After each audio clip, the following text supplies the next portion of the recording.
An epic quest has been underway. As the Festival of Legends illuminated Azeroth, one headliner delivered a finale for the ages. There it is, Levick is going to be your champion. Then, above the raging crowd, the skies burst asunder. The Titans, once thought to be myth, descended to leave their mark on the world. Amongst the masses, two keepers sought to forge their own destiny. Q is the Masters Tour Summer Champion. Pocket Trade, you are just seeing the emotion of everything dawn on this player. These three card-slinging champions are joined by an imposing posse. Tracked to the Badlands, the best in Hearthstone have come to collect the ultimate bounty. The time for the final showdown has arrived. Get amped up for the performance of the ages. The Pantheon of Hearthstone World Champions awaits.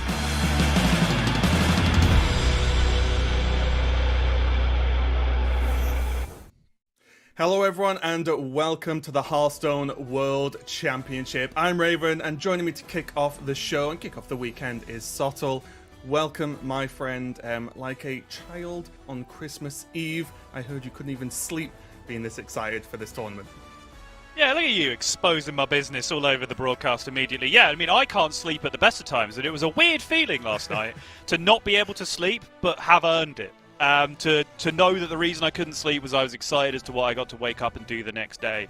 And earning it, I think, is kind of the story of this World Championship in general, because the task put before the players this year was arduous, it was intense. You know, there's been a lot of grinding for the players to get here, but I think absolutely without a shadow of a doubt, say what you will, the 8 players who are here have absolutely earned it, and you are looking at arguably the 8 best players in the world this year.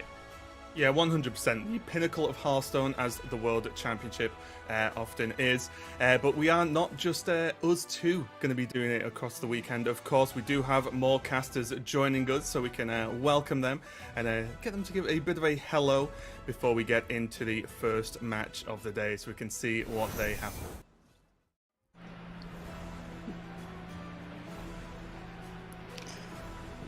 I am super excited. I also had a lot of trouble sleeping last night, just being so excited to be here to see these players and to share their stories as well, because it's kind of interesting. We have some players who, you know, kind of did really well or popped up in the early tournaments and then kind of just chilled on ladder.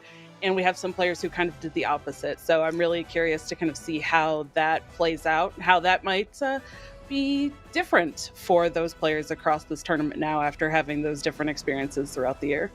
And I'll tell you what is also quite different are these lineups compared to what we were expecting to see. So I was doing a little bit of testing last night with some of these decks, in particular Levick's fake Reno deck, I guess we're calling it. I understand a little better the intent. We'll have to see if he can wow us again like he did with the Blood DK in that first championship and pull something out of the hat. But that one definitely had question marks on paper for me. Yeah, I'm just here so I don't get fined. No, I'm just kidding. Yeah, I'm super excited for this weekend. As Edelweiss said, there's a lot of weird, which is going to be interesting to see. But I'm just curious if Pocket Train's going to be able to continue this sort of streak of domination. He's the player that I'm going to have my eyes on throughout the course of the weekend. And if you look at like his sort of track record, like top 4 into finals appearance into win, curious to see if he's going to just continue that momentum or if that means he now has to reset from the beginning, because he went top 4, then second, then a win. I think now he has to reset and go back to top 8 and then top 4 and then second and then win. So that's that I'm keeping my eyes on this weekend. Yeah, and I'm just going to see who looks the most relaxed. Pocket Train said after his win last time around that he was finally able to relax because he'd already qualified, and then he won the tournament. They've put in so much time, as Sottle alluded to, and I think whoever can just treat it like another day grinding on ladder is probably going to be one who comes out on top here. So let's see if they can do that.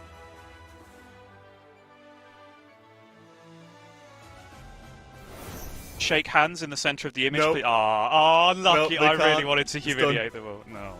Yeah, we should have tried to set that up, but they couldn't let them know to practice. But I will just echo some of the thoughts there. I'm super excited to see these players. As World Championships, it's that special moment, right, where we know especially how hard these players have worked to get here. You were talking about it a little bit before, Sottle, but the challenge these players have had has been truly incredible, and all of them have really earned their spot in this, and it's going to be a brutal weekend for some as they battle it out over the course of their groups, and then obviously the top matches on the final day. So a lot to play for. We can just take a look at the road they've gone on to get here, as well as what this weekend is going to be looking like, because there's a lot going on. It feels like there's only a limited number of players, but a lot of Hearthstone is going to be played out, so.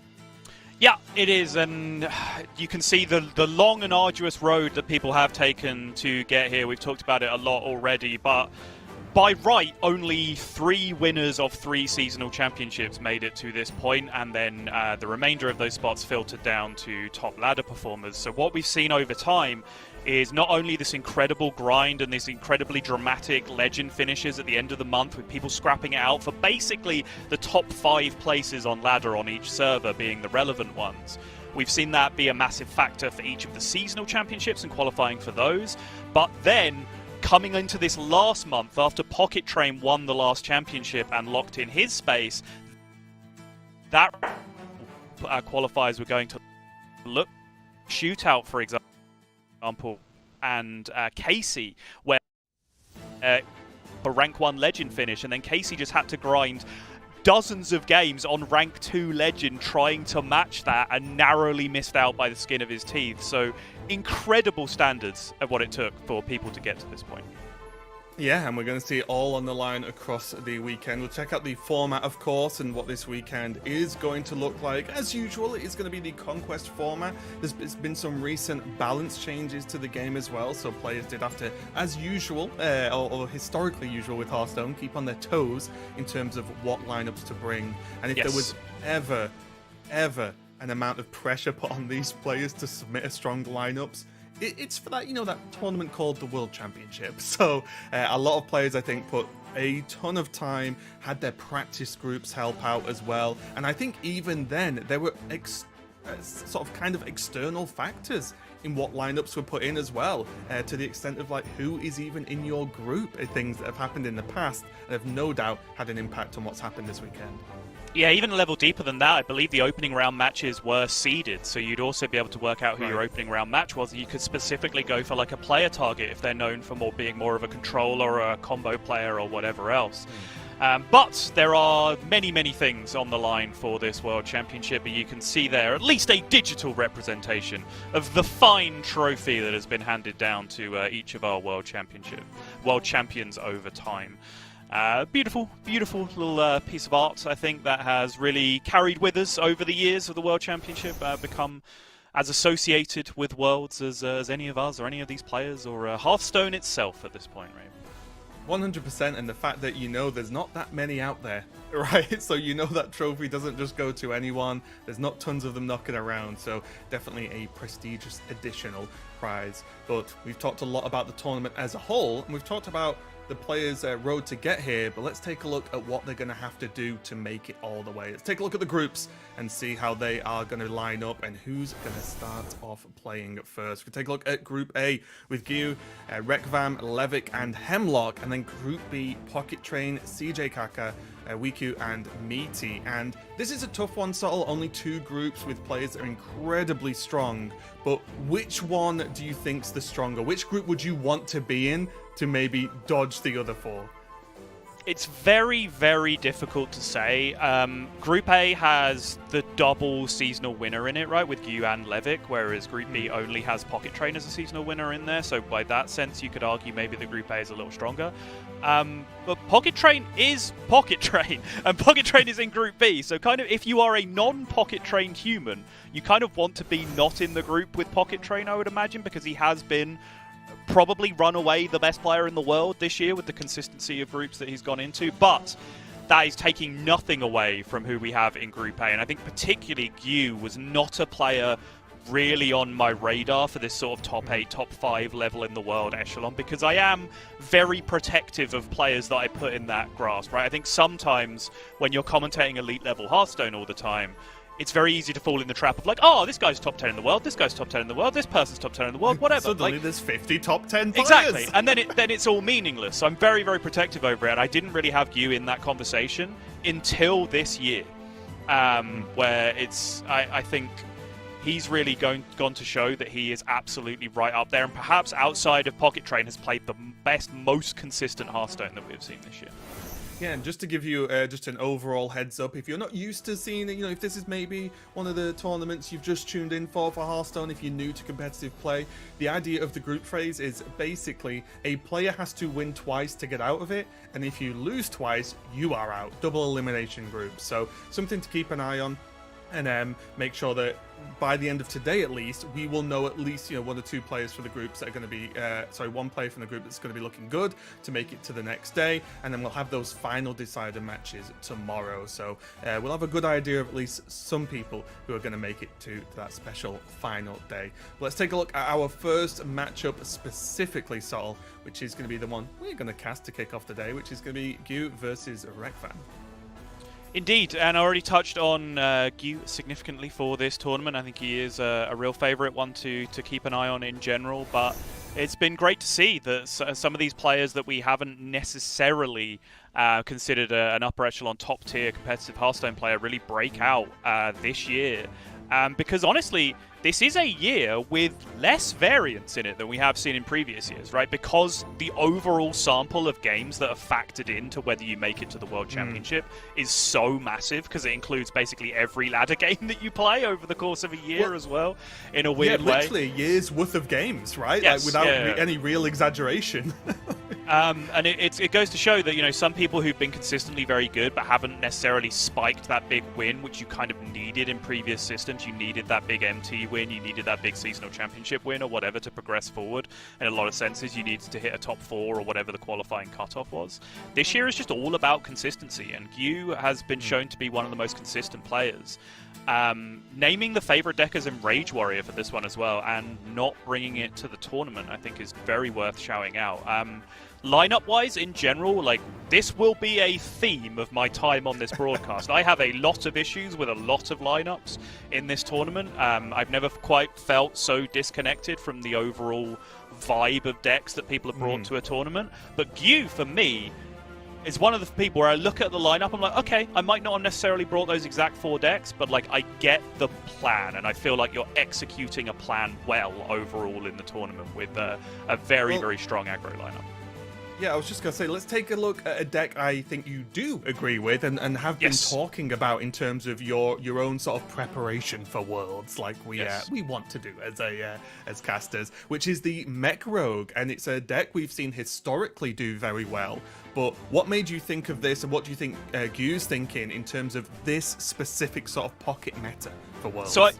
Yeah, I mean, I could take up the entire length of the rest of the broadcast talking about various levels of thought that go into this, because generally, the players will put tens of hours into lineup preparation and trying to break it down, right? But to me, my idea was that the top 8 elite best players in the world aren't necessarily going to over-rely on Highlander decks, because they'll feel that they can get more agency out of 2-of decks, and then because of that, everyone will understand that and mean that Plague DK, for example, won't be a big performer. So you end up with a kind of mid-rangey or combo-heavy meta, where something like Mech Rogue that can just play 1 minion and just spiral it to oblivion can punish those kind of decks before they can really get established on board, and there wouldn't necessarily be the big control tools existing in the meta to prey on that. So for me, Mech Rogue was a deck that made my lineup as I was role-playing that I was actually still good enough to play at the World Championships. Ooh, still good enough. Not like me, I knew I was never good enough. End of 2015, I reckon I was about there. I'm just saying, alright, come on. For a split second, I thought you were going to be like, no, about 2015, I think we were both good enough. No, none of that. Saul's just talking about himself, of course. His opponent, of course, is going to be Rekvan, a player that we've known for a long time now, and kind of the opposite of what you talk about of sort of newer players to high-level competitive. We've known Rekvan for a while, but I feel like this year has been such a big one for Rekvan. It has. So I was just mystified for a second looking at the recap there going, you have lethal, just attack face with the thing, what's going on?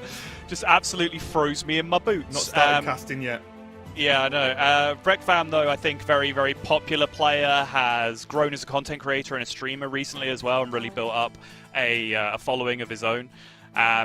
Is a good friend as well, as you see here, of Pocket Train as they went head-to-head in a previous Masters Tour. I believe actually prepared together with Pocket Train and Meaty. Now, Pocket Train and Meaty ended up bringing the same lineup. Rekvam, on the other hand, feared a heavy control strategy from Gyu, as far as I understand it, and didn't necessarily feel that he could bring the same lineup as Pocket and Meaty. And it goes into that thing we were talking about earlier, where you know your initial matchup. You know, there is a realistic chance in your group that you can just beat the same player twice and get out of the group, right? Even if you lose to everyone else. So prepping for that initial opponent does have a lot of merit to it. And Rekvam, I think, felt if he went with the lineup that Pocket Train and Meaty went with was just going to suffer on percentage to Gyu, but actually has ended up getting that read wrong, and Gyu has gone with something completely different than they expected him to go with. So pretty interesting stuff. Yeah, and even when we just look at just the headlines for these decks, obviously Paladin, guess what? You'll see Showdown Paladin quite a lot over the course of this weekend in terms of its in the lineups, maybe not so much in actual games, but I think this one's the surprise factor, which is this warrior. You sort of touched on in terms of how the deck building and the aspect of it, but what do you think of this warrior? I think overall, maybe outside of the box that is this one group, but what do you think of this deck overall? Do you think Rekvam's in for some trouble? It remains to be seen. So here's the thing with tournament preparation, right? Like, if you get the lineup like me, where you're like, okay, people aren't going to bring Reno decks and heavy control, so we can just play like these Naga Priest, Mech Rogue style decks, right, and beat people up. Suddenly, the people who call the bluff on that, right, and say, no, I'm bringing the control stuff, suddenly those have the advantage because they've gone the one level deeper, right, which is where Rekvam has kind of ended up in this position. The problem is, within Rekvam's lineup, Odin Warrior is an outlier. It's not like Odin Warrior is part of an overall strategy where it's a hard control lineup, because actually that might be in a decent spot against what Gyu is doing. It's the fact that Odin Warrior is this one solitary slow control deck in a lineup that otherwise has a very fast combo deck in Nature Shaman, and then two very aggressive decks with Sharpshooter DH and the Paladin. So it's the one kind of standout deck that maybe just doesn't necessarily fit in with the overall theme. But I think Rekvam has a lot of faith in it. He's messed with the build a little bit in terms of, he said cutting some of the bad cards and just replacing them with two of the good cards. Now, this is a debate which we will hear endlessly throughout this tournament, I am sure, about how many 2-ofs you are allowed to play in a Reno deck. I don't like it. I think 1 2-of at most is as far as you can go with it. Looking at like Splish Splash Whelp in Druid, or I know like Highlander Hunter isn't something that's made it to this tournament, but Buzzard in Hunter, for example, same kind of thing. One of the best cards that you can tutor out of your deck in some way, kind of fine. If you can at least listen to the argument. But 5 2-ofs or whatever Rekvam has cooking in this deck just seems a little bit excessive to me. But I do also kind of vibe with the theory of like, Highlander decks play too many bad cards, so I'm going to take some of them out and just play 2 of the good cards and be happy with my reduced consistency of Reno, particularly in a solitary payoff deck. But just when they get up to 10. Yes, but you best believe that the first time you see a big board on the opposite side and a non-active Reno in someone's hand with 8 mana, we are going to be talking about it. That will be happening. Okay, well, here we go. It's the first game of the Hearthstone World Championship. Rekvam on the bottom. On that warrior we've been discussing, and there's Reno nice and early. And Gyu on the top on the Nature Shaman. So Reno and Odin in the opening hand, just locked, loaded, and not quite ready to go for the Reno, I would say. But at least some of the key pieces available there for Rekvam. Meanwhile, Gyu has a pretty solid opening with the fish and having the Jazz base as well. Yeah, Jazz base actually not ideal, really, to have in your opening hand. There's a couple of matches, like, maybe you could argue Quip combo is kind of what you're interested in this matchup. I think Shaman Mirror as well, Jazz base is okay, but in general, you want to draw Jazz base a little bit later than this because you don't want to waste early turns on, playing a 3-mana weapon, which really only has 1 charge in terms of impacting the board, right? Because generally you then sit on the second charge to then juice it up a little bit with the overload cards. Yeah, it was just interesting just to have it available was my thought, and just get it equipped and then let it sit there a lot of the time potentially. But anyway, regardless, the piranhas are getting ready to go if needed. Yeah, Gu's in a decent spot so far, just having access to a good chunk of the early game, which is really what you want to do. We've spoken about this, previous Masters Tour plenty of times about this Nature Shaman, and the idea has not really changed too much. You still just want to play out on curve, put some pressure on while you build up to those disgusting high damage combos. Yeah, and that is definitely the point. That's the difference between, the mediocre Shaman players who will win the game where they draw a fast combo and lose the games where they don't, and the really, really good ones who can squeak out that 65% win rate that you're really looking for to be an elite level player. Is just playing for tempo, right? The deck is such an underrated tempo deck with how it can abuse the overload mechanics to just chuck stats out early that other decks can't necessarily compete with. And even schooling, as you see here, right? Like Rekvam forged the Bellowing Flames. Q says, all right, well, you better use it on this or you're going to be taking 6 every turn. Right. and that's a significant number, right? That's the big deal. Like 6 is, or like 3 damage per turn. It does stack up when you're against this kind of matchup. So we do see Requiem just respect the fish. And it would become 6 very quickly, right? Because next turn you drop the 1 fish down and you're pushing 3 and 2 with the 2 you already have in play, and then that leaves 6 damage in play that the Rekvan would have to deal with. And it just absolutely has to respect it. Use one of the best removal cards in his deck on 2 generated little fishies from Gu. And there's still 1 more in the tank. Yeah.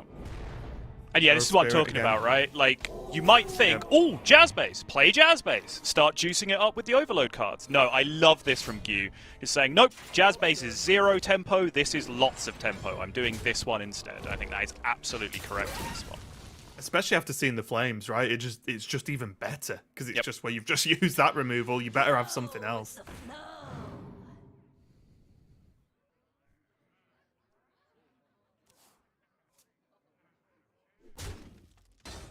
Going to drop a knowledge this turn, okay. Not sure what the other 2 options were. Hopefully we can get that looked at. But interesting to see Gu taking a more value-based approach with the turn 4 after the tempo push on turn 3. How much of the Gu's sort of overall strategy will alter now that Titan's available for him, right? Like, does that say, well, okay, now I can start building more aggressively towards some combos, or do you think the game plan isn't massively affected by this, other than managing overload turns? Yeah, I think so. So you call out one, which I think has a big impact, is you want to manage overload turns. You want to be able have access to 6 mana on turn 6, whether with coin or without, right? So you need to be careful with your overload going into that. The other thing that becomes a big factor is you kind of want to fight even more aggressively for tempo, because firstly, you can afford to dump cards because you know you can draw more with the Titan. Secondly, you want to be ahead. Against a control deck, you want to be significantly ahead when you play Titan, because you want to use the draw 3, right? That's the best option. Because that is what maximizes your damage up to the 48 plus range that you might actually need against Control Warrior when you start stacking up those overload cards. If you play a little bit too slowly and fall behind, you might actually have to end up using the AoE option.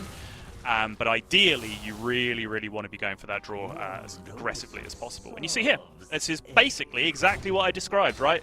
Clear up the board, drop some minions in play, use the coin, dump 3 or 4 cards from the hand and make some space. This is about as clear a setup for that Titan as you're ever going to see.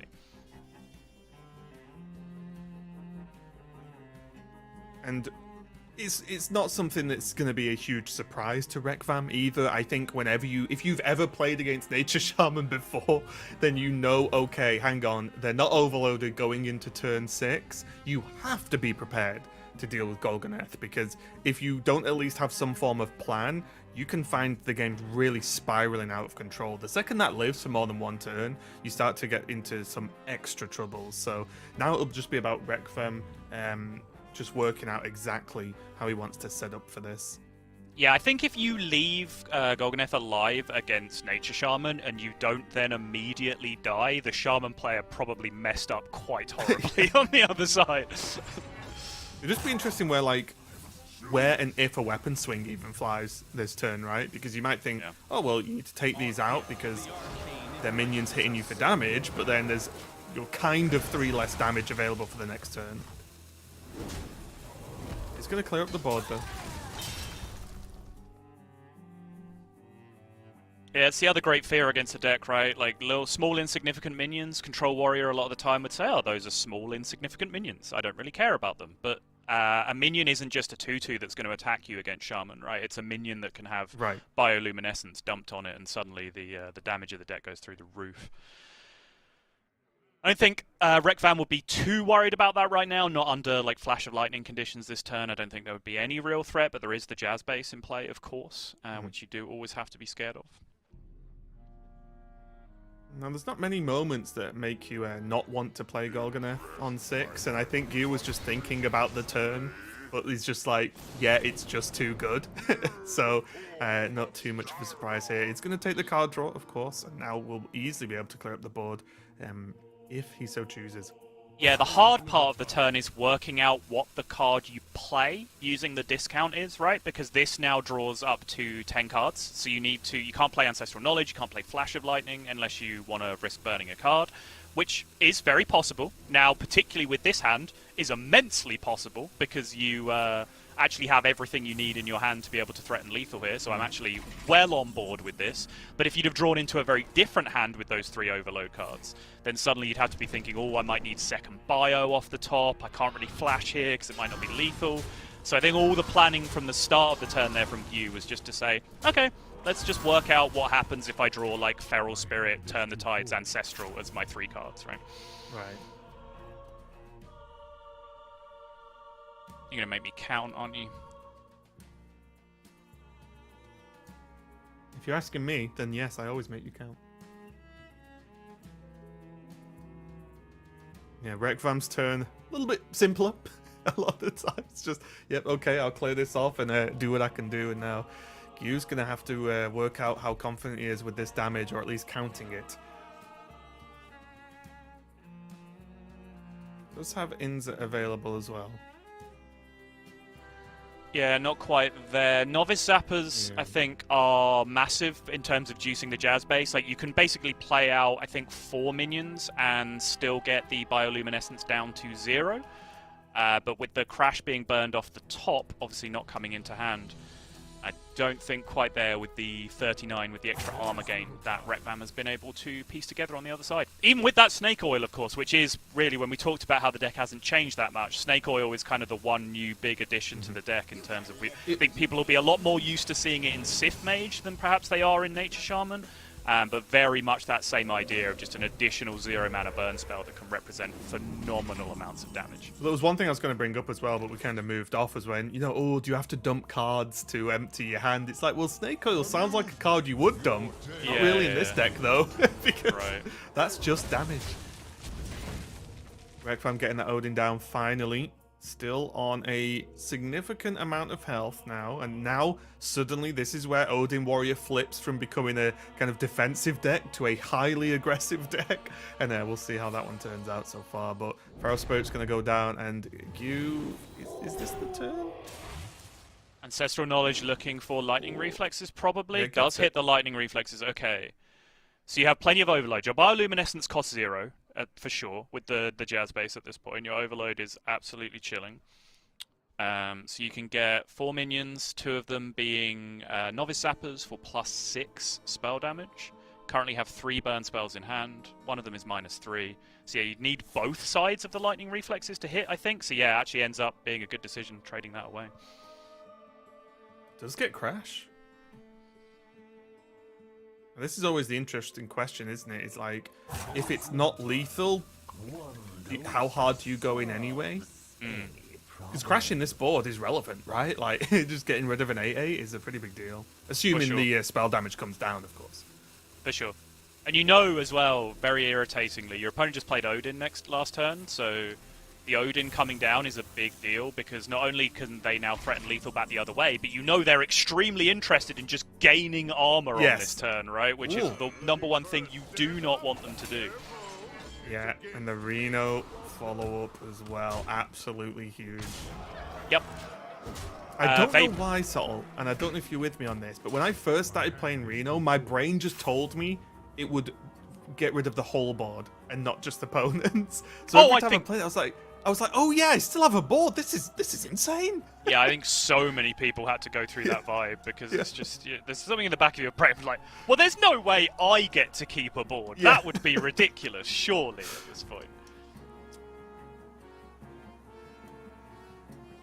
And the problem now is, Q only has one board slot, so suddenly Bioluminescence doesn't look that cool anymore.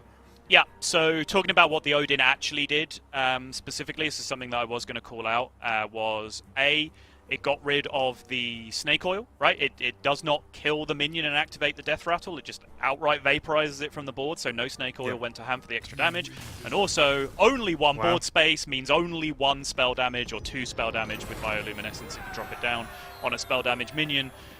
So as something that we are going to have to keep a lookout for in those matchups of the decks that are playing Reno that we can't even really call Highlander decks going up against Nature Shaman is sometimes it might just be correct to play Reno not even to remove a board. Just play Reno purely for the showdown effect because it's the number one most guaranteed way that you can buy yourself an extra turn against Nature Shaman specifically, right? Like they just cannot kill you with one board space. It's just never going to happen. So, yep, step 1, Reno in the opening hand. Rekvam drew enough of the 2 orbs for it to be active on curve. Got the job done, 1-0 Rekvam. And how relieved do you think Rekvam is? Because obviously this warrior, there's a reason there's one in the whole tournament, right? Yeah. So how much pressure do you think this lifts from Rekvam? Obviously, he's nowhere near winning the series yet. He's won 1. He still needs to win 2 more. Things can still go wrong. But do you think this puts him mentally in a great spot? I think so, yeah. I think particularly with some of the dynamics that I talked about going into this series where, you know, Rekvam thought Gyu was going to go one way and kind of put a lineup together with that in mind, and then Gyu kind of dodged left and didn't quite go with the thing that Rekvam had predicted. So Rekvam maybe had a little bit of buyer's remorse with the lineup. That can be a big deal overall. So having then got the one deck, which seems a little bit sketchy overall, a little bit of a left field deck through straight away, I think is a huge bonus for Rekvam's mental game now for the rest of the series and for the rest of the tournament, right? Because we can talk about future series as well. Like if you suddenly go 0-3 in your first series with this this risky deck that you've brought, suddenly your confidence in it just gets shattered for the rest of the tournament, right?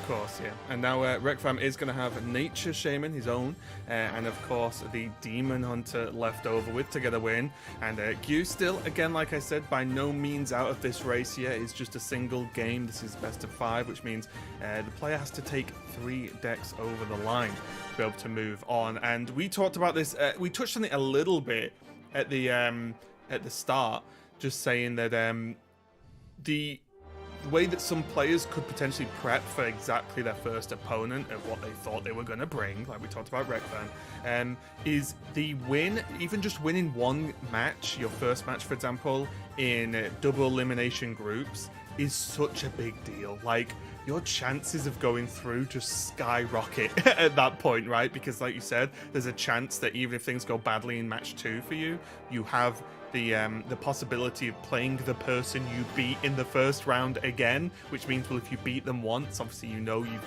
probably got a good chance of beating them again. So this first victory in these double elimination groups is often vital to their chances to getting through.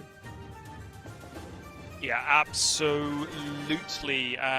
We have Nature Shaman still left on Rekvam's side as well. Interested to see if we will end up with a mirror, because that can be an incredibly explosive matchup overall.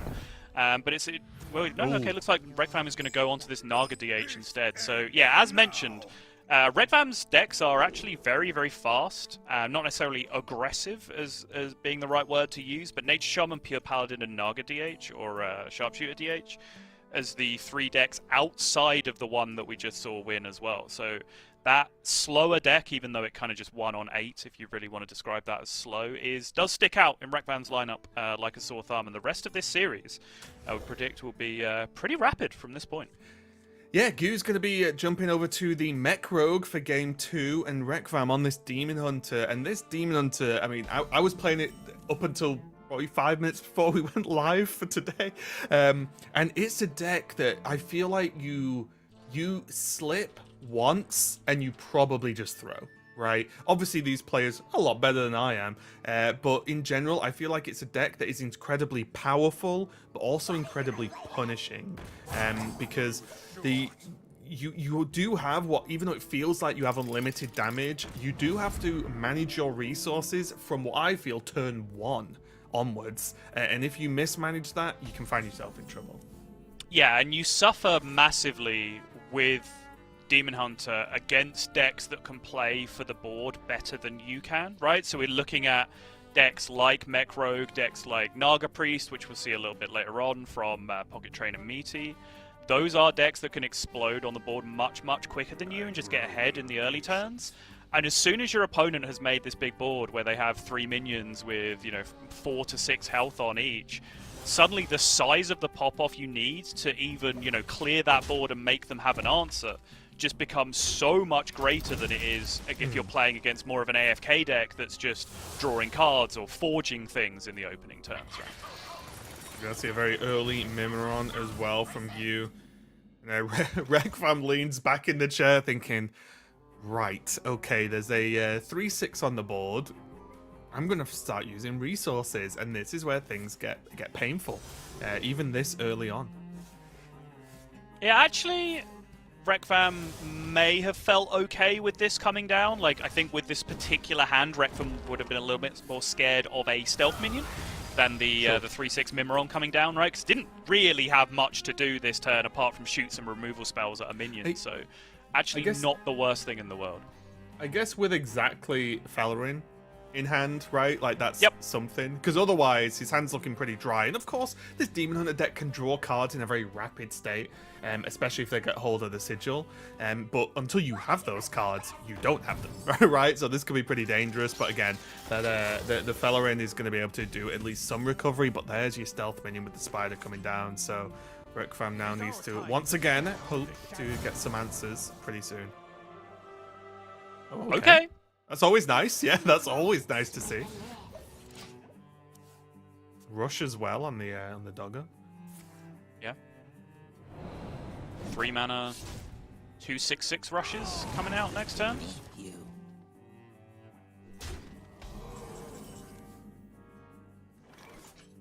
Oh, there's Sigil as well. And because you saw Scourge Illusionist specifically come down here, you may be a little tempted to just draw the cards instead. Yeah, it looks like he is going to do it. Yeah. Because I think the thing is, I feel like if you don't do this now, it feels unlikely you're going to play it and it's going to matter. Whereas I think this is going to really matter next turn. Like, Sigil of Time popping off is, like, so huge for this deck.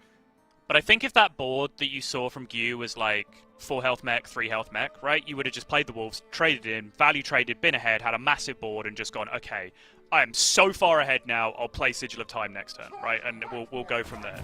Sure. But because it was specifically the Scourge Illusionist, you're just like, okay, well, all I'm really doing by double trading with the Rush minions now is accelerating my opponent's game plan of drawing the broken death rattles and going from there. So let's not do that. Let's draw cards instead. I like drawing cards, and so does Demon Hunter.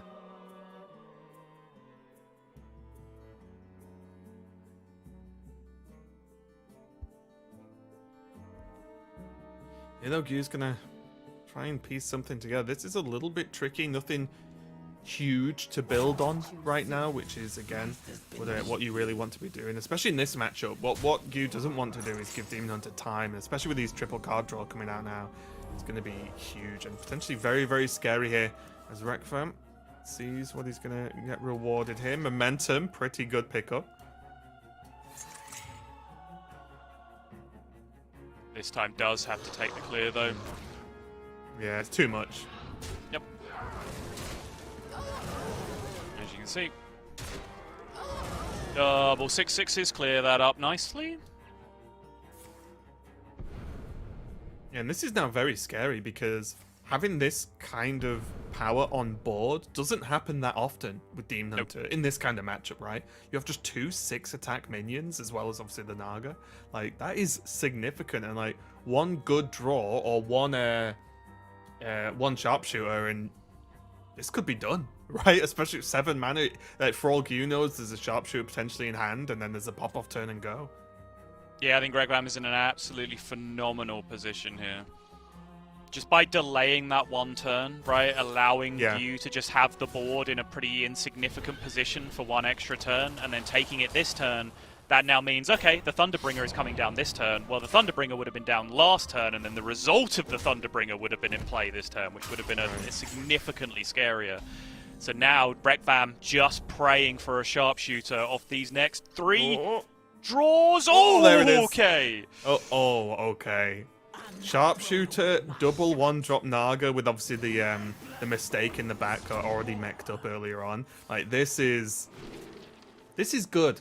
This is when I just assume it's lethal, sort of. It's lethal. Yeah, it's that's my very view. lethal. Yeah. But again, I think it's like the 2/6 powers is just it's just so strong. Just having that extra damage, like preloaded. The fact they've been allowed to live is such a bonus for Rekvam. Makes these turns so much easier. Oh, hang on. We would quite like 2 damage to go to the horsey, if at all possible. I guess you do have Fierce Outsider. Got the rush. Sure. And there's still the 0-cost spells, right? So that's going to get the work done. And 6, 12, 16. Oh. Wait a minute. Predation still got disposed. Still have Dispose, right? Should be enough, that's right? fine. Yep, I think so. Okay, yeah, okay. I was confused then. I was like, well, I did a quick head count and it looked plenty, but... Now just lock in the attacks, Rekvam. I don't know if there was like a ordering mistake where by playing Dispose first you could have maybe seen 3 cards that screwed you up for the, like, 3, like if you see the exact 3 cards you needed. Sure. I don't, you needed exactly all 3 of those, I'm not sure. All happening a little bit fast at the end. I'll be honest, halfway through that turn I just eyeballed it and went, yep, that's lethal. I'm going to stop thinking now because I'm not actually playing in the World Championships. I don't have to get all of this stuff right, but Rekvam of course does. And Rekvam at least got enough of it right that he now goes up to a 2-0 lead in the series, which is absolutely massive. And now, Raven, now is Nature Shaman for Rekvam. And we have to talk about this, right? Because for the last 3 events now, if you include this one, I have been a big fan of Nature Shaman.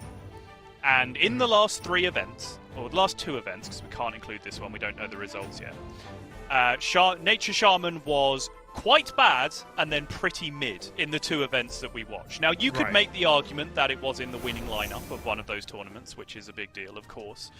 But I think there are still question marks. Nature Shaman exists in that space where all data being reported says that it's a pretty mid deck. But even the people who are just stringent data hounds also then concede that it's one of the most skill-intensive decks in the game, right? And you can see the trend in win rate as you go up the reported curve of skill level of people playing it. And that you can project that curve out to then the very best players in the world with the deck and how good their win rate will be with it. However, outside of moments from Pocket Train, we haven't really seen the deck perform to that level, right? Like, we've seen... Similar to Boar Priest, right? With exactly the same caveat. Outside of Pocket Train, we never really saw that deck perform to the level that people debated that it might be able to. So, here we go. Big test number 1 for Rekvam on Nature Shaman. Yeah, and I think there's something important as well where, of course, Nature Shaman's been in winning lineups, but... Because I think we were talking about it before we went live today, where I was like, I feel like the deck isn't bad by any means. It just feels very mid, but I think a lot of it is perception based, because when it loses it feels like very flimsy and like it's not really achieved anything relevant in the game, but when it wins it seems like it's wielding the power of gods because you just die, right? So I think a lot of it is one of those things we, people do like to talk about sometimes with, yes, on one hand there's the statistics, but on the other hand there's like the emotional reaction to decks and how they win or lose. And I think Shaman's definitely one of them where, as you said, when you watch Pocket play and Pocket's, winning things and it's like, looking these crazy turns, these big setups, it looks fantastic. But then when you look at those, either on ladder or even just other competitive players, even just taking losses, which are completely reasonable losses, you can't win every single game of Hearthstone, but the deck just looks like it doesn't really achieve anything. Like we saw it earlier where Gu had a decent setup, Reno came down, and then Gu died. You know, Yes.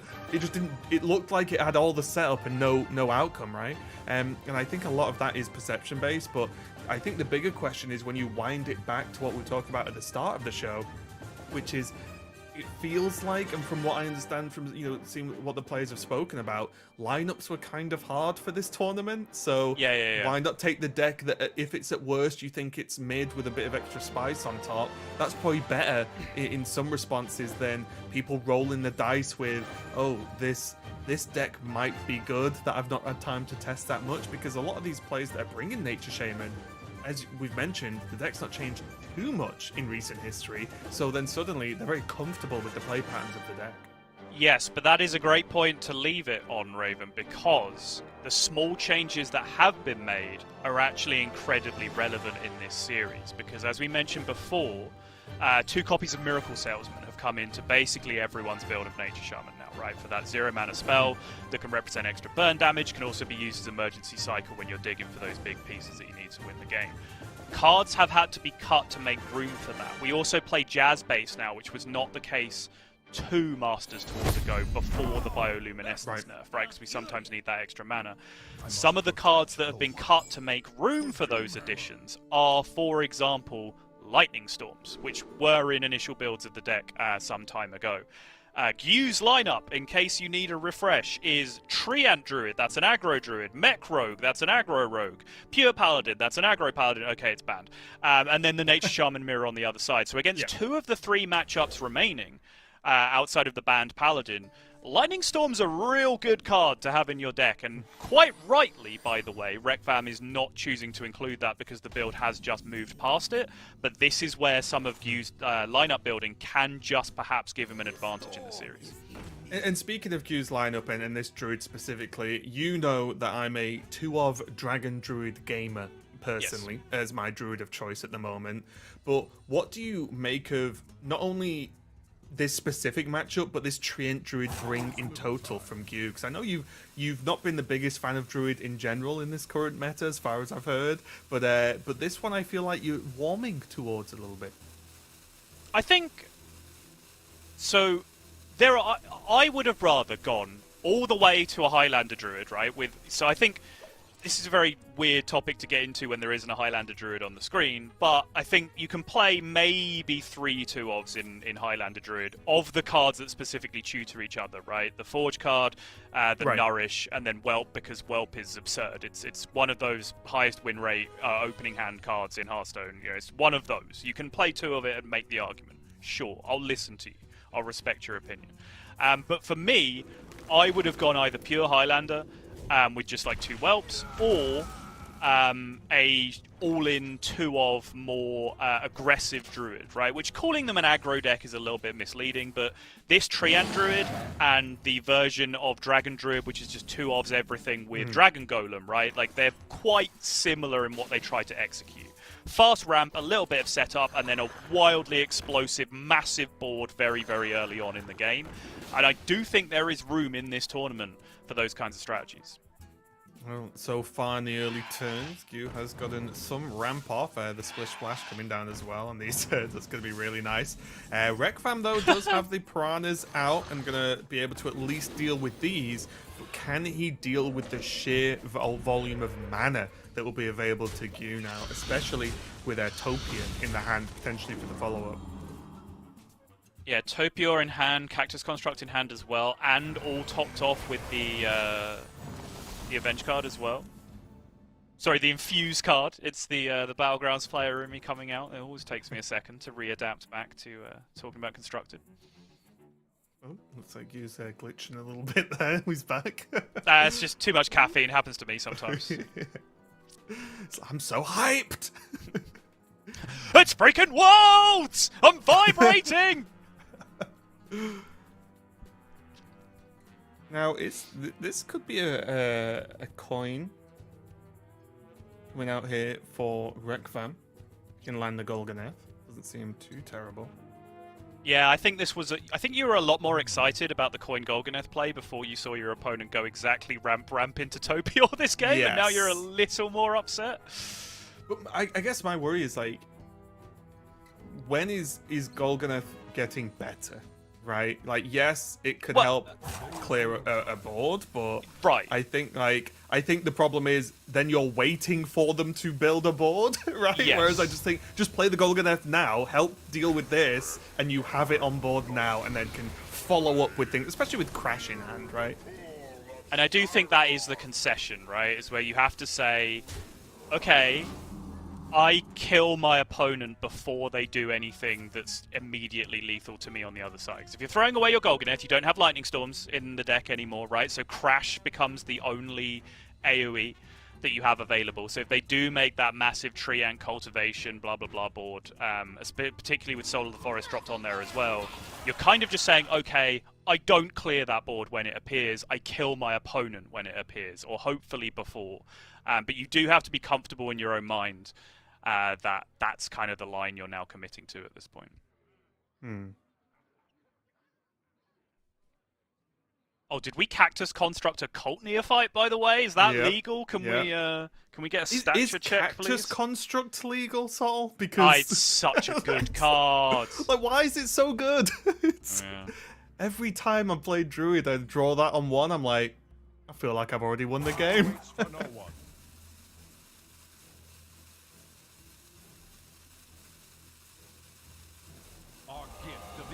You can just Soul of the Forest this board, right? Yeah, I kind of like this, honestly. I mean, it's good enough, right? Yeah. It's threatening. Also gets the Neophyte down.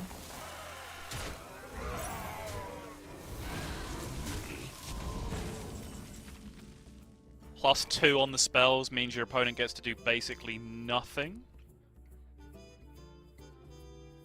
Oh, sorry, it is only +1. I'm just looking at 2 Cult Neophytes on the board and going, well, it must be +2, but that's not how that works at all. Imagine. Yeah, let's buff Cactus Construct. Yeah. Can it just activate Battle Cries as well, please? Thanks.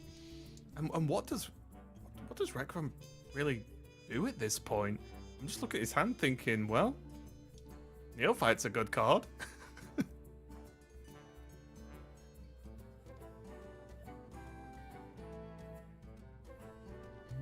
Okay, hear me out, Sol. I'm hearing. What if Rekvam does nothing this turn? Can hero power or whatever, but doesn't try to do anything crazy and just say next turn we'll go. We flash, right? Like, it's not do Yeah, nothing. so I you mean, play like, flash. for example, could have played a Crash, could have tried to draw more cards, could have done whatever. But I think like just say this Gu's board sticks, accept it, and then say you'll recover next turn.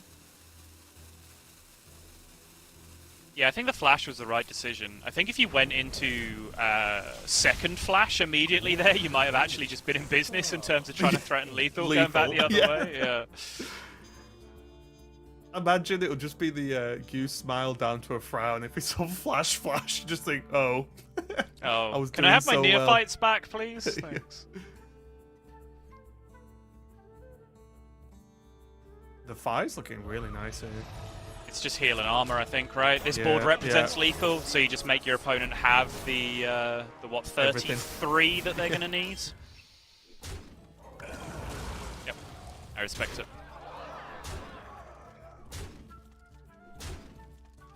Second then I thought Requiem was going to overdraw, but he doesn't, right? He's on 9.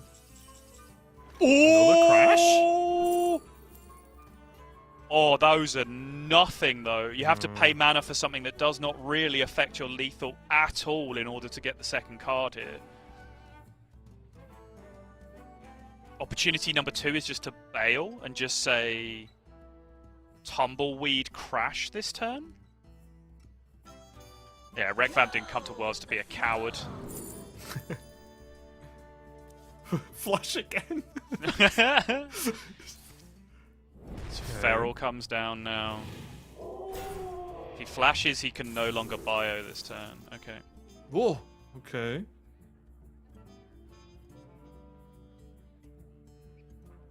I mean, there has to be something, right? He knows Astalor's in hand. Yep. So something has to be done.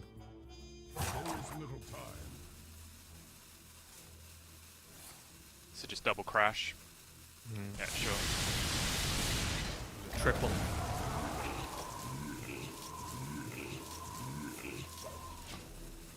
Now finally, the life from death gets juiced.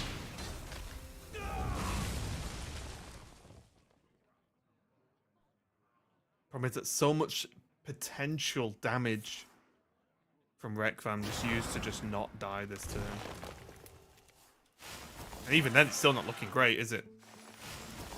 Innovate, innovate. Oh, Oh, is that enough? no. Yeah, it's enough. You now have, because of the 2 innovates, you now have this to go Oh, face, this 1 over. You have 14 instead.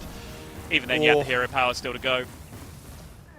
Okay, well, Gu fights back. He's not going to be swept in the first match of the World Championship. And the Treant Druid looking very, very powerful. And you mentioned it, right? Like, with Lightning Storm not really being in the deck anymore, it did mean that Rekvam had to fall back onto using what is normally big combo pieces just to try and stabilize and live, even though that was a bit of a long shot in itself.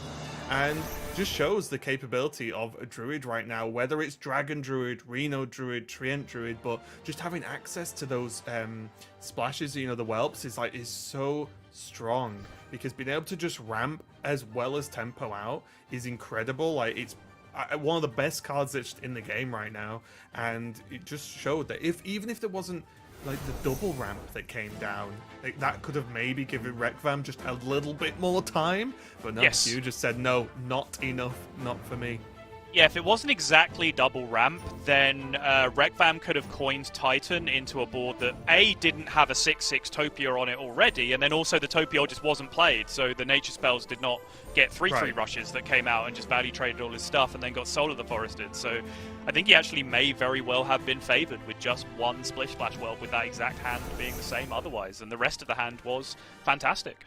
I think also, I didn't count the exact number, but I think if the first Lightning Reflexes had offered Bolt or Crash, then he was very much in business of being able to find a lethal that turn immediately. He had enough nature spells so that a discovered Crash could easily get down to 0 before he had to play it in the first place, and then you can maybe pick up another lethal spell off that on the second one. So a lot of things going against Rekvam, but Raven, I feel like this is what I've done for are we 3 gonna say straight the same tournaments thing? now, is come up with excuses for why Nature Shaman Honestly, isn't winning. It shows, I mean, we've been doing this together for a long time now, right? Let's be honest. But it shows how in sync we are. Was my exact thought was, so Shaman's lost every time it's been on screen so far. Yep. And, you know, will it continue? There's only one way to find out, guys, and that's to keep watching at the Hearthstone World Championship. Because it will be hilarious if we fast forward and we like, did we just pretend Shaman was good for a year? Like, is that what happened in 2023? We just thought Shaman was good when it wasn't? Well, okay, here we go. One has to win right now because we're going to go into a mirror match. So Rekvam, if he loses this one, he will be going up against that Mech Rogue. And I do think Gu's just thinking, okay, let's try and get this one out of the way, because this is the trickier one, I would say, in terms of matchup, just down to the nature of being a mirror. So do you remember that one year where we all thought flared jeans were cool? It got worse. We thought Nature Shaman was good for an entire year. And it'll be great because the rest of the casters will just be like, what are you on about? That was just you, Sol. Don't try and pull us into this. That was literally just you. We all kept saying it was trash. Here though, Gu, starting off with the Piranhas though, so the schooling in the opening hand is going to be fantastic, especially when he learned that Rekvam does not have access to the fish yet. So already, Gu is going to be getting off to a great start, because I imagine we are going to see these fish just thrown out. Yeah. Oh, okay. Wow. Things have progressed very rapidly since 5 or 6 seconds ago. Rekvam picking up Jazz Bass and then you picking up Jazz Bass. And I know I mentioned that you don't really want Jazz Bass super early in a lot of matchups, but I think against Shaman specifically, it is such a combo race that having that Jazz Bass available nice and early means that you can just scam out a very, very quick combo. So both players having it here does level up the playing field quite significantly. Was this going to be coin as well? Because if it is, I love it. Yep. Get all the Piranhas out. Already though, Rek'Van with Turn the Tides is going to be able to answer. Takes the value trade as well. Takes 1 extra damage to preserve the 3-1 in play. Love to see Again. it. Ooh, second set of fishies now. But double burn spell in hand already. No sign of a bioluminescence. Does have some card draw, and it's overload card draw as well. You does have to just take a moment here, stop and think, okay, if I play a Jazz base now, with what like an average distribution of card draw looks like from this point, when do I kill my opponent? And is that something that I'm interested in trying to do? Or do I actually just keep fighting for tempo? Sounds like a maths question on a test I have no interest in answering.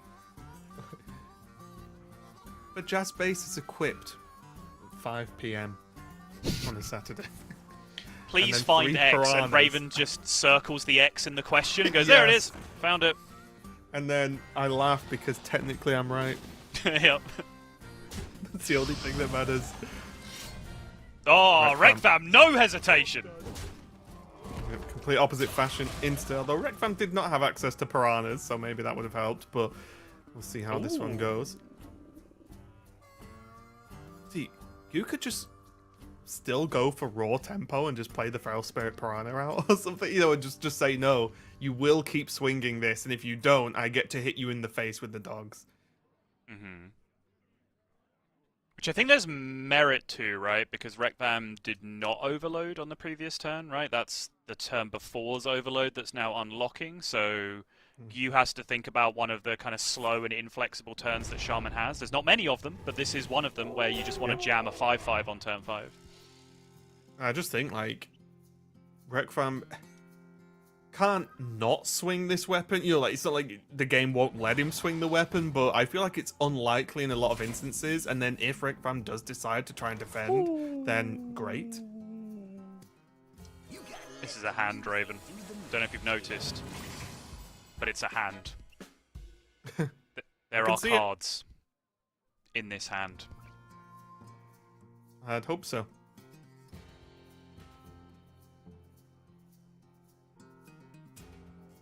Now, is this the turn where it's ancestral knowledge?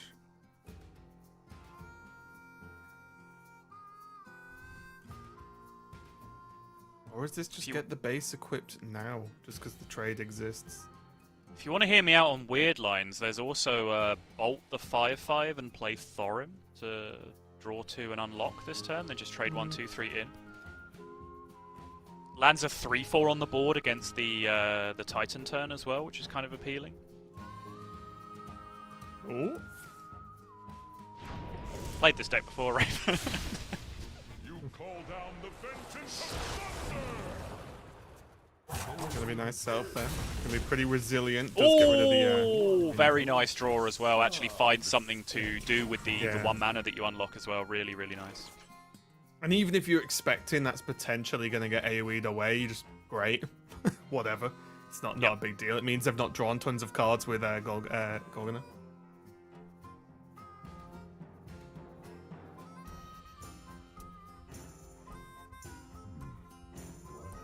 It's just that solitary 3-4 that's on the board now is just annoying Rek'Vam so much, right? Because a lot of this matchup is just damage swings, and so what Gyu did is, yes, he used a lightning bolt, right, which can be a massive amount of damage, I understand. But the plays that we were looking at otherwise involve you smacking your face into a 5-5, right? Or your board getting cleared and that 5-5 still existing and then smacking you in the face for multiple turns. Instead of that happening, he's just pushed a bunch of damage to Rek'Vam. And that means that if Rek'Vam wants to drop Titan here, he has to AoE, and then he also has to commit further cards just to clear up the board. So now the card draw hasn't happened.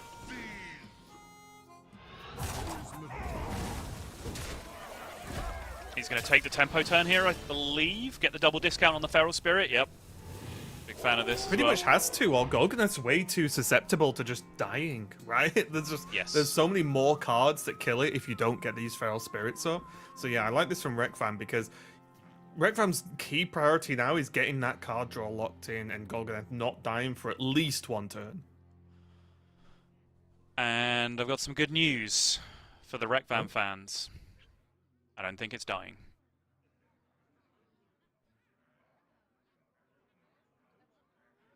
Can we buff Snake Oil to deal 1? You know, maybe. Snake Oil is very good. Do you really want to buff it? You No. a fan of more mage sort No. of? I thought that'd draw you back.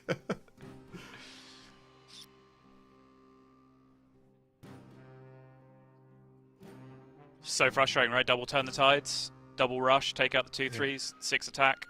So close. What if you just aim the Snake Oil at Golganeth and just hope? Just hope the game bugs. Yeah, just or hope it just distracts him because it's Snake Oil. Yeah, Rekvam's eyes widen. Yeah. Oh, it's living.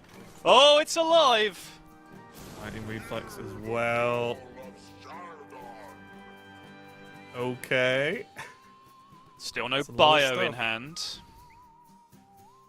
So when I said earlier that if you leave a Golganeth alive against Shaman and you don't die immediately, the Shaman on the other side has done something very, very badly wrong. That thing that Rekvam has done wrong is stupidly failed to draw Bioluminescence.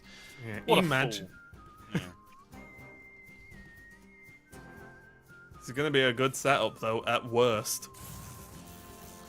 Flow Rider, that has to find it, surely. Go with the flow. No! Is this just lightning again? It's reflexes, right? Yeah, you're under flash next turn, so seems good. So you can have, even if you don't draw either copy of the Bioluminescence, you then have 4 shots to find it with the lightning reflexes. Oh, went for Okay, overdraft. there it Oh, is. there's bio. Okay. Yeah, actually not entirely sure how many cards are left in the deck right now, which does affect that choice as well, because you are guaranteed to see a certain number of cards from this point with the Ancestral Knowledge and the Natural Draw at the start of the turn, etc. So that will influence which card you want to pick up in that spot.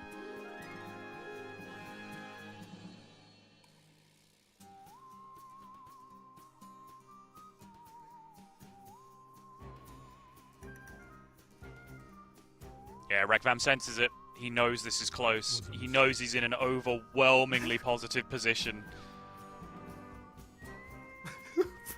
Rekvam's just confused.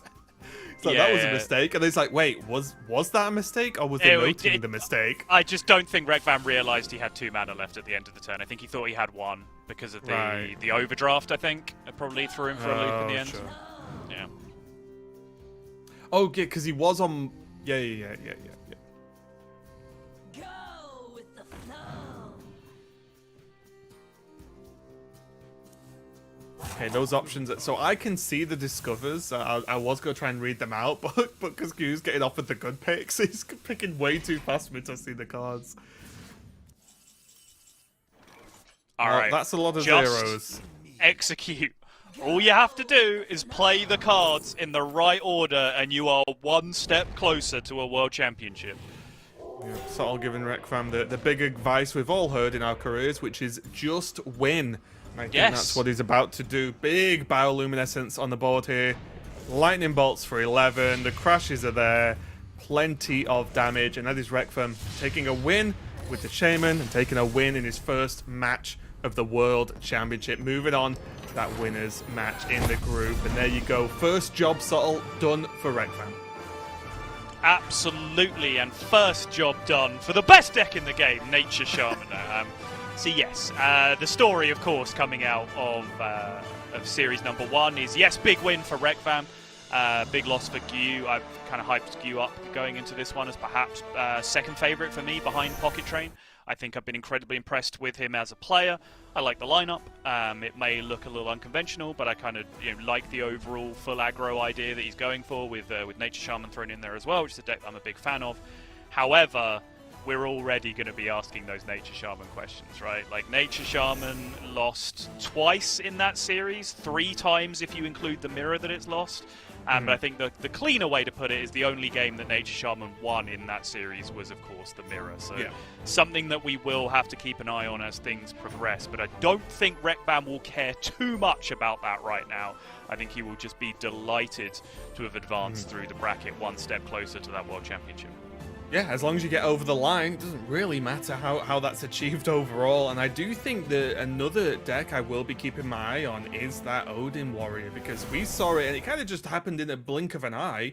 game one, won with it, played Odin, played Reno Go, and okay, job done, but will that continue for Rekfam? Because that's something I'm very interesting, because the deck idea is cool. I personally like the style overall, but it's just, will it be good enough? It passed the first test with flying colors, but just like Shaman, definitely going to be something I'm going to be keeping an eye on.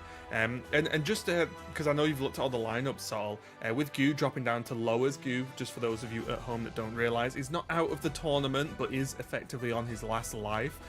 What do you think his chances are? Do you think Rekfam was a tough one and the rest of the group's looking okay, or do you think he's in big trouble? I do like the lineup overall, so I think he's still in a reasonably good position. The other lineups are significantly different. There's nothing like that Odin Warrior that he's going to have to deal with. Levick, for example, has Plague DK, which I think Levick will struggle to get a win against this lineup with Plague DK at all. Like, every deck is just going to play minions, and then you die if you're playing Plague DK, which is a problem, and I think Nature Shaman will just get there very quickly unless you draw like 7 Frost Plagues over the course of the game, then I think you'll be fine. So I think he still has a lot to say in this tournament. I'm still expecting him to put in a decent showing, and I absolutely would not be counting him out yet. Let's take a look at who we've got coming up next, though, because we are going to still continue with Group A. We've just seen Rekfam take the victory over Gu, and as you kind of touched on for a second there, we've got Levick and Hemlock coming up for our next match. And of course, we'll do the majority of each group today, but the final deciders matches will be tomorrow for both groups A and B. So nothing's done until it's done, so make sure to tune in both days. We are just going to go to a break while we get that next match set up for you, so don't go anywhere, and be right back with some more Hearthstone World Championship.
Hello, everyone. Welcome back to the first day of the Hearthstone Masters Tour World Championship.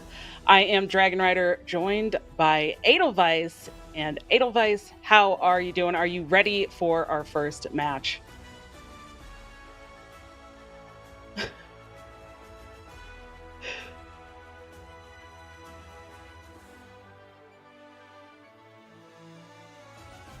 Yeah.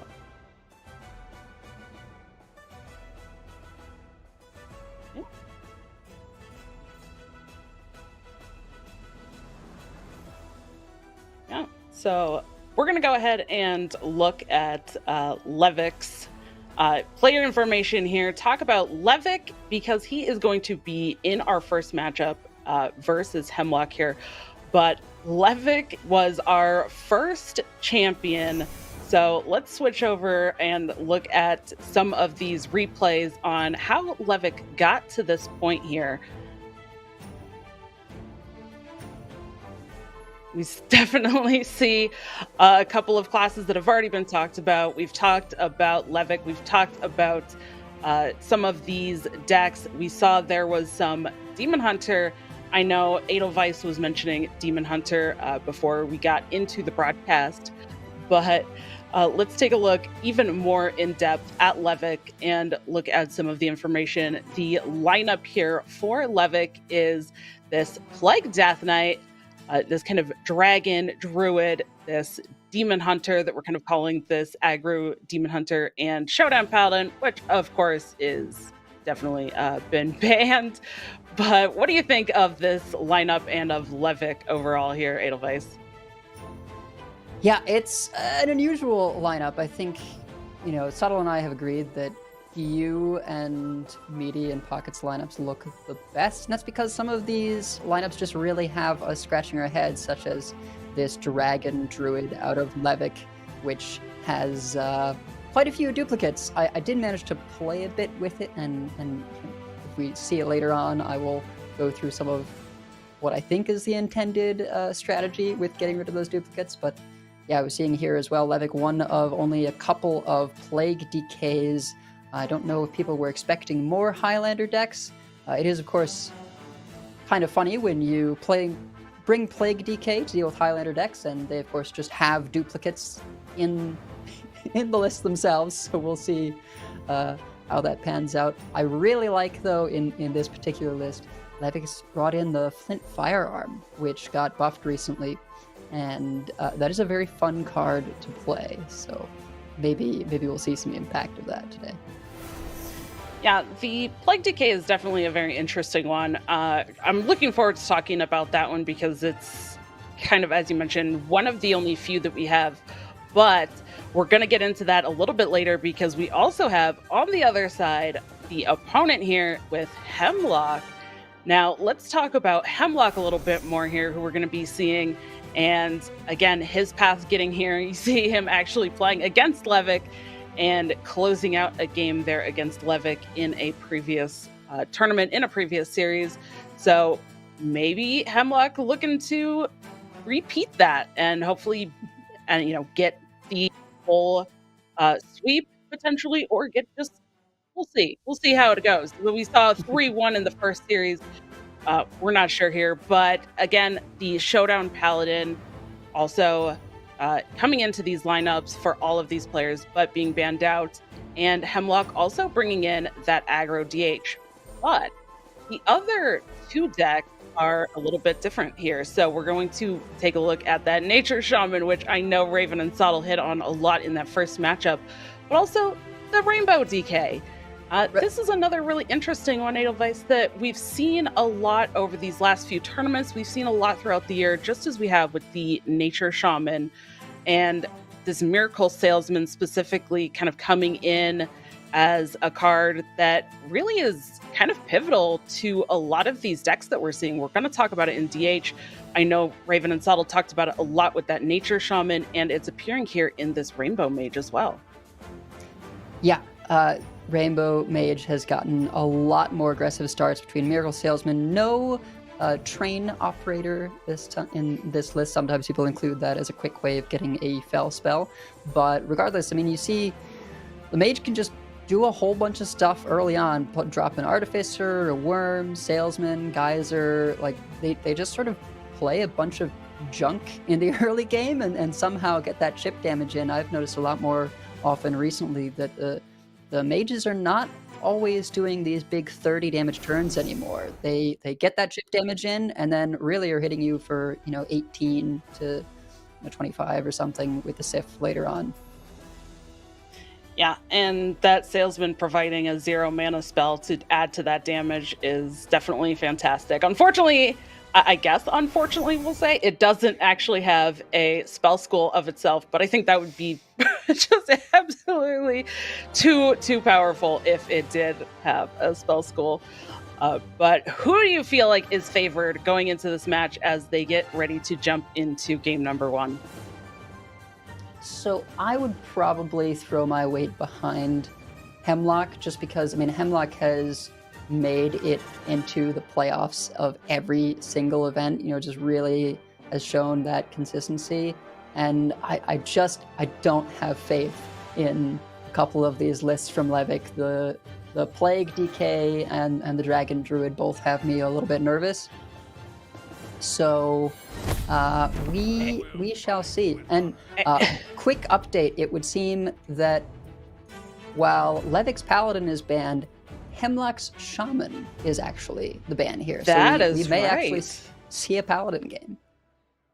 Yeah, I think one thing that a lot of us are expecting, I know a lot of us behind the scenes, the whole casting crew kind of has talked about the fact that we've really expected bans just kind of across the board for Paladin. Yeah, we do have a little bit of a change up here with that Shaman getting to actually be banned, that Nature Shaman. Pretty interesting decision there, and the Paladin here we will get to see. I know it has been very, very strong across a lot of ladder games, a lot of play for these players, and we're going to see if Hemlock can get a swift win with it and get to lead off in this very vital first game in these group stages with this.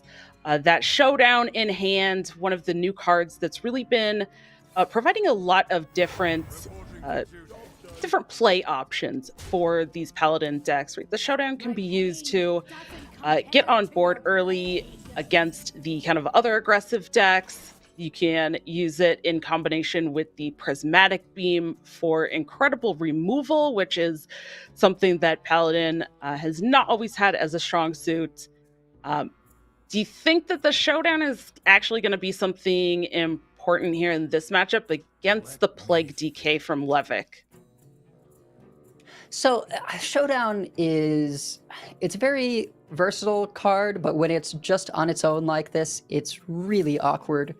You really got to combo it with either Beam or sometimes even a Keeper's Strength.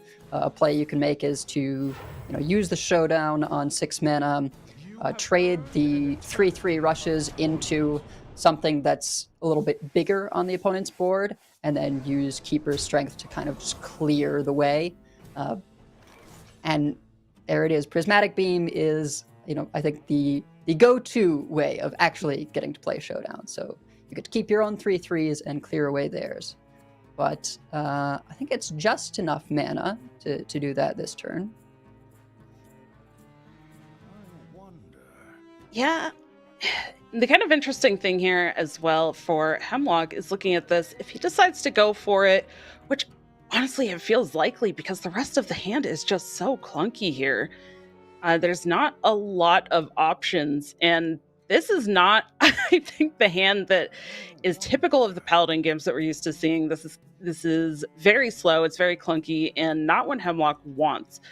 If he does go for the Showdown Prismatic, it's only going to be dealing 3 damage to everything on the other side, which does mean he'll have to send one of those 1/1s into the Helia if he wants to have kind of that clean trade, or he can just use one of the rushers on the board and keep one of the 1/1s to send to face to push an additional damage. But I like the option here of just sending in the smaller thing, keeping more on board, especially against a deck like Plague DK. because there's really only one removal option for big wide boards. And unfortunately for Hemlock, Levick has that exact answer with that Tomb Trader in hand. Yeah, I think that's really what the hesitation came down to, is that as a paladin, Plague DK is going to be looking to keep the Tomb Trader in their opener, and this Living Horizon just is very awkward to play if you have thrown down 2 cards on that last turn. So I think Hemlock was kind of weighing the options of, well, do I risk my next turn being just hero power, or do I take a little bit worse turn 4 so that I can get Living Horizon down, can always do the showdown play later. Once Living Horizon is down, then Tier starts looking a little bit appealing. And I think Hemlock just decided, hey, one of the turns is going to be awkward no matter what, and if the Tomb Trader isn't there, I might just win. So, bit of a risk reward and recovery afterwards.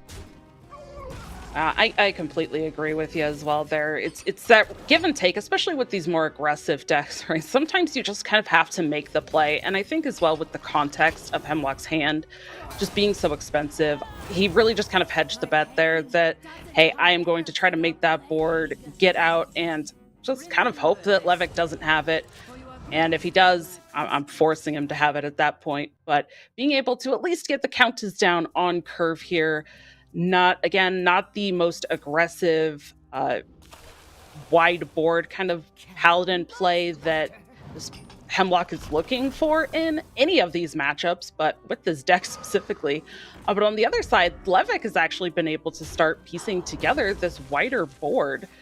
And that Reska is incredibly discounted now, because this is a matchup where there has been so many minions that have been able to die because of Levick getting on board, Hemlock clearing that board with the showdown and that prismatic beam, and then Levick being able to make trades, take advantage of that hero power. And even though Hemlock has been able to now take this Countess, is starting to generate these legendaries, which aren't doing a ton of work for him yet. Yet. The operative word there being yet, because we just saw 2 of the most insane picks that aren't, something for right now.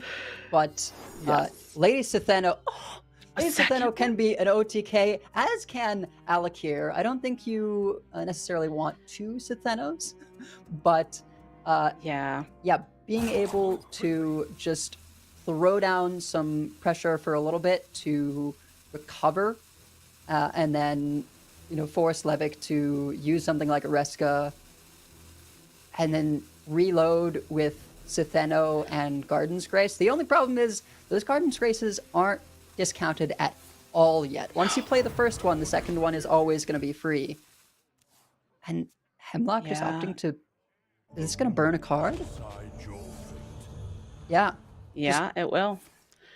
But even though there's going to be a card burned, I do think that Hemlock has some really great tools in hand right now. I'm looking specifically at this deputization aura, along with things like this Alakir or the Lady Stheno that he picked up as well. But on the other side, though, Levick getting that Primus, being able to put out these reborn taunts is an incredibly impactful board presence now for Levick.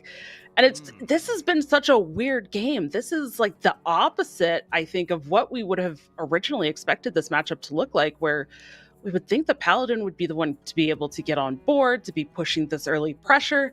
And Hemlock hasn't even done a single point of damage yet to Levick.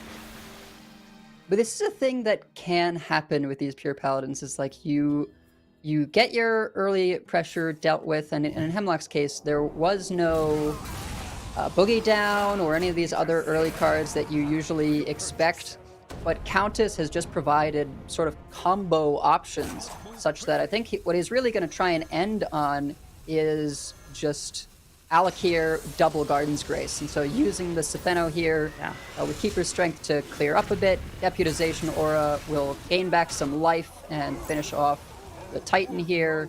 We play these other free cards into Draka, start getting that damage down. And now, even though Levick has sort of an additional clear that's not always available to Plague Decays in this Yogg Titan plus Reska, there's just massive damage from Alakir Double Garden's Grace next turn. Yeah, absolutely. Now, on the other side, though, for Levick, is the Yogg the answer? Because the Reska is completely discounted at this point. There's a 4-mana chained that you could use to rush in, and there's actually some decent bodies on the other side that you can trade into. There's unfortunately not as much leeway with maybe playing everything that Levick wants to go for here. Because he is only at 9 mana, I'm looking at things like capitalizing on the Sylvanas with potentially the Chained as well. But there's options. But Levick's just going to go for the Yogg. And there is a chance in some of these boards that not everything actually gets cleared, as well as when the mechs attack here, they're actually dealing additional damage. So not everything getting fully cleared. But again, Levick has this Reska that is 0 mana at this point. Very, very good utility tool to just bring in at the end of the turn. But as you mentioned, the Garden's Grace, just so good. So much damage. Titan as well, were it not necessary. None of the damage before needed. Didn't even need the Draka weapon. Just an OTK here with Alakir, Double Garden's Grace, and of course the Deputization Aura. So this is the strength of Paladin. You know, even if you are willing to leave it up, feel like you could be kind of strong against its regular game plan, there's still the Countess high rolls that you just can't really be prepared for. Yeah. And, you know, in these conquest settings as well, it doesn't matter how good it is or how much it high rolls. You just needed to do it once, and that's good enough. So that's, I think, going to be a storyline, as Raven and Subtle were talking about in that first series with that Nature Shaman, which is banned out in this matchup for Hemlock. But, okay, get that quick early win with the Paladin, get that out of the way, say, yep, the good deck's doing the good things. We're going to get that win on the board, and leaves him a little bit more room to kind of sit back, breathe. He's got that first game under his belt. And now going into this second game, how do you feel about his chances here with the other two decks, with this Mage and the Demon Hunter? So the Mage seems like it has been sort of the target of some people's lineups in this event. Certainly Q's lineup with the full aggro is very targeted against Mage. And I don't know how Death Knight necessarily performs against it, but certainly Naga DH can get under, and Nature Shaman can, or sorry, not Nature, the Dragon Druid can just present too many stats too quickly. That being said, this Dragon Druid is a little bit differently. I mean, it's the fake Reno version, right? So we'll have to see if a Topior gets online quickly or something like that and presents too many stats for the Mage to deal with. But in this present game, looking at Hemlock's Naga DH versus that Druid, and I'm usually looking with Naga DH to win by turn 6. Yeah, that sounds about right. There is the potential, depending on what things come into hand. Of course, if you're looking for that sharpshooter, you're looking for those kind of combo pieces. If you don't find draw, that's going to super hurt. Right? It's not going to be able to get there all the way, but look at this hand. The momentum's a little bit clunky at this point, but there's the Oscillator for Hemlock to start with. He did find that Sigil to be able to draw, and there is the 1 mana Naga for a pop-off turn. Still, at this point, still only turn 1, but missing some of those pieces. I do kind of like this choice by Hemlock to just go in on the Slither Spear when seeing that Cactus Construct on the other side. Try to keep the board a little bit, especially against, like you said, the more dragon-based Druid that's going to have a little bit more board presence. And now on the other side, Hemlock can follow up on this turn with a 1-drop and getting a hero power in to just be able to actually clean up the board and actually get to keep both minions instead of throwing out that oscillator on turn 1, losing it, and really not getting to capitalize on the higher health of the Slither Spear. We do see Splish Splash Whelp coming into the hand, though, for Levick. Levick with... We've been calling it Fake Reno Druid because while the top end looks like your run-of-the-mill Highlander Druid list, there are 10 duplicates. And that is really on the bottom half of the curve. So, double Nest Matron, double Splish Splash Whelp, which is one of the highest win rate cards in the list, double Widowbloom Seedsman. So a really big focus on, hitting ramp early and having things like Cactus Construct to combat the early aggression out of decks like Demon Hunter and perhaps Paladin as well, given that Levick opted to leave it up. That Cactus Construct, when it rolls something like the Loot Hoarder there, drawing a couple of cards, I think is kind of a stealth power outlier in Druid right now. Yeah, the one downside that I see in this hand right now for Levick, though, is you can ramp all you want, but if you don't have great things to play, or you don't have a lot of kind of that higher top end follow-up, what's you were saying? Yeah, well... Look, I started that point before he started getting all this draw here, but to your point as well of all of the duplicates, we now see Ray Straza and now the Reno picked up. So even though Levick did manage to find that ramp, still has a Seedsman in hand as well to follow up with more ramp, there's these cards in hand are not going to be active. Reno still, without being a board clear, or setting the board to just one board slot, still does provide some armor, still does provide a pretty decent hero power for the most part. I think that's probably going to be a better hero power more often than not over this just base hero power that he has. But the Yogg is going to be pretty good. But on the other side, Hemlock has this huge handful of all of these Nagas now and still no sharpshooter. This would be a good turn to at least maybe potentially start going in on that first sharpshooter, going in for that first pop-off. Yeah, no sharpshooter, no Finley to even, flip the hand with the bottom of the deck to try and look for a sharpshooter. And honestly, I think this is sort of the approach Levick has taken for trying to deal with some of these aggressive decks is, okay, my Reno cards are not turned on, but I played double 3/5 taunts, and just puking stats onto the board is one of the ways that Druid can deal with something like a Naga DH. The big card I think Levick would have liked to have in the early game is the Frost Lotus Seedling to play that for draw and armor, because what you're really looking to do is draw through your deck, fill up your hand. Maybe you still have some duplicates remaining, but you play Fizzle and then Finley. So you fizzle a snapshot of your Highlander payoff cards and all these big top end things. And then when you play Finley, you swap that hand, which you make sure there's no duplicates in the hand, with whatever's remaining of your deck. So any duplicates that you had in your deck go into your hand, all your Highlander stuff is active, and you can play the snapshot to get those things back now into your hand. Was messing around with it. It is clever, but it's also got a little bit of setup and requires having that card draw, which has been a little bit absent until Malagos pick up here.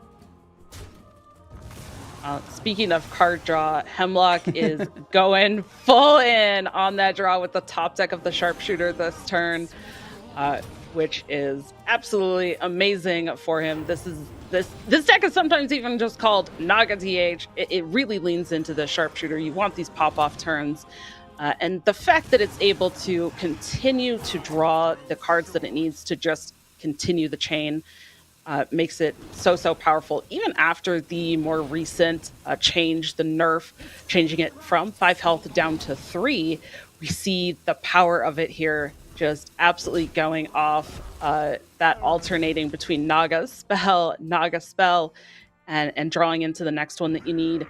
Now, there still is some Nagas in hand. The second sharpshooter also picked up here, but there kind of was a lot of those low-cost spells and coins and things already used for the first one. The sharpshooter lives! Okay, it's okay. We got to pounce. It's all right.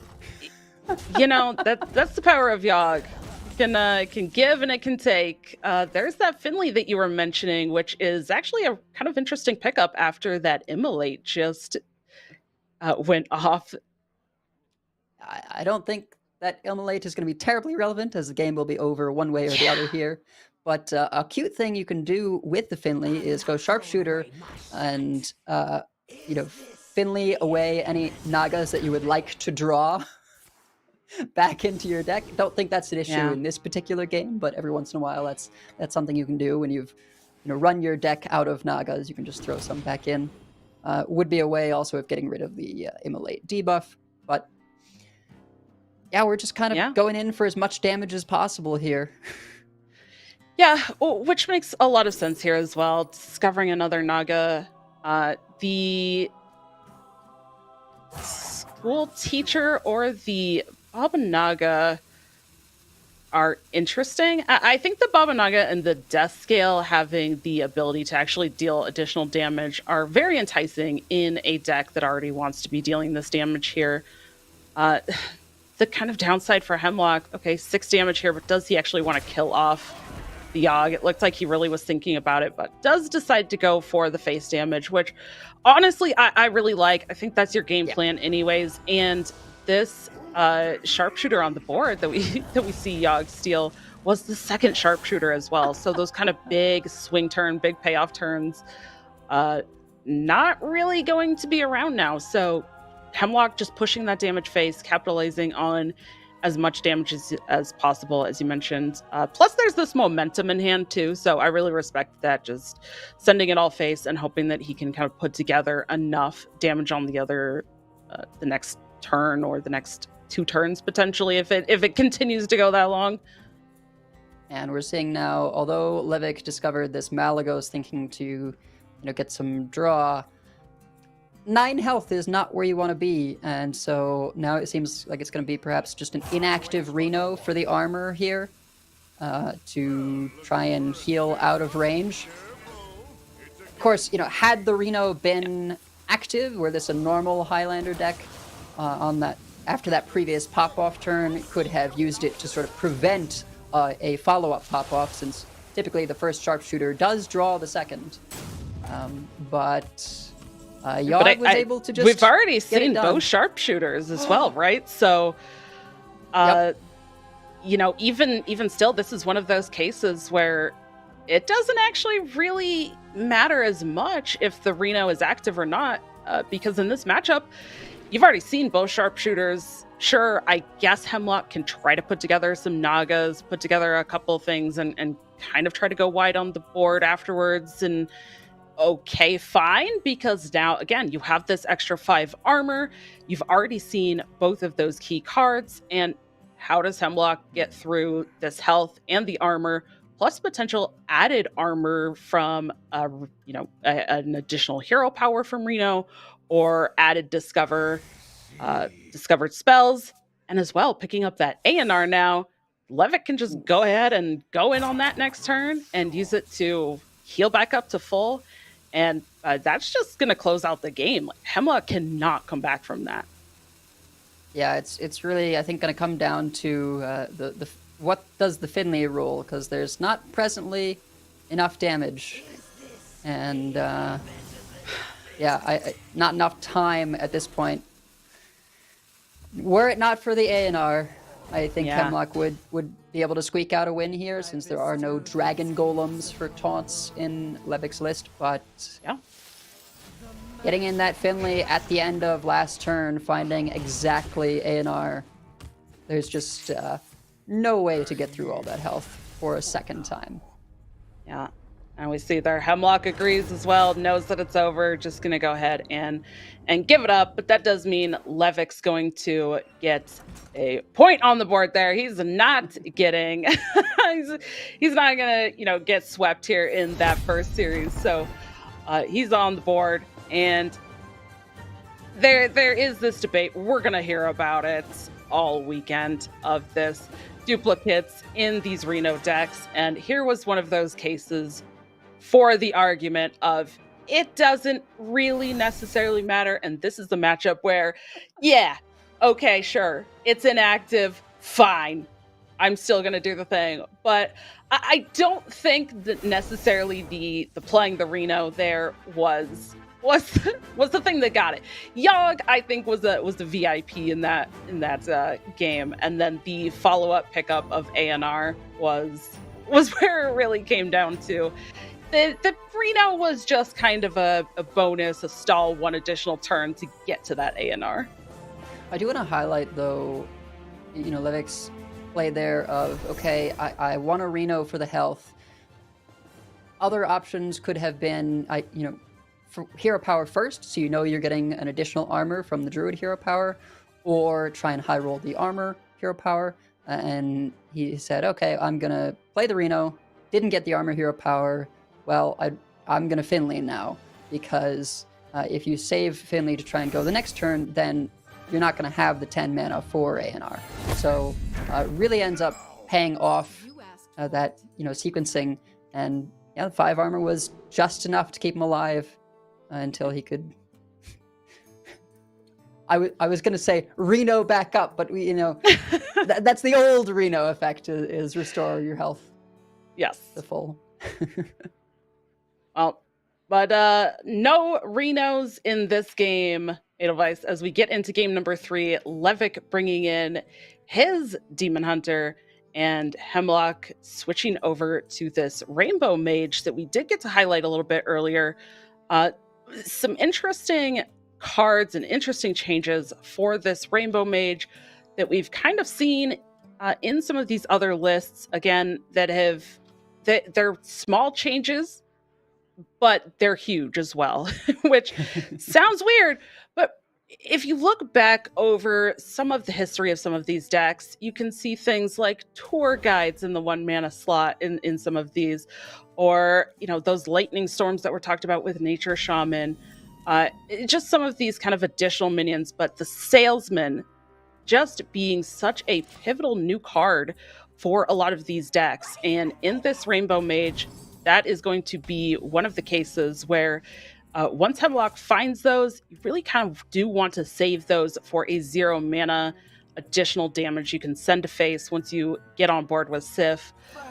But in the meantime, getting to that point, building up some of these other tools with the keyboard, the follow-up of the cold case, finding tempo with putting things on the board, and just starting to chip away a little bit of that damage. As you mentioned earlier, it's not necessarily on the Rainbow Mage about just going in on huge 30 35 damage all in one turn, but getting more of that chip damage in. This might be a matchup where Hemlock can start to do that a little bit, but also on the other side, there is the turns where you can do huge amounts of damage with sharpshooters.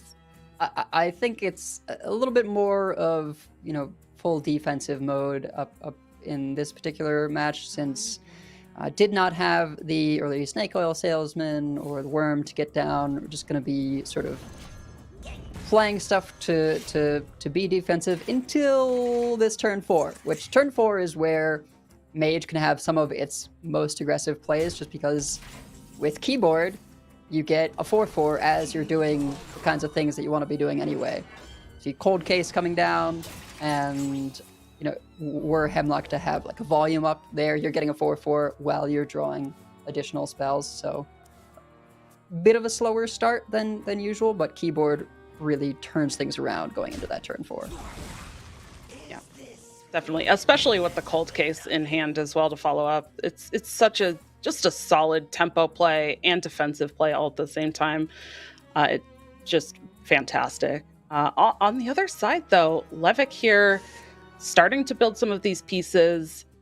The momentum's being very discounted, being only at 1 because there's been so much draw this turn. But is this a turn where he actually wants to use those?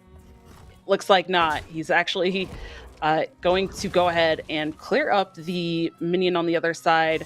But I like this choice to just go ahead and use this through Felon Flames for the finale and get another trade. Unfortunately for Levick, that skeleton did just go ahead and finish the minion off after that value trade. But through Felon Flames for me has been one of the really interesting cards in this deck because, again, it's another zero-cost card. I think zero-cost cards and the combination of what you can do with these zero-cost cards in a lot of these is a story we've talked about a lot. But through Felon Flames is interesting because you can use it on those pop-off turns. You could use it on either maybe a minion that you have played that now you're just going to give rush and trade in to allow some of that sharpshooter damage to go directly into face instead of those keeping things on board.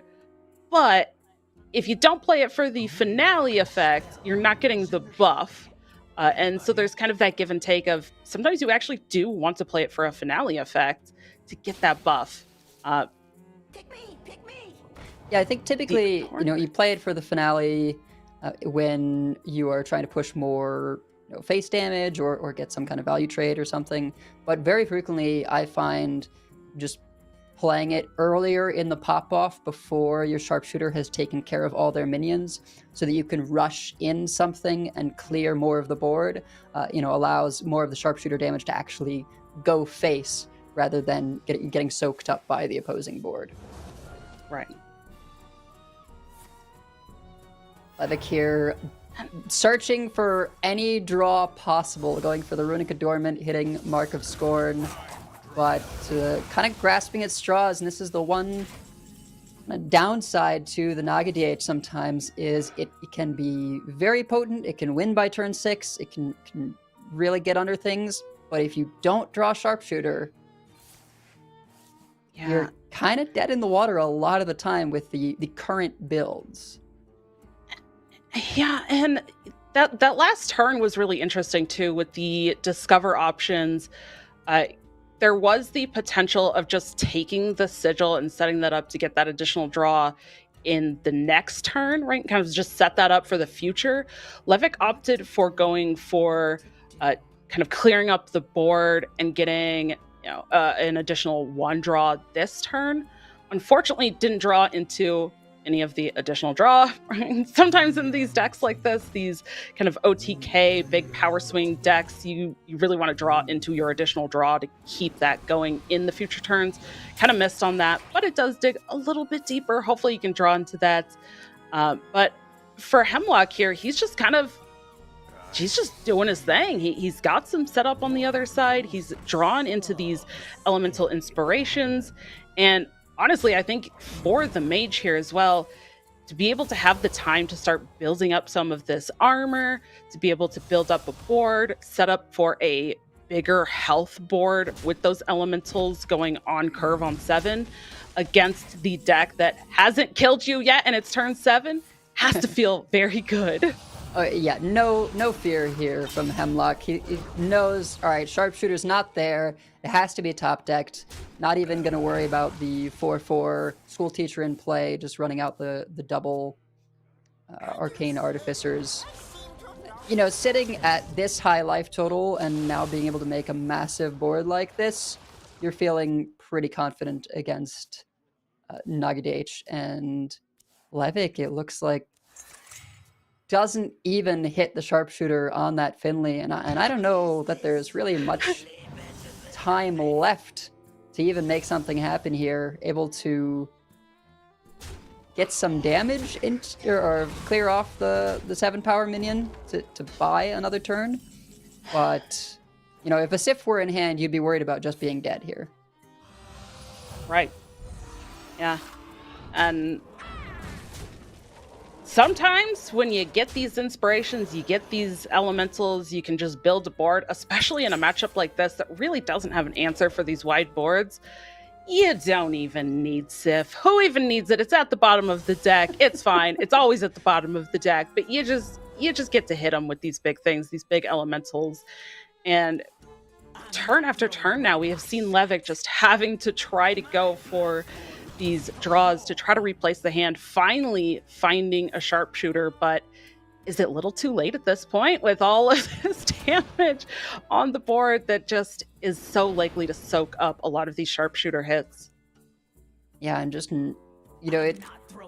turn 8 is way longer than this deck wants to allow things to go, and Elemental Inspiration is just far too many stats for an AGDH, so I think you can't feel too bad about that one. You just sort of chalk it up to draw variance and play out the turn just to, make sure you get your reps in for next time. But there's I don't think even if every shot had gone face, I don't think it would be enough damage for Levick here. Yeah, I don't even think there's anything that he could hope to generate or discover here at this point either. There's really not a lot of discover or generating left in hand anyways at this point. He did have to kind of use a lot of those resources in the first half of the game when he still wasn't finding those sharpshooters. But yeah, we're gonna see it here. As you mentioned, just still not enough. I mean, that's the power of that deck, though. As you see at the very end, still a huge board that was generated. That was a very, very big turn. But in this situation, it came many turns too late. And especially against the big board that Hemlock was able to put up with all of those elementals, it didn't stand a chance. So at that point, it was by far too late. Turn 8, no. They should have been dead on turn 5 or 6. But now we're going to see Hemlock needing to get a win on this Demon Hunter. And very much like we saw with the Nature Shaman in that first matchup, we're kind of seeing the same thing happen here with this Demon Hunter. Every time it's been on stream so far from either side, it has not managed to get a win. Yeah, and so whether that is, just the draw variance, or this deck is perhaps not as powerful as it's been hyped up to be, or people have just brought things that seem to work well against it. I mean, the disadvantage to this Naga DH and why it wants to try and win so quickly is because you really rely on your opponent not having that many stats in play, because the fewer stats they have in play, the more likely you are to just go face with the damage from the sharpshooter. And I think that may be part of why, this mage has opted for a build with the elemental inspirations and not the excavates. I'm sure there are other reasons as well, but it certainly is one of the big advantages. You can feel pretty safe running out a bunch of stats from elemental inspiration, rather than the excavate cards, which can be a little clunky, don't have a bunch of stats. They can be a little more aggressive, but you're relying on a little bit of RNG in terms of what things you're going to pull out of the excavates. Yeah. We're going to see Hemlock have to bring in this third deck. This Demon Hunter is up 2-0 at this point. So again, with Conquest, having to get a win with each deck really needs to solidify. But if for some reason it doesn't go well this game, does have that game number 5 to try to close things out. Levick here bringing in this Plague Excavate Death Knight, which honestly, I kind of like the switch over to this Plague DK here, going into the Demon Hunter. I think putting in a lot of those plagues into the deck, where the deck on the other side wants to kind of turbo draw and is just going to likely draw into a lot of those plagues. Very, very strong. And also I want to mention Hemlock did not have but found that Slither Spear, which was such a good pickup there to just get on board, start applying some of this damage. And this is a pretty early Desperado. Sometimes Desperados can be kind of used in those pop-off turns, but this is really panned out well for Hemlock so far. Yeah, the plagues can be an annoyance as this Demon Hunter, particularly the Frost Plague, which can mess with your pop-off turns in terms of taxing your mana in the middle of it. But Plague DH can struggle to deal with some of these early boards, so you often are able to get in significant chip damage before your pop-off turn. And Hemlock, like Levick before, no sharpshooter to speak of. So looking like he's just going to continue this push, killing the 4/4, hoping for no Tomb Trader to clear this up, and trying to get as much chip damage as possible so that there's not as much of a need for the big sharpshooter pop-off. Yeah, and I think it's a really good decision too as well. There definitely could have been an argument there for on turn 3 just going for the Sigil of Time, again setting up for that draw. But with everything that's going on in the hand, as you mentioned, no Slither Spear, there's really not the kind of tools for creating a pop-off turn yet. Finally, but again, where's the rest of it? The sharpshooter is definitely important, but you also need the other things. And the biggest important thing to at least get it started is one of those 1-cost Nagas, and there's not one of those in hand.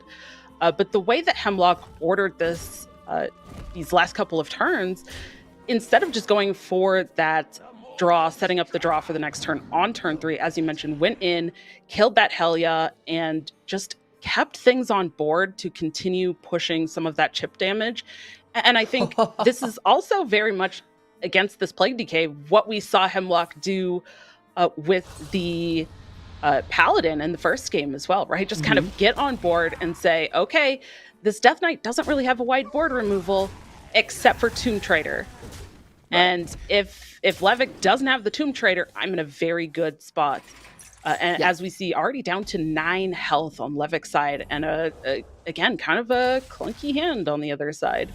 Yeah, didn't work with the Paladin as there was the Tomb Trader, but this time, no Tomb Trader, and Sharpshooter not necessary. Just double dispose is going to clean it up here because of all that damage Hemlock was able to get in during the early game. So that is going to wrap up the match. Finally, we get to see the Naga DH win in something not the mirror. And we'll have to keep an eye on the Naga DHs going forward, see if it's another sort of Nature Shaman thing, or if it's just been struggling to get some of the draws starting out. But really, really love Hemlock's play there and just taking the aggressive line, not even needing to combo.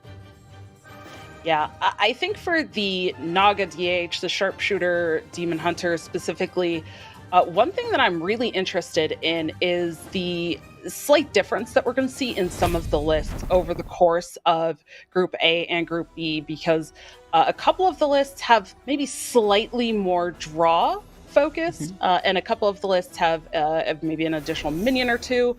So there is going to be a slight difference in those, and I'm curious to see if that ends up making a difference or if it doesn't.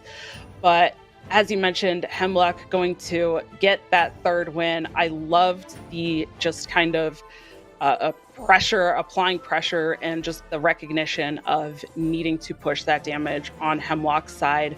And it got him that very crucial first win in the group series. So that does mean that Hemlock is going to move up in this group bracket.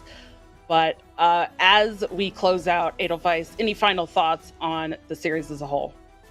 Yeah, I mean, Hemlock just does it again, has made it into the top cut very consistently in previous events. I think one of the players that Pocket has mentioned being a little afraid of previously in terms of just that crazy consistency.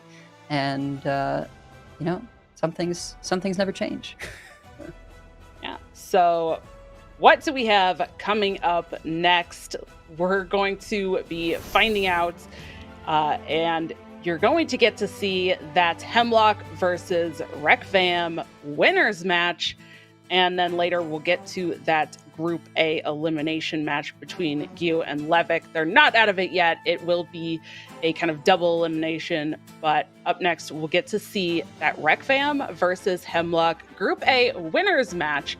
And there is still so much more Hearthstone to go this weekend in our top 8 championship. So please don't go anywhere. Make sure that you are sticking around to check out these matches. see how Group A closes out, and we will be back in just a moment.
Hello, everybody, and welcome back to the Hearthstone World Championship. My name is TJ. I'm joined by the one, the only Neil Lorinda on. Lorinda, how you doing today, buddy? I'm doing great as well, TJ. Of course, I'm doing great. Already off to a flying start this tournament, and plenty more action to come. And not too many surprises in the lineups, I don't think. I saw some people talking about, where's the mage? Why is there not? But honestly, I don't think there's been much of a surprise here. Yeah, I mean, there's some weird decks here and there throughout the field, but nothing completely out of left field with the exception of a couple of those multiple duplicate Reno decks. But we're cruising along with day one here. Wait, what? We already have Requiem down in the decider match. Maybe a little foreshadowing for what's about to happen in this next match. No, we assure you this is live. But yeah, we got the winners match for Group A coming up right now, so it should be a good one.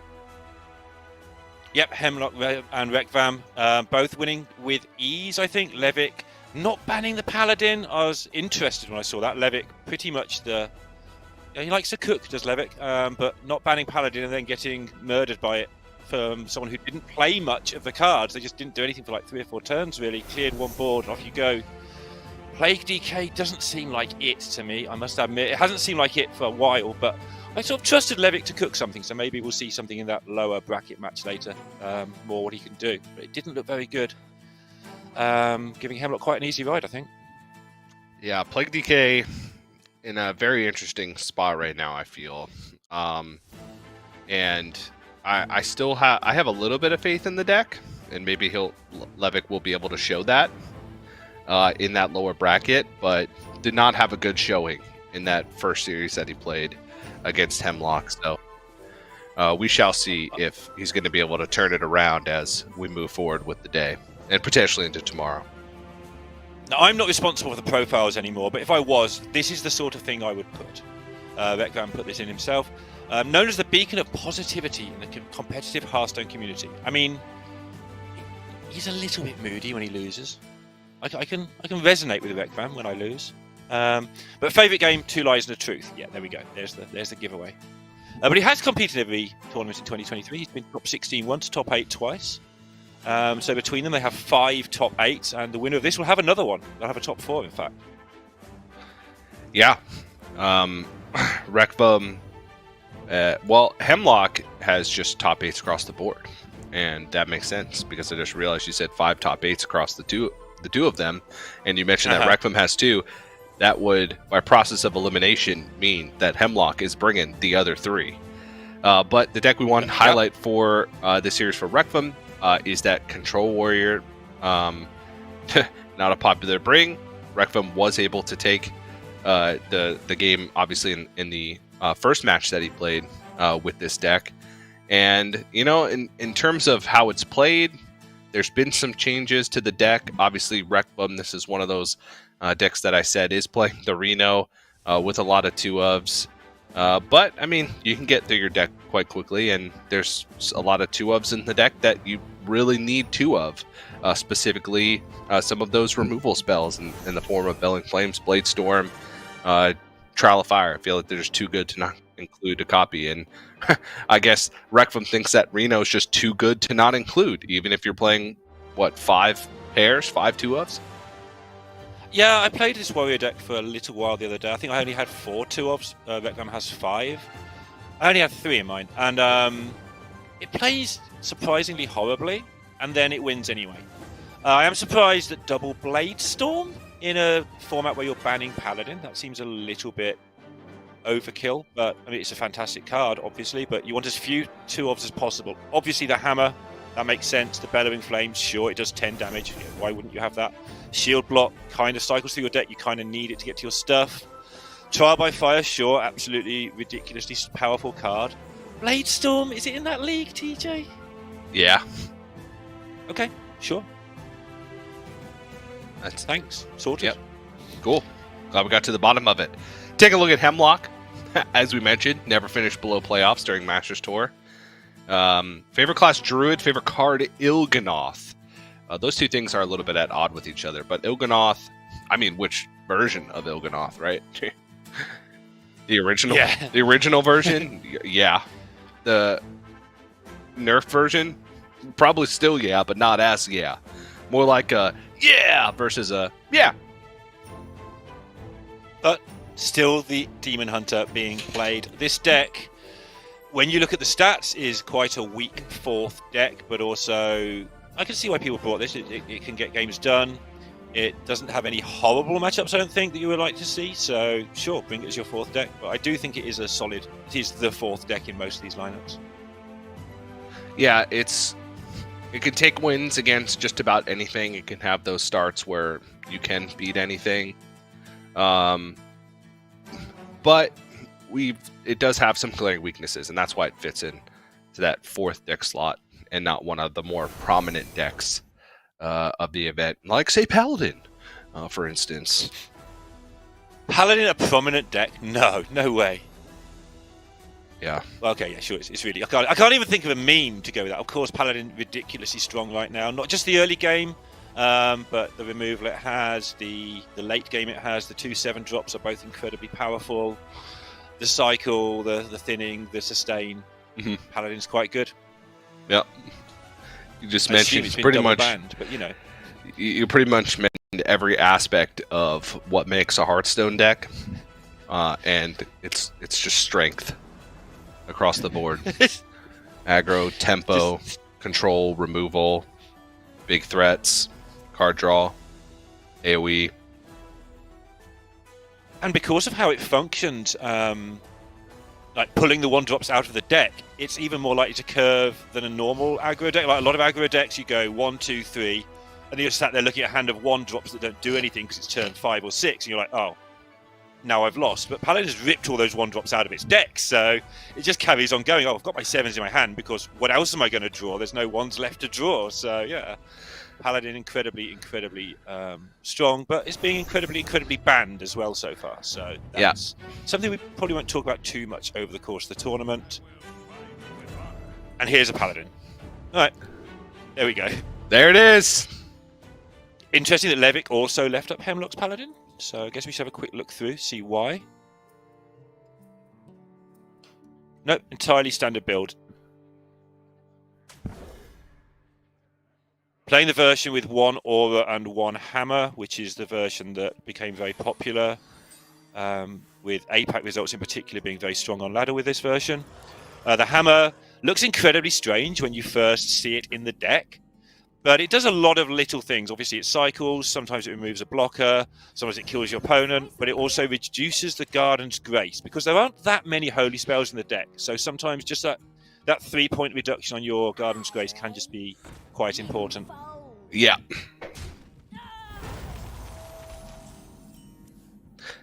Does this Toy feel Living Horizon.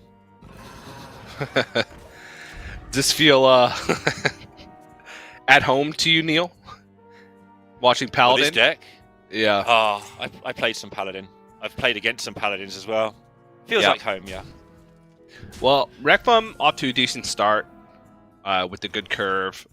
The Sigil on 3 also has Sharpshooter sitting in hand or whenever ready. He does. As well as he's gonna the have to sharpshoot Fellerin, a lot of things.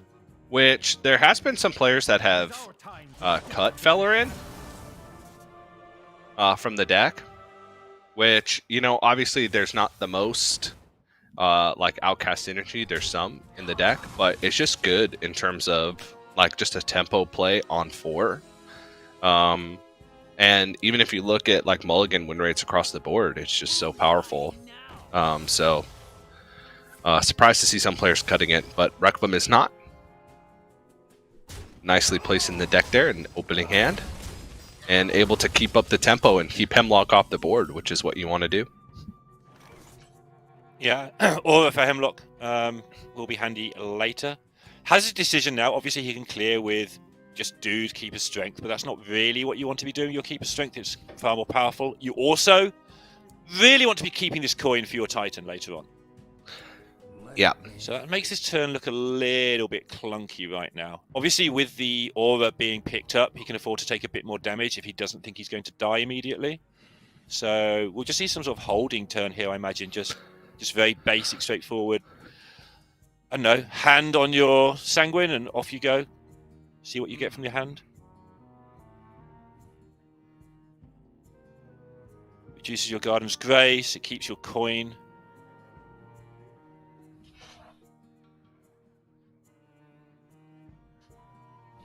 Well, if you don't have the board, though, is holding on to the coin for Titan as powerful? And it's still... Yeah, I mean, it's not as powerful, but it's just such a great card to play Yeah. down. It's still something that eats up your opponent's board. Yeah. I think he chose to play it on the one drop first, just to see what he picked up. There we go, it's fine.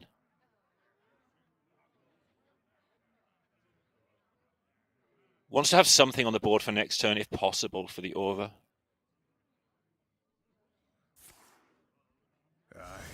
Just a cycle for Spectral Sight. Couldn't get there, don't want to dump the Sharpshooter from the left side. So just using it for one, and just going to continue to clean up the board here a little bit. But not making too much headway in terms of piecing together anything for this Sharpshooter, but is getting some of that chip damage, which is very good. This deck does have a lot of direct damage if it can swing face, and does have the going down, swing it in hand, which makes that a lot easier. Setting up the Aura now with Showdown in hand. Showdown Keeper's Strength next turn, looking very tempting. With a, obviously with some trades for good measure. Gain a load of health. Yeah.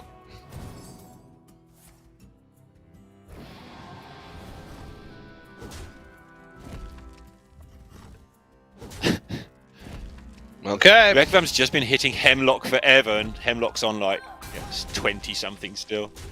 Yeah. Hey, 17. Ooh, the tier. Do you feel safe? Get back a Living Horizon here, of course, is a big deal. Yep. Makes you feel incredibly safe.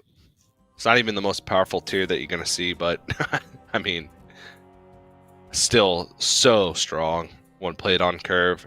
And rolling into a potential Titan next turn as well. Hemlock has just been playing with no board the whole game from every single turn, and it's still hanging in there. Now, to be fair, Rekvam has kind of had this awkward dead hand with Sharpshooter and Dispose of Evidence and Momentum in hand for quite some time. But it's going to be able to find the Midnight Wolf to clean things up. Aura still active, though, which makes things a little bit awkward in terms of like trying to push the little bit of extra damage. Yeah, it just doesn't matter. I mean, Showdown and Keeper's Strength is a thing. If you don't clear, the Titan is a thing. Get asked quite a lot when I'm playing this about the tier. Why is it so good? Because it looks out of place. It doesn't get that much back a lot of the time. But it's just on curve, as you said. On turn 6, you get tier. Your opponent has to deal with it or they're getting tightened. And if they do deal with it, you might just be able to drop a Countess.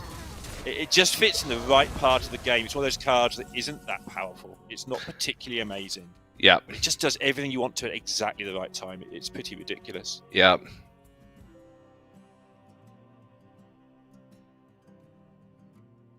Oh, Hemlock wants to just jam the Titan, but I don't think he's going to. Let me think. What are you looking at? I mean, Showdown, Keeper's Strength, and you've got a Guardian's Grace in there for good measure if you do that as well. Put some health on the board to absorb any shots that might come your way. Everything about boogieing down and Keeper Strength? Definitely could.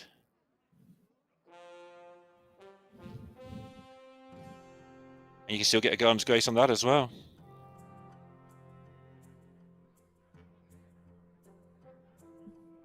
Yeah, he's torn.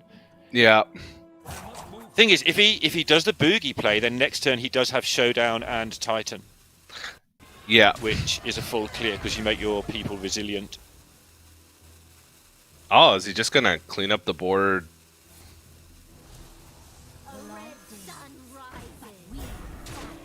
Okay, The no old-fashioned keeper way. strength up whatsoever. I mean, Sweet. that makes a little bit of sense considering he does want to hold on to these minions that he's kind of value trading across. It does make the big righteous protector. I actually like this turn. So focus on the Yeah, I keeper do too. strength, just because it gets rid of the downside of the showdown. But I think this worked out quite well.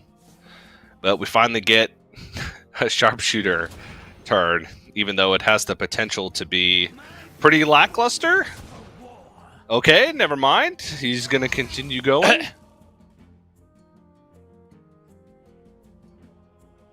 And then momentum. What was the cost of momentum? 1. Yeah, he kind of just want to make sure that he gets another Naga and another spell rotation through.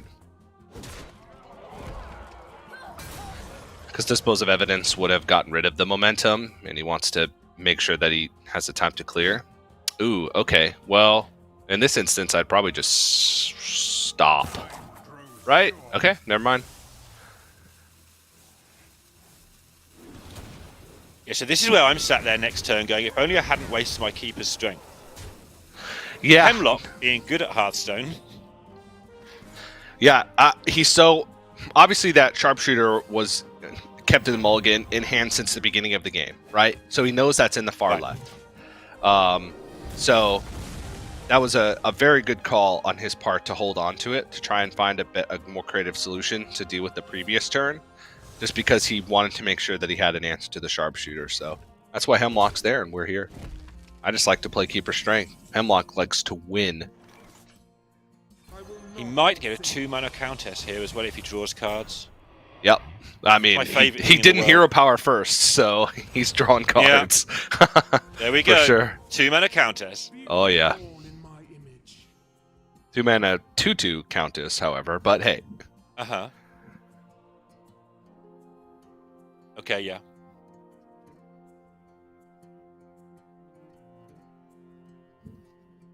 Yeah, I like playing the Silverwing here, actually, the way he was hovering, because if there is some sort of crazy sharpshooter nonsense happens next turn, which, you know, there probably isn't, this eats up 2 shots and the Countess only eats up 1, and you can still play all your invitations next turn anyway.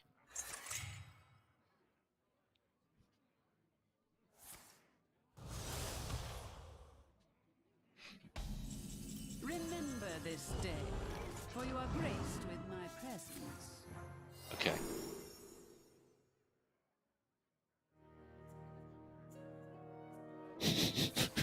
Gaia. Have a Colossal. Very good. Yeah.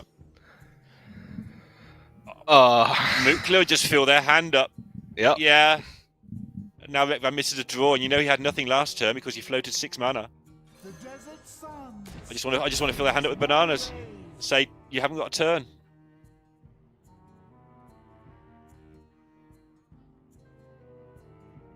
Also, He's just having a think to make sure that there's nothing can go wrong here, giving your opponent 8 spells that cost 1. But also make a 10/10, I think, is a Yeah. good, a slight bonus to this play. And Rekfam Yeah, gonna okay. tap out, and Paladin just feels so good. You leave it up, it feels that that's what happens. Maybe, you know, small sample size, we haven't seen a lot. Obviously, this is the World Championship. These players have done extensive testing. They know the matchups inside and out. They had a plan for dealing with the Paladin. But in this situation, Hemlock is able to get across the finish line. Some great play. Not like the fastest start in the world. No, like just like boogie down on 3, perfect curve. But did have the hold on the keeper's vert, which was fantastic. So nice little win there from Hemlock to kick off this upper bracket series.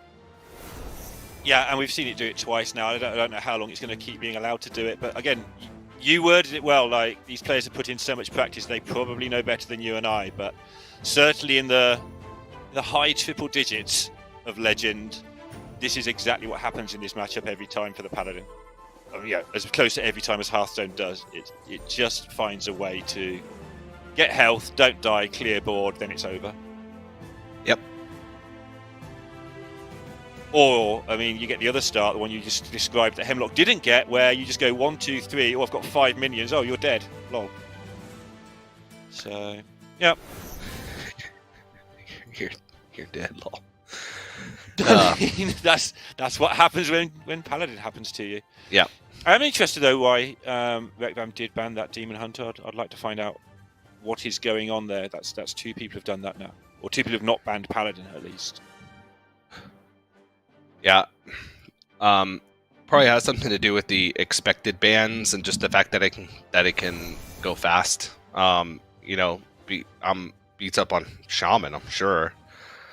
Just the sheer tempo, damage from hand, not necessarily reliant on a board that you can just kind of sweep up, and they do tend to go faster than you, even if you have unlimited time, which you don't for the Shaman. So it could be a reason why see the Demon Hunter ban against lineups with Shaman, if they do consider Shaman to be the weak link that needs to get across the board. But whoa, fast swap. Do you think Shaman's the weak link?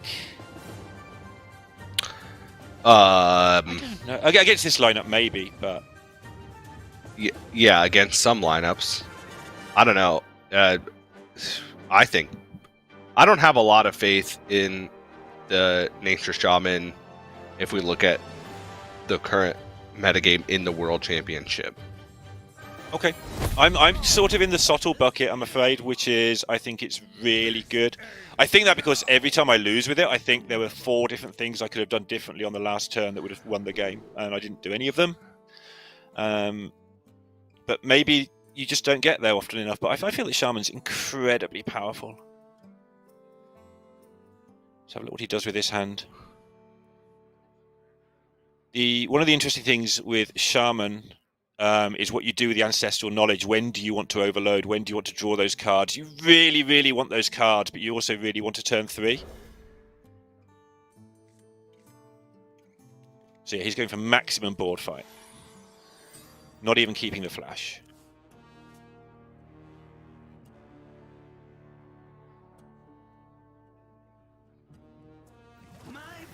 Sometimes flash can be good for board fight, though. Especially since 2 is not a very powerful turn, so if you flash on 2 and then have like reflexes or something against aggro decks, that can oftentimes allow you to just find an answer. Yes, if you've got the reflexes in particular, I've been definitely told relentlessly by people who know better than me, Tic Tac, Sot, or several others, that do that because you can get so much by you're reducing 2 or 3 mana at the end of the day on your turn 3. Only against aggro, though. However, yes, only against aggro. To be clear, yes. Just to get something going, just to clear some stuff, maybe have a turn the tides minion, whatever it's called, left over at the end of that turn.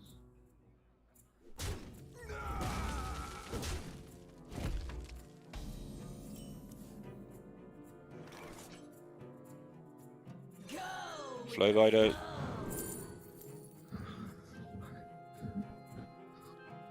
oh, that's tough. Crash. Is it crash though?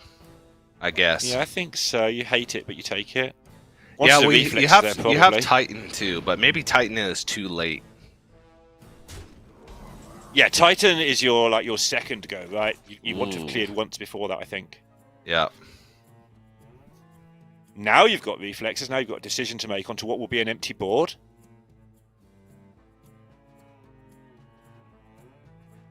You can flash Salesman, have some stuff to do next turn, and try and get the tempo. Then you've got to work out when you're playing Turn the Tides, though, because you don't want to overload on the turn before you coin your Titan out. Yep.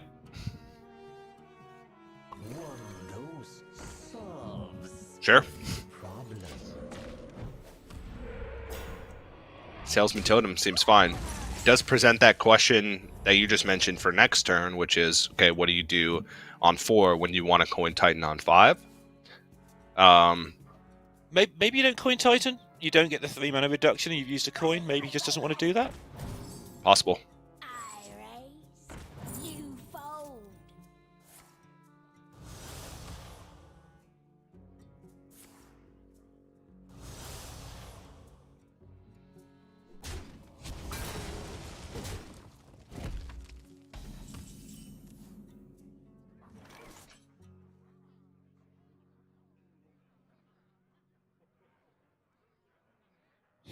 Eesh. I mean, you could always just start. Yeah, I mean, You could start with just a trade and then a trade, like kill off the miracle cells. oh, I'm down some rabbit holes here. I want to turn the tides, coin flash, or something ridiculous. If you're going to do that, you do the flash first. But yeah. Then next turn you've got 4 mana, but it's reduced spells with some quite good stuff in hand. And then the turn after that you've got potentially Titan. That doesn't seem that great either. Nothing seems fantastic. When in doubt, flash.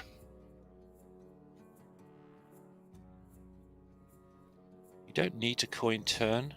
Save the coin for the big turn next time. But then what do you do? Do you just totem and hope you don't start dying? Alright. Guess that answers your question. So much mana next turn though, right, TJ? 6 mana reduced, well, if you count the coin, with reduced stuff. Reflexes in hand. It needs to be a good one, but it should be. Turn the tides in hand as well, reduced. It's going to be a lot of mana spent next turn. And a lot of cards drawn, potentially, hovering over that Thorim there. Mm-hmm.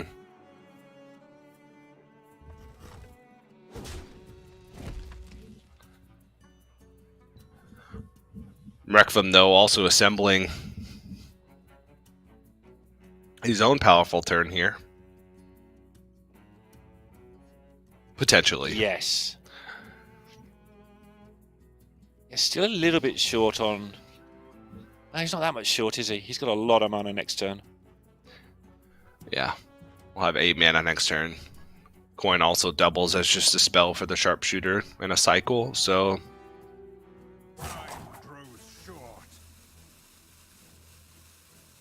We're looking alright. I think he's already working out how he's going to pace it with various things next turn. Alright, it's go time. What's in the box?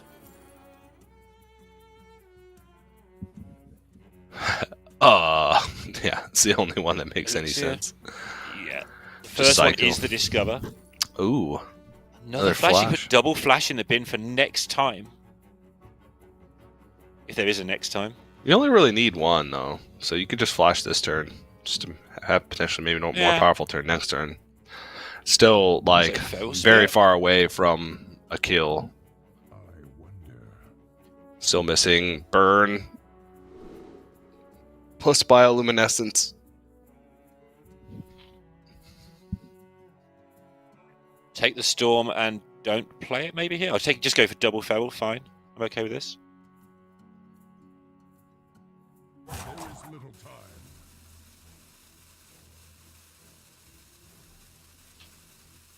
Think of getting this down to buff the crash into clear range. After the feral comes down, seems reasonable.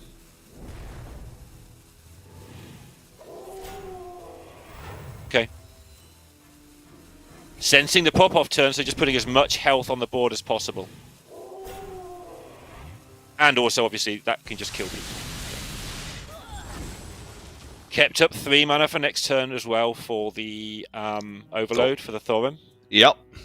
Solid. Nice. Is this really better than nothing? Going down swinging.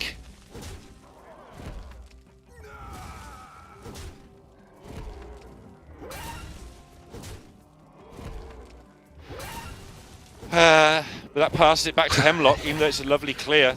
You know, all the mana is gone, so Hemlock gets another go to do what he likes this turn. Yep. But that was a pretty big push and a lot of resources spent to make that happen.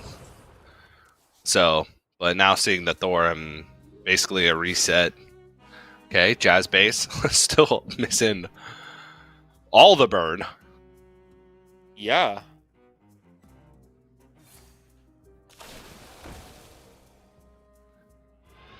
Titan can help out with that, obviously. Alright, Rekvam. Show us what you got. Is this really better than nothing? Double dispose, a little awkward. Yeah. This should do it, right? I would imagine so. There's significant damage in hand already with this momentum and dispose, right? Yeah. Yep, that'll do it. Even just double dispose is enough. At that point, had 7 attack, double dispose +6, but it's just gonna keep going. Probably out of muscle memory at this point, just to make sure the Demon Hunter game is on point. I told you, It sure is. Shaman's a week late against this line. Well, Rekvam's a believer.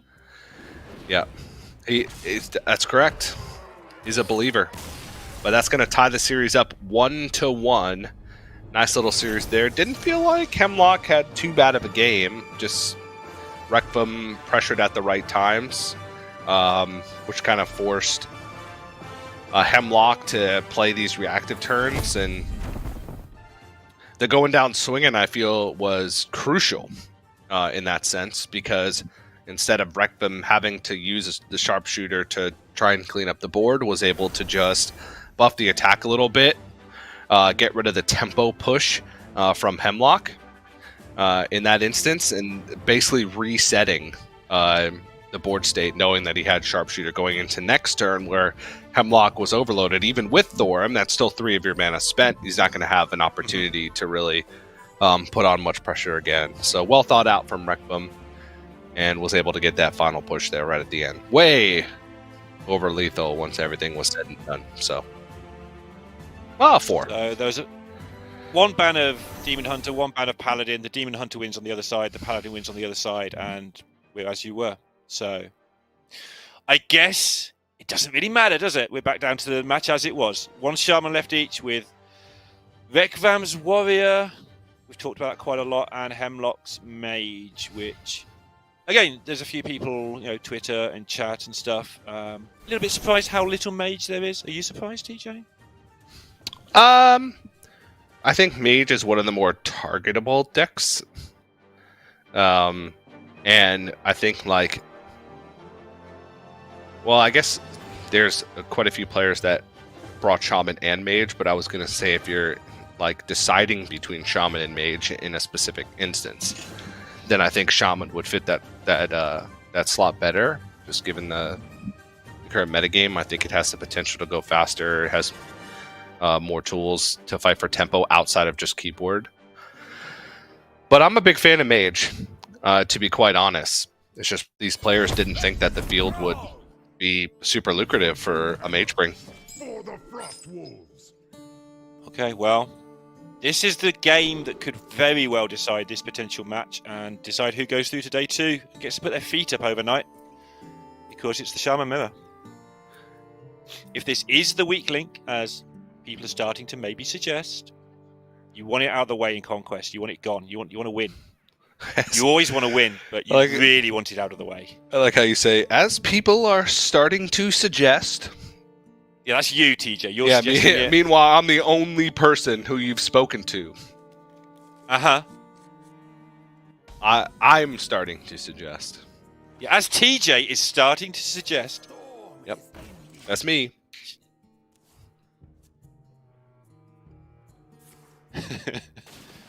Schooling. We have seen earlier today, and for months now, getting a little bit on the board in the mirror is a huge deal. It makes your combo easier. If you can chip away 10 damage by 10, oddly enough, it puts your opponent's damage and their removal under threat, because they have to start actually spending their damage on your things that they don't want to do. So schooling a big deal early on here, but also a big deal, Hemlock's just hitting Rekvam right out the block.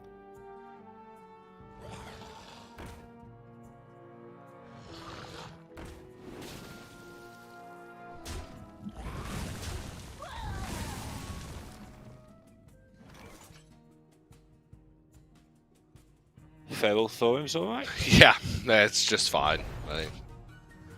Just tempo, right? Yep. Getting that chip damage in, but Rekvam has the answer with the Turn the Tides. Nice and clean. Indeed it is. Also cut has off his Thorim? coin Inza. Yeah. Also has Thorim, yeah. Yeah. Can just go Thorim into Inza.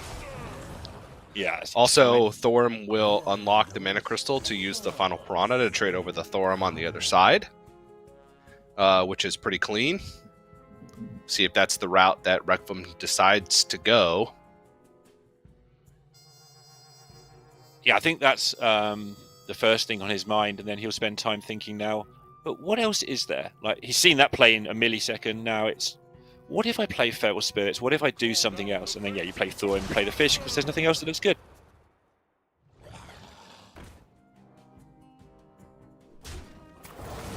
Picks up a second schooling from the Thorin, ready for next turn as well.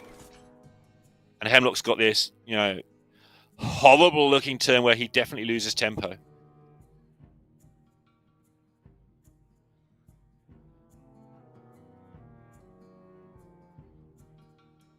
Go on, put your world in double flash into double ancestral. What could go wrong?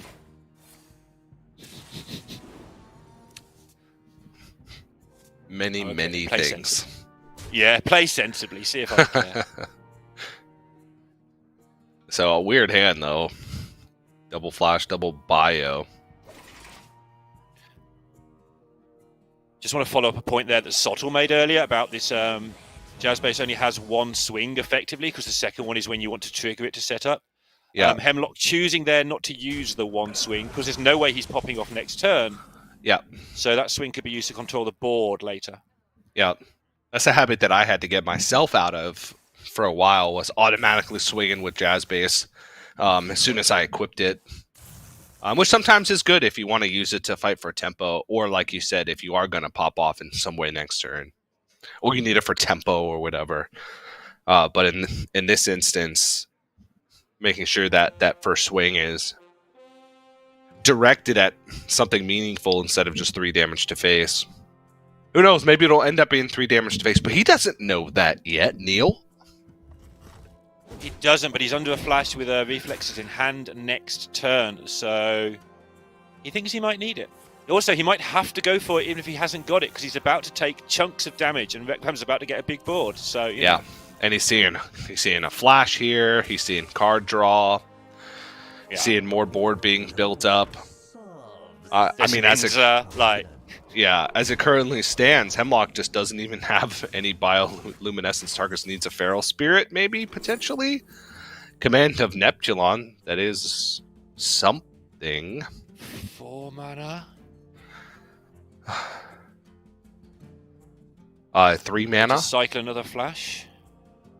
Yeah, 3 mana, sorry. Oh, Lightning Bolt. So he can bio. Yeah. Swing bio. That's +6. Flash. That's enough with the snake oil at the end. I mean, if he double bios, then it's way more than it. No, it's 6, yeah. 9, 18, 27. Yeah, that'll do it. I don't think he even needs the snake oil. Doesn't even need the second lightning bolt. Billion, he just...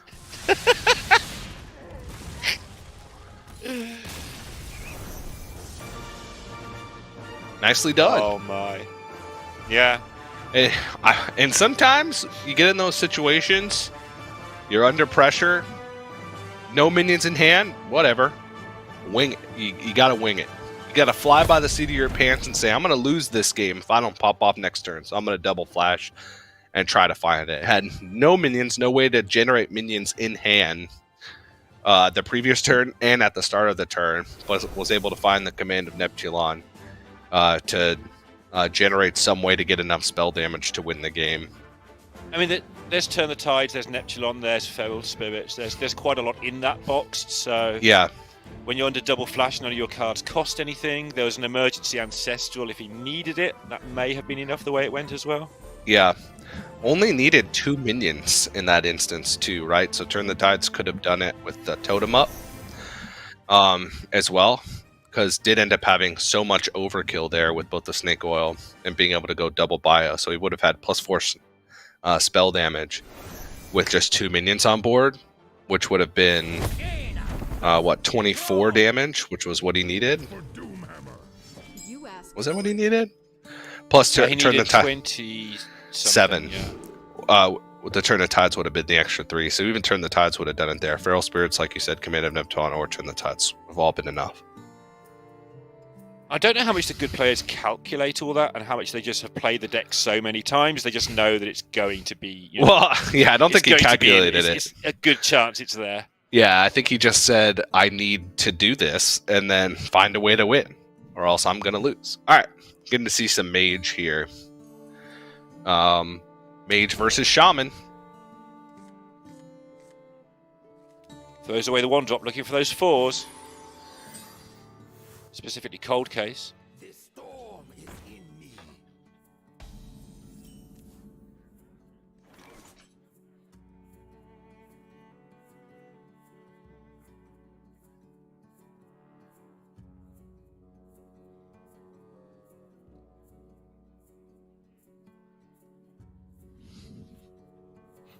How can there be a decision on turn 1? But there is. There's all sorts of options here. Yeah. Good Arcane Wyrm. Coin Bolt. That's what he's going to do. Yeah. I guess there was decisions there, but to me there wasn't really a decision. You just want to get that 3-2 out of the way, because when are you dealing with it otherwise, right? And now the Flow Rider's exposed as well, because even the thought of a value trade can't happen. Yep.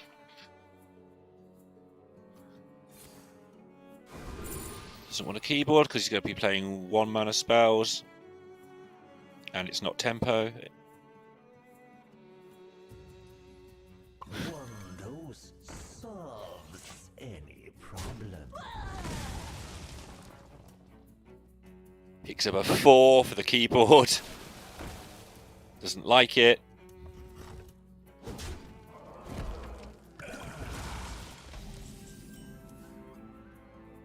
Oh, this hand.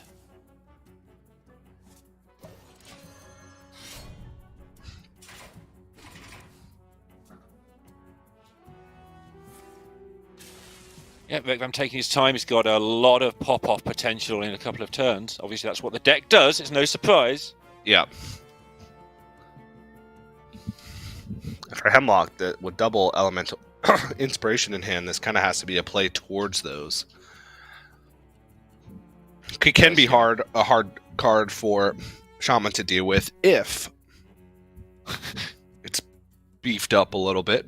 If you got a good amount of spell schools being played, which Hemlock will have by that point. I've got an idea how Rekvan will deal with a turn 7 inspiration, to be honest. Uh-huh. He will kill... Rekvan will kill Hemlock if it goes to that, I think. Yeah. No, that's entirely possible with the way this is playing out. And there's Bio. So... yeah, we are looking towards something potentially big here. Yeah. Especially if minions Like, just like stick on board going into those turns. Like we could realistically see like Jazz Base and Flash next turn.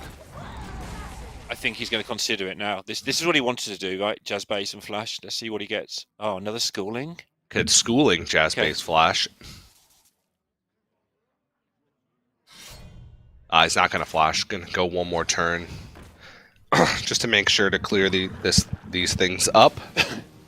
But it's very close. Does need some additional burn spells in order to start to make this work. But he is flying through his turns. Yeah, he's just trying to get that little bit of extra chip on the board, or at least tie up the mana for Hemlock. So Hemlock, who is obviously struggling a little bit.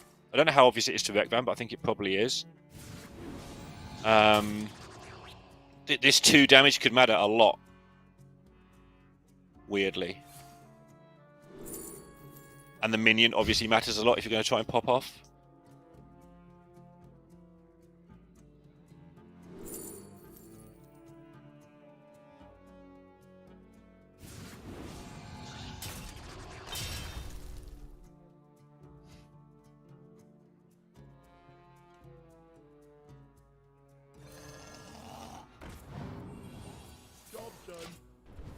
Yeah. Getting to the point now where Rekvan needs to make it happen in the next couple of turns, like we were saying earlier. If he's going to go off on response to an inspiration, he needs to flash now.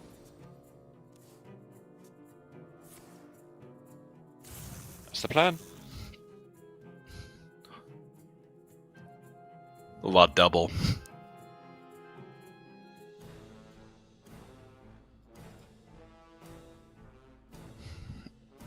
I think he's just counting how many minions he thinks he'll play next turn. Do you want the snake or do you want the minion for the bio? That sort of thing. He's got a fish. He's got a zapper. He's got two looks plus a draw. Yep. He's got so much mana next turn. Counterspell? Yeah. That's helpful. It really is, because with Shaman, you don't want to just test face with a lightning bolt, right? Because you want to bio before you lightning bolt. Yeah. So if there's a counterspell on the board and you have to test with one of your damage spells, everything's just a bit messy for you. Yeah, this is like the ultimate disruption here. With both the cryo, so can't swing in with the jazz base, and then the counter spell. So good thing Requiem held on to the second flash, because it's likely going to have to try and do that. Unless you can just snake oil and still get there, even without the swing. Like snake oil, test for counterspell. You have Piranha plus Novice Zapper. It would depend entirely on what the lightning reflexes hit, right? Yes. Well, he tested with the flash, so he was thinking of going this turn. Oh, no, that... So we're looking at, what, +4 spell damage? Yes. So that's 21 plus the snake oil, which is 25. Am I counting that incorrectly? 4, 21.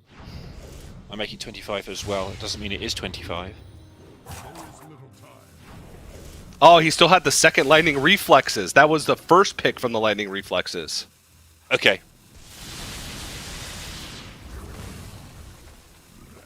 But he got Turn the Tides off the second pick. He was hoping for burn damage, but now Hemlock is dead to just the swing of the jazz base. Yep. Or any burn spell, additional burn spell from hand. He tossed away the Artificer in his opening hand as well. I'm not saying that was incorrect, by the way. Just going back to the irony of the situation. Yeah. It's the damage treasure. What are you? Elemental Inspiration. Hope there's no burn and hope you get a bunch of taunt. Bunch of taunts and some lifesteal, yeah. Yeah. What to do? What to do? I think that's possibly the only route here for Hemlock. Can't draw. If Wisdom costs... let's see. Oh, double taunt, double lifesteal. Okay. Ooh. And you deal through... You either use the treasure or the bolt on the zapper. So it's still any burn spell is enough. Oh, that's 4 cards. Yeah. Surely. Yeah. No. He No. smiled, so it looked like he didn't hit any. Oh no, that's enough. He gets both rushes and then he can swing face because he has 2/2/3s to trade through. So he does get there. No burn spells, but the double Turn the Tides is enough to turn up the board. In fact, he needed 3 taunts in order to be protected from that. So not able to get it. And Requiem gonna tie the series at 2 apiece. And whoa, he just flipped sides. That I'm disoriented now. He was facing the other direction. Whoa. What's happening? Whoa. This is his winning direction face. So when he comes back, we have to see which way he's facing. Yeah. Yeah. That's how it But well works. done by Requiem there. And it's kind of a very expensive hand for Hemlock. Was never able to get full tempo. Had to use the coin on turn 1 just to kill the Novice Zapper. And just was kind of trying to play catch up the whole game. And I like the turn with the just infinitize the Maxitude and try and go for full disruption on the flash turn. Realized that it's very possible that he was dead if he didn't. And use the cryo as well to freeze the face to try and block the jazz base from being able to swing, and did get a solid outcome from the elemental inspiration. And given one more turn, if it wasn't exactly Thorm off the top, I think Hemlock might have been able to turn the corner. Just because that was the turn that he needed Thorm, because it wouldn't have been nearly as good if it had been picked up on subsequent turns, because it would have been, what, 1, 2 overloaded, definitely not 4. So capitalizing on that window of opportunity. He's going to gain 8 health. Rekvam's going to get 1 more card, and then he's going to kill Rekvam the next turn after that anyway. So yeah, just in the nick of time for Rekvam. But again, he planned for it in that order. Hemlock did everything he could to disrupt it. Rekvam, as we saw with the mirror match actually, when Hemlock won, just working out when's my opponent going to kill me, try and kill them 1 turn before. It sounds easy when you can see both hands and when you're watching the game from here, but that's the hard part of Shaman. Definitely is just deciding I can win next turn, I need to win next turn, let's go for it. Or I don't need to win next turn, sit back, feed up, get a nice easy win the turn after that. And we're down to the 2 decks that are different in the lineup. We've got the Hemlock Mage, we've got the Rekvam 2 of Reno deck that we're going to talk about every time Reno's not active. It's always going to be active. It's not, actually. Okay. In fact, it wasn't already today. So, but that's okay, because Yog was active. Yeah. But, I mean, Rekvam, the beacon of positivity in the Hearthstone community, right? Yep. You got to think positive like that and think every time you draw the Reno, it's going to come right on time and it's going to be active. That's what the beacon of positivity would do. Yes. Yes, it is. If Rekvam were the beacon of positivity that he says in his 2 truths and a lie, then yes, that's what he would do. Yeah. And he's gone. Chair. Chair's doing Hemlock now. versus Chair. Yeah. Aw, Rekvam's back. Amazing. Don't be like that. There's a good chair, though. Yeah, solid. Very good chair. So, Hemlock needing to win this one game to reach his 4th day 2 in a row, which is all 4 events this year. The loser obviously gets another go later on, so not out yet. And the winner goes straight through to the top 4. Yeah, you don't want to lose right now, though. Like, It's honestly, horrible, isn't it? I'd prefer to lose in the first match, get your jitters out, right? Then to get to the winner's match, go to game 5, and then lose. Because then you have to reset all of that sort of like adrenaline and nerves that you get going into that final game, knowing that you're that close to a top 4. Like, come on now. Those All right, paladins have been getting the jitters out, TJ. Yeah. We got 2 of the 2 ofs already out the way, Neil. We got Bell in Flames, we got Shield Okay. Block. Okay. 3 to go. I mean, it's Reno may not even be relevant. I don't know. It can be a pretty slow matchup. It could be pretty good, yeah. Keyboard Yeah. coin cold case, that's my favourite thing to see. I've never mentioned this before, but Mage does seem to occasionally play a keyboard on 2 and then coin out a cold case. Yeah. It's a thing I've noticed. We do have ETC in hand as well for Rekvam. Has Heavy Plate, Steam Cleaner, and Theatar in the ETC. Theatar seems pretty good for this matchup, oftentimes. The timing of it can sometimes be the question at hand, but I do like the thing Reno decks do, or don't like, I'm not sure. It's a thing that they do, though, to have a cheeky 2 of in their ETC. So the heavy plates are 2 of, but it doesn't count as a 2 of. So you hide the Reno cards in the ETC. Because they're good cards. yeah. I prefer to just have 3 very situational cards that I wouldn't want to put in my deck in there. Which is what Rekvam decided to do. That's my preference. Well, he's done both, right? He's got a cheeky heavy plate. Yeah. Yeah, but Heavy Plate I feel like is a very highly situational card. It's like not a desperation card. It's like, all right, my opponent's at 10, and I have no Armageddon in hand. I played Odin. Here's my Heavy Plate. Or I desperately need to draw one specific card, and I have no card draw in hand, but I do have an ETC. So let me take a heavy plate and trade it. I think it's pretty good in the mirror as well. Because the mirror just becomes a smash fest. And you kind of both run low on resources, so Yeah, yep. you probably take it in the mirror. Yeah. Not that you're going to play a mirror of 5-2 of Reno Highlander. You know, if you did.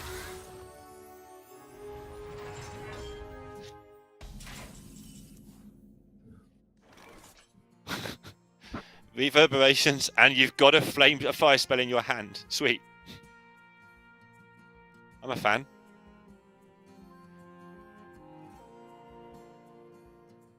There's a lot of better targets, but there's not much of a better turn right now. Is there, though? I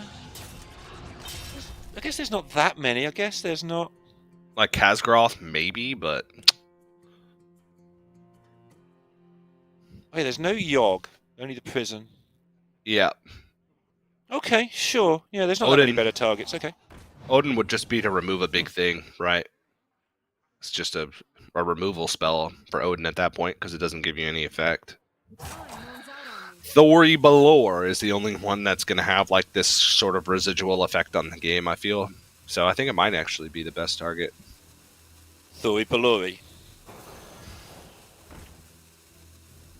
is how it's said in the trade, I believe. Squirrel! Okay, sure.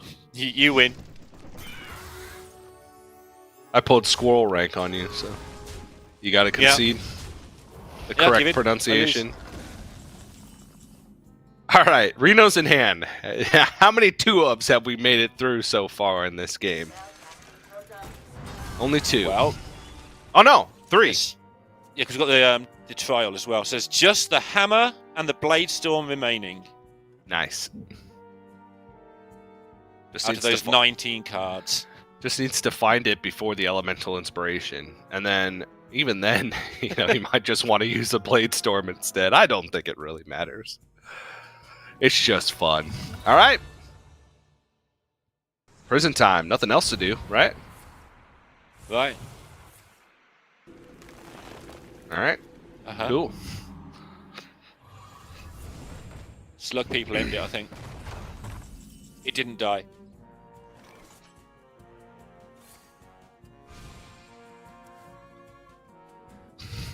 Oh, that's a lot of cards. Holy moly. Yeah. Down to only 14 cards left in deck already. It's turn 7.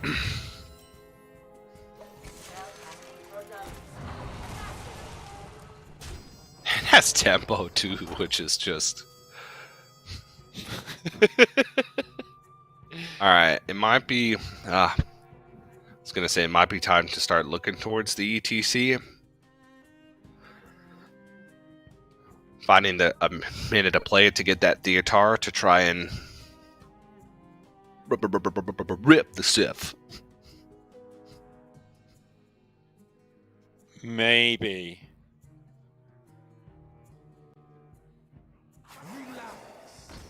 So enthusiastic with your maybe. Maybe. Oh, I'm deep in thought. I'm excited, TJ, honestly. Maybe.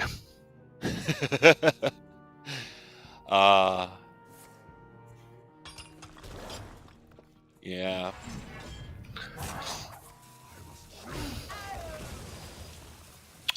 Just a hammer to go, by the way, and then Reno would be active. And then we're cooking. And then we can remove the inactive Thori Balori from the other side. This is a turn, by the way. We've got drum circles, we've got Thoris, we've got elementals, we've got all sorts of things going on here.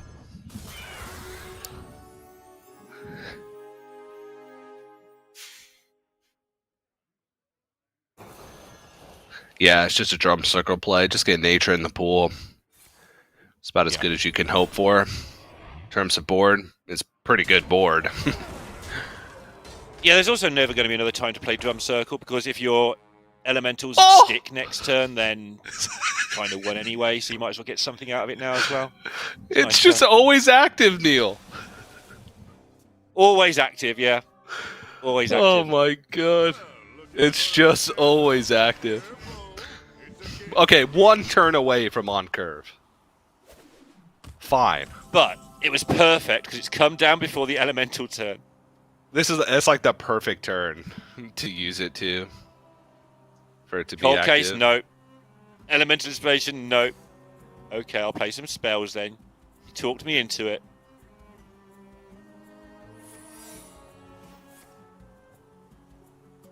Yeah, just try and be as productive as possible with your mana.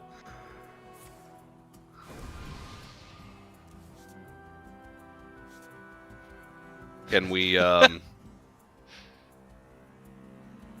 finale this, infinitize the Maxitude? I mean, we can. Do we want to? Salesman. Oh, it's just gonna play for armor? No. Well, he gets the infinitize that way. Hands out on me. I would just Ugh. keyboard ping infinitize over using the cold case here. Yeah, I agree. I agree. Yeah, you waste a charge of the keyboard. Well, yeah. Yeah, you do.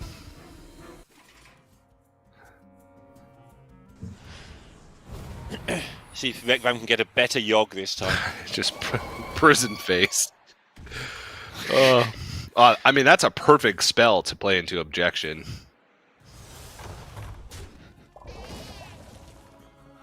With the Germanger. Just gave his otter that already had rush.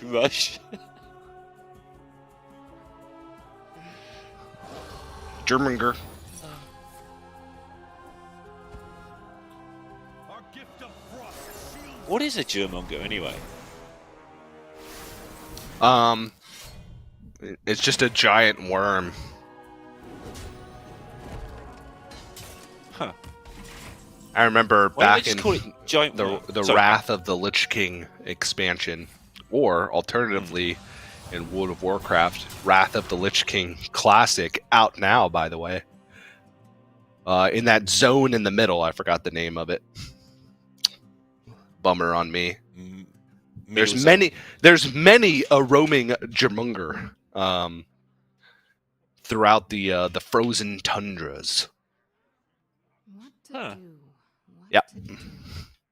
And Starland. you have to watch your step very carefully because at first they're underground, and then as you approach, they emerge. Oh. But if you don't know if you know they're emerging, surely that's a little bit less terrifying. I believe they do give advanced warning in the form of a swirly brown area on the ground. Like moles? Again, apologies if this information is incorrect. It's been a long time since I've battled a Germunger in Northrend. Look, I'm desperately trying to hold on to this sanitize.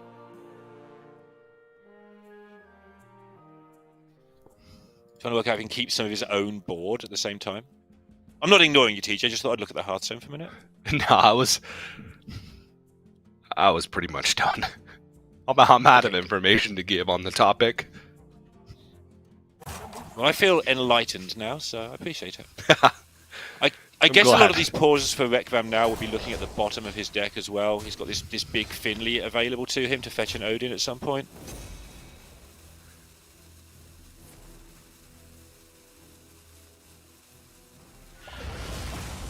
Obviously, so far through his deck that he has a good idea what he'll pick up.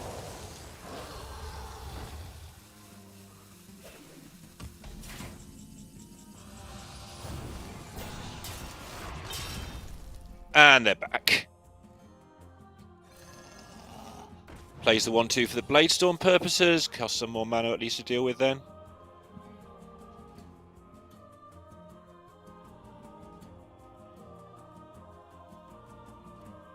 Otherwise, Vecman would shoot his own. Yeah, just putting different numbers of health on the board. Wow! Just Yogg. Oh! Oh my goodness, Oh! that's disgusting. Uh-huh. And you too, matey. That was free, by the way. Well, he paid 7 mana for it originally. Yeah, 2.5 mana for that. It's alright.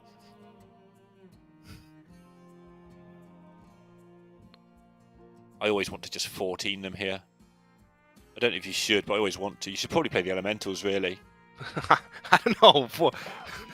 16. I'm gonna go with the ETC. The guitar.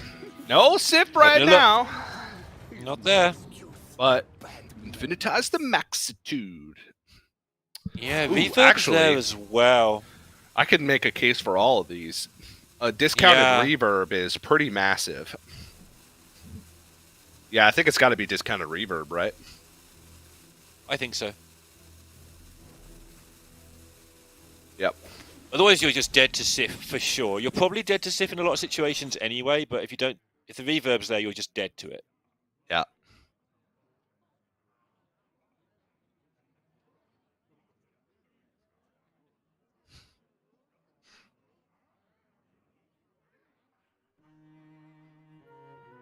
I wonder.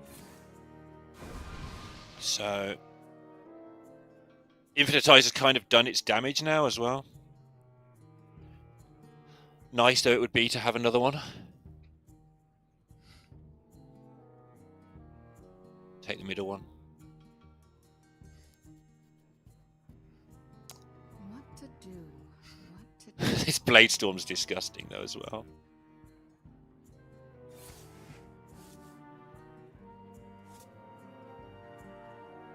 Time runs out on me. Okay, okay. Cold case. Maxitude. Yeah. He's weaving. Stop that. Back to the maxitude. Oh, 0 mana bolt as well. Look at all these bolts and snake oils. It's so much now.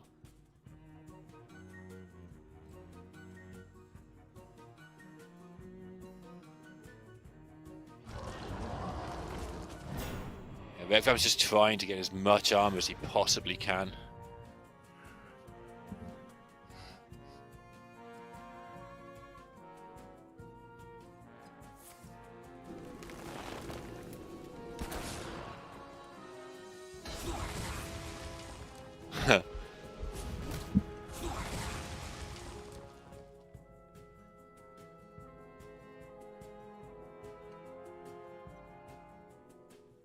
He's just making sure it matters. He wants to play this. He's hovered over it. He's just double checking that does it even matter? If I get Sift, am I just dead? Do I need to cycle it to try and win the game instead? Yeah. Fast here. Working out some breakpoints probably.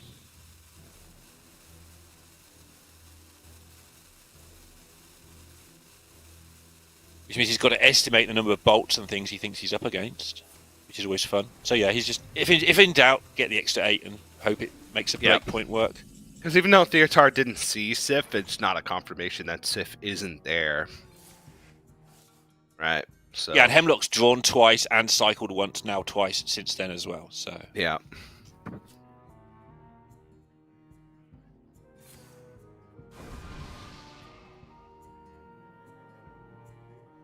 but no Odin's making this really hard for him. I mean, you just can't close out the game.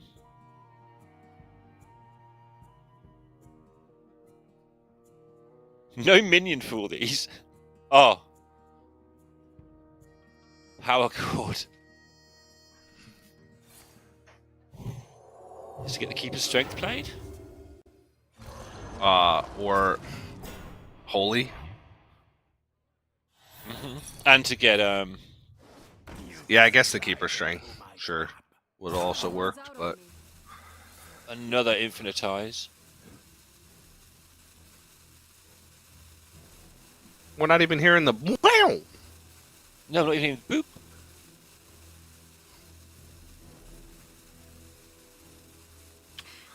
What is it? Is Fell? Oh, there we go. Wow. Didn't hear it the last turn. Here we go. On a clock. Blaze is properly on. Yeah. Yeah.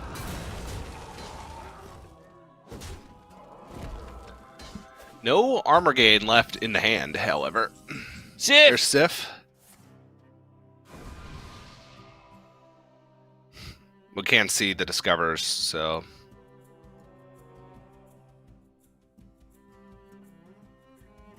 If he hasn't played Fell, he's probably looking for... Fell Screen Blast. Sif Reverb. He's fine Rush. If with Reverb can only play one of or two of the Arcane Bolts is certainly not enough. Because it'd just be 2 Arcane Bolts and a Snake Oil, even if the Fell spell is played. How much is the spell damage? 7? Time runs out on me. So 10, 20, yeah. It's nowhere near, is it, actually? I mean, twice, though. it's close. Yeah. Because Yeah, Sif 7 plus twice is a lot. Reverb plus Arcane Missile, 34 plus 14, 48. He's at 56. So it was real close. Yeah. The 8-8's been left up here. That just goes to show you the value of picking the discounted Reverb from the Theatar earlier, as opposed to the Infinitize the Maxitude.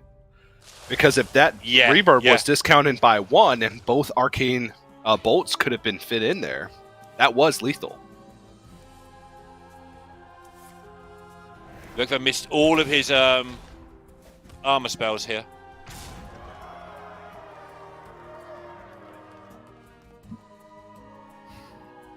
Just Ignis.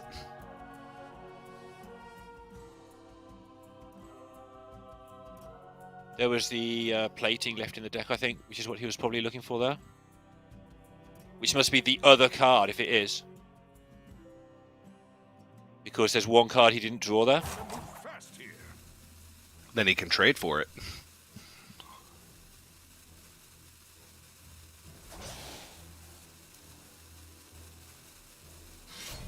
Hammer. Yeah, I mean, still very good. And I don't know how Hemlock is going to find the damage.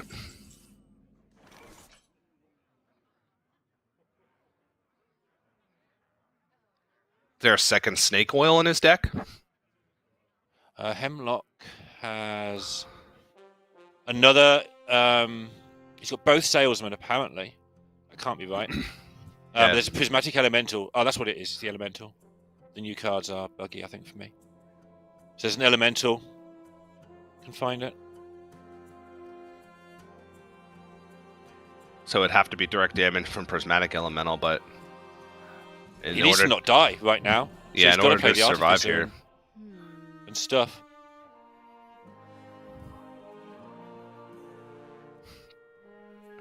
He's counting it again. I don't blame him.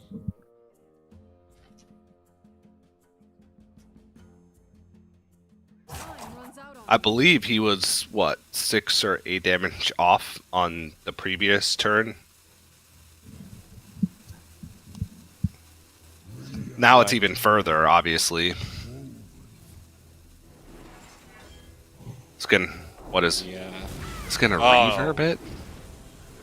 Surely with the reverb gone, he's in can't Yeah. land. But he concluded he was dead next turn, probably rightly so. So he had to do something. Yep.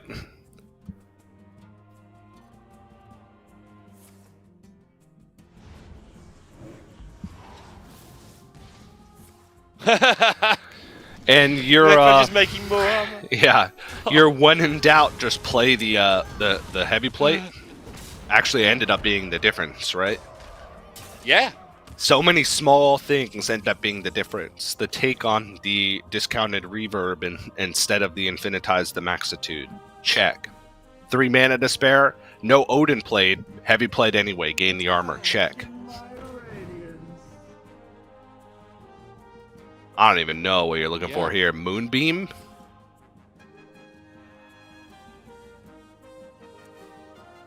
Moonbeam And made those him... things you just talked about were really important, right? They're things that Rekvam took time about. Like things that normally you just play on ladder, you just throw it out there and either do it or you don't. He took time, and it has put him through to day 2. 3-2 win over Hemlock. Hemlock's first time having to battle it out. He may still get to day 2, but Rekvam looking good. Top 4. Very nicely. Whoa! The very delayed. Nicely done by Rekvam. And huge weight off his shoulders as well. Like I said, I would not want to win the first match and lose the second match because you're just sitting there stewing for a whole day. You gotta... My gosh, I'm still not in the top 4. I still have so far left to go, but Rekvam just booking the slot right out there. And now he has 3 or 4 hours to calm down before he goes to sleep. He might need them, looking at that reaction. But Rekvam into the top 4. One of the players who has done a lot for Hearthstone this year with streaming and keeping people up to date, you know, with Pocket Train, Meaty, Banterface. Giving us the player's eye view of the World Championships all the way along. So, pleased to see him get there. Would be nice to see Hemlock get there as well. But, yeah, Rekvam top 4. Chance to be a World Champion, TJ. Yeah. Solid series throughout the day, too. The Warrior pick coming in clutch. Obviously, you know, the Reno on curve helped out a little bit there. Being active, but hey, he built it. That's just perfect deck building across the board, knowing exactly when the Reno needs to be active. Oh, is that slow-mo or am I lagging? Is slow-mo? Yeah, I think that's. I think it's slow-mo. Okay. That's really good slow-mo. As Funnily enough, We've that's ruined exactly what it amazing looks production. like. That was actually when it really lags. cool. Yeah. That's how I cast many times. But yeah, very, very end of the series for me personally, and I'm sure for many Reno enjoyers out there it was also. But Hemlock not out yet. Hemlock will have to fight through the decider match, which will actually take place tomorrow on the schedule. So today we're playing all the way up through the decider match of each group. And then tomorrow we're going to be going to the decider matches and then right into the semifinals. So here we go with the Group A matches. We've completed everything that we're going to complete today for Group A, with the exception of that elimination match, that lower bracket match, which was the players that lost those first matches of the day, Q and Levik. Very curious to see how Levik's going to fare, because I do feel like Levik over the past couple years has been the player that's impressed me the most, but his entire performance hinges upon whether or not that Plague Death Knight can show up. Yeah, and whether he can find a way to stop the Paladin as well, because nobody looks like they can stop Paladin at the moment. I'm waiting for people to start switching and start banning that Paladin instead of the... Yeah, that's an easy fix, Hunter. right? The Death Knight, you can't take it out of your lineup, but the Paladin, you can take it out of your opponent's lineup very easily. But congratulations to Rekvam on moving on to those semifinals. We'll see more of Rekvam tomorrow. He's earned the right to rest for the rest of the day, maybe watch some of the matches. But we do have one more match left for Group A, which is going to be that elimination match between Q and Levik. We're going to have to go to a break, though, before we get into that one. So don't go anywhere. More action here from the Hearthstone World Championship right after this.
Welcome back, everyone, to the Hearthstone World Championship. My name is Sottle, joined for this one by Edelweiss, and it is that bittersweet moment of the day where we are going to begin saying goodbye to some of the players who have put in an awful lot of work to get to this point, and can come a little bit too quickly for some of these players, Edelweiss, as they could be about to see a player go 0-2.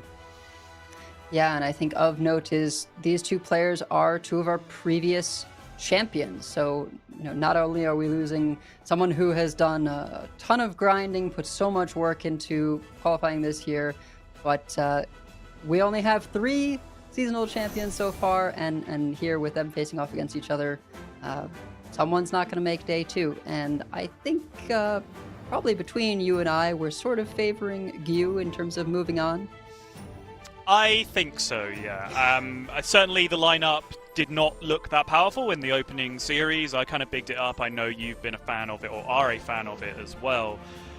But I think this is where it can start to come into its own. Levick, for example, has Plague Death Knight in his lineup, which I think is a deck that Gyu's lineup is almost specifically designed to hate out of the format. I think Gyu's come into this and said, well, if anyone is going to be silly enough to bring Plague DK to this tournament, I'm going to teach them a lesson and just put minions on the board and see how we go from there.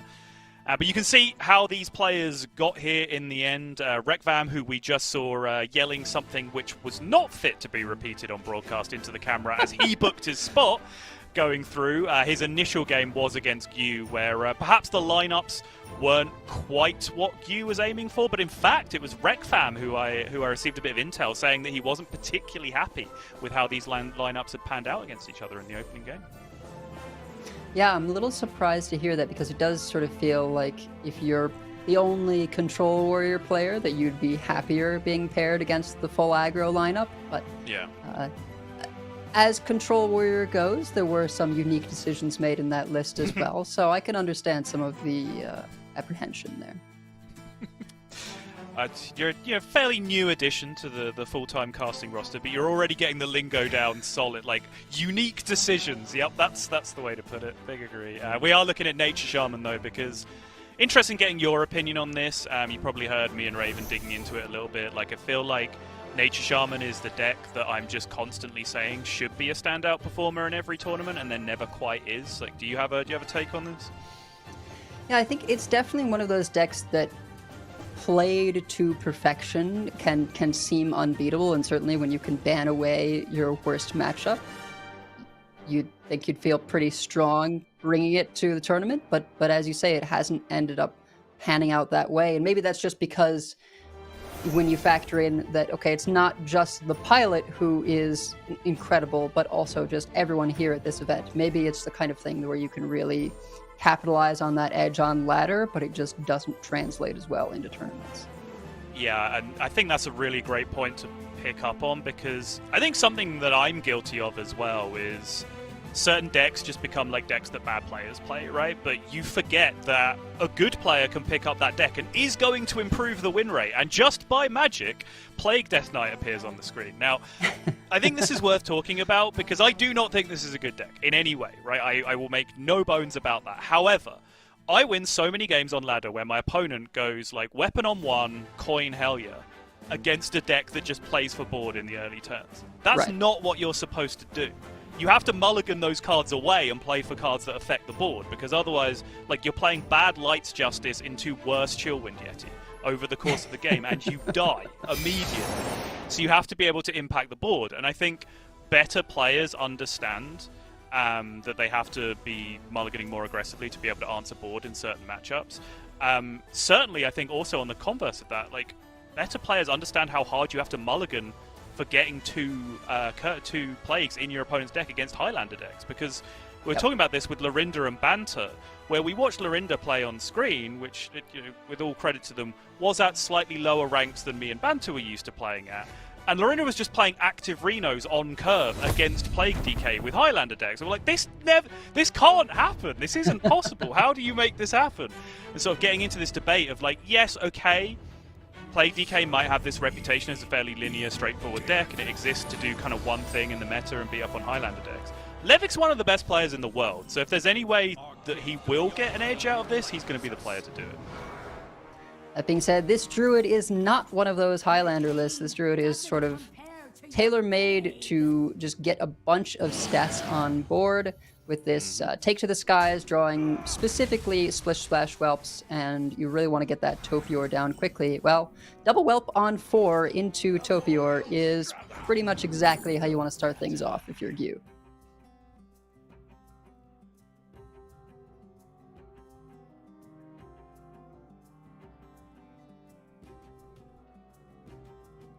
So probably Plague Strike or Dark Transformation, just better tempo cards, which I think is what Levick has to go for here. Like, Levick has to try and pressure the Druid through the early turns, even though his deck isn't fantastic at doing so.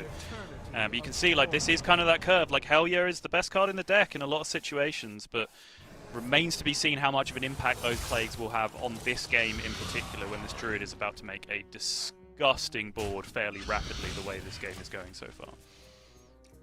Yeah, I mean, the blood ones could make a difference at some point, but typically you're killing them all at once with this Druid deck. So I think Frost is sort of the always relevant Plague that you really like your opponent to hit, just because it messes up their turns.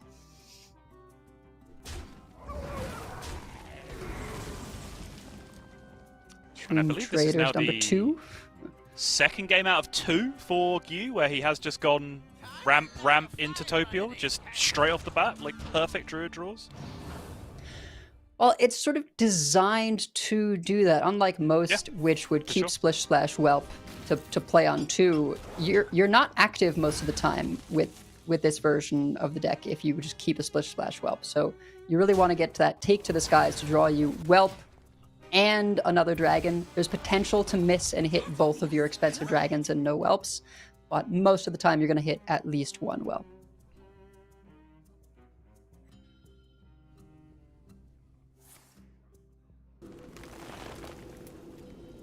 And watching Wrath get played just gives me good vibes. You know, I don't know why. It that hits me right in the nostalgia for some reason. The fact that Wrath still exists and gets played in Hearthstone, I don't know. 2-mana Mortal Coil, honestly, embarrassing. And this is one of the... Ooh, those are not the nature what? spells Hello? that you typically wants to see. But I was going to say this is one of the few lists, I feel like, for Druid that most of the time goes for the get to nature spells rather than discount, because you just want more things to give you Whelps. Yeah. But Whirlpool's not going to do that.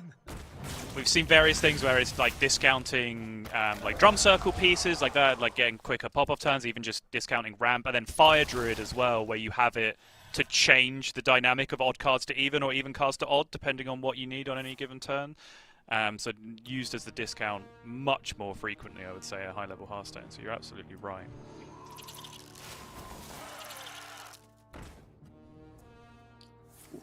Going for the draw 6 here. Really looking to juice up, and I think in particular find our Soul of the Forest. And this is what I mean, right? Like, just no... Like, use like, yeah, okay, I'm just going to hit a bunch of plagues, but you just don't care. They just don't really have a relevant impact on the game, right? Outside of Highlander decks in the metagame. Like, generally, the decks that exist at this level are doing such powerful things that, you know, little ticks of 2 damage every now and again just really don't make a big difference. Right. Crucially, no Frost, right? So we are still able to play this Soul of the Forest. I think Levick is feeling a little unlucky at hitting no Frost there. But the armor was probably a nod. Picking up those beetles was probably a nod to the fact that, oh, I'm about to draw a bunch of plagues. Let's make sure we don't accidentally die. But also, I believe, like, even if a Frost was hit, we've summoned so many dragons from the Topior that probably the Fi could just clear that anyway, right? With very little downside. So I think Yu was in a relatively good position there. Of course, it's dependent. Like, hitting Fi and the Soul of the Forest here was, like, definitely best case scenario, I think, for Yu in terms of what he wanted to do this time. Absolutely. And there is an active Sylvanas here, which is perhaps looking a little bit juicier than the Tomb Trader, just because Soul of the Forest means you're not actually getting rid of the board.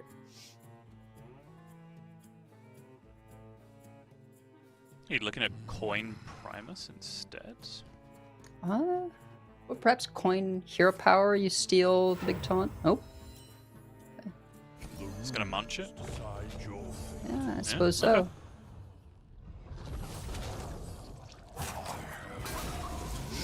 The cultivations are not terribly discounted yet, which is, one of the reasons that Soul of the Forest is in there, certainly, but it can be a sort of awkward sticking point with this list. I was trying to get out a bit last night, and Problem is, there's second solar in the hand as well, so that's 28 raw damage just from the buff, let alone the minions that are already on the board. And that is going to be as quick a game one as you are ever going to see. And yes, this is the curse, or I guess the plague of the Death Knight in this series. Is Levick is going to be playing several games that look fairly similar to that, in my prediction. He's not necessarily going to get blown out of them that quickly. But as soon as Plague Death Knight really runs into a board that doesn't get Tomb Traded, what do they do? Like, what options do they have at that point? yeah, I was a little surprised to see just the Primus there, particularly not even for taunts. Taunts could have put in sort of the most blockage against that board. But, maybe Sylvanas stealing the Phi, hero powering down 3-1, you could sort of remove more and present taunts. Just gaining a bit of life is not really doing enough in that matchup because they do sort of just kill you all at once. And I think this Plague DK is really going to struggle throughout the matchup. Here you see it again, just colossal amounts of damage going through, well over the 38 needed. Even with the health gain from the Primus, as Idlevice was saying. So yeah, I mean, that really does just lay out the series, right? Like, this is summing up the entire thesis in your topic sentence, right? Like, that is what we are going to watch for the rest of this series, I would imagine, because I don't know how Levick feels about this. We were talking about this earlier with Ravens. Some players, when they have a bad deck in a series, do just jam it 3 times just because they don't want to deal with the mental torture of being able to go through. But I think those are more the exceptions, right? I think particularly Bly's we have seen do that kind of thing in European Grandmasters and in Masters Tours as well. But you would imagine just for pure mental game, and it is just mental game, there's no actual impact on the series, like in tangible terms. When you're at the World Championship, you would much rather like get some wins on the board and have a nice looking scoreboard while you sit there and play Plague DK, right? That's personally what my mentality would be. Yeah, I think for me it would depend on how much I have left that day. If I were in a bunch of rounds of Swiss, I might say, okay, let's jam this, get it over with so I can get to the next round faster. But when you are at sort of these high stakes, you've got very few but very important matches. Yeah, I want to take the wins where I can get them. Yeah, I respect that for sure. And of course, this is, there's no follow-up to this even, right? It's not even like this is an upper bracket game where you're like, okay, whatever, I got a bad matchup round 1. Let me just jam my Plague DK 3 times. We'll see what happens, and I'll just reserve my energy for the series that matters. No, this is the series that matters. Like, this is the one where you absolutely have to maximize everything because this is win or go home at this point. It is crazy that we are sat watching that between 2 Masters Tour winners. Like, I made this point at the start of the show that, I don't think you could necessarily call this the weaker of the 2 groups because it's got the 2 Masters Tour winners in it versus 1 in Pocket Training Group B. But they're just sat down scrapping for their lives initially, and we're like halfway through day 1. This was an unexpected turn of events. Yeah, absolutely. I think, we would have expect that no matter what, we're going to see a champion from each bracket moving on, and it may very well be that one of them moves on from this match and then immediately loses the follow-up to Hemlock, and then Pocket's the only remaining champion in the top 8, assuming Pocket makes it out of this group. I love it. That's just a given. Like, honestly, let's just give Pocket the bye at this point. This seems fair, But yeah, I think the players here are taking a moment. Don't worry, you're not missing any gameplay. These players are just considering the queue, maybe considering the matchup, considering overall strategy in the series as a whole. But I suppose, just to divert away from Plague Death Knight, because that is pretty much all we've spoken about so far, what do you make of the rest of Levick's lineup in this series that has remained? Okay, so I don't like it, but I have a little more respect for this druid after playing it for a bit.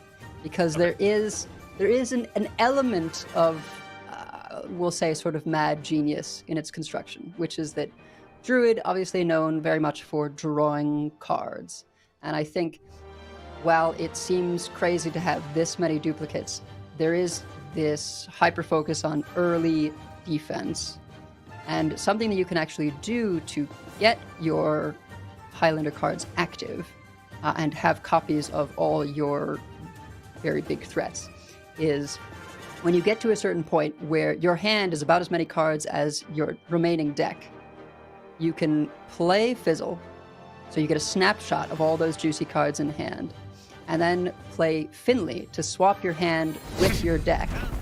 You know your hand has no duplicates, so Highlander things will be turned on, and then when you play the snapshot, you'll have those active out of the snapshot. I mean, there's a very compelling explanation, but I do have to raise the counterpoint. That was an awful lot of steps you just described to making something happen. Yeah. Well, it looks like we are about to dive in. It is going to be that Shaman, potentially one of the big talking points of the tournament, and excellent guess, Idlevice. It is going to be the Druid on the other side from Levick queuing up, so glad we talked about it going in. Take to the skies, I think Levick is going to be hoping to hit one of those Splish Splash Whelps. Of course, having Frost Lotus Seedling in the opener is excellent, both for the draw and, in the case of this matchup, for the armor. Okay, real talk though. How did Spinetail Drake make the cut as a 2-off? As a 2, can we talk about that? You know what? I couldn't tell you. I Okay. really would expect at least one Dragon Golem.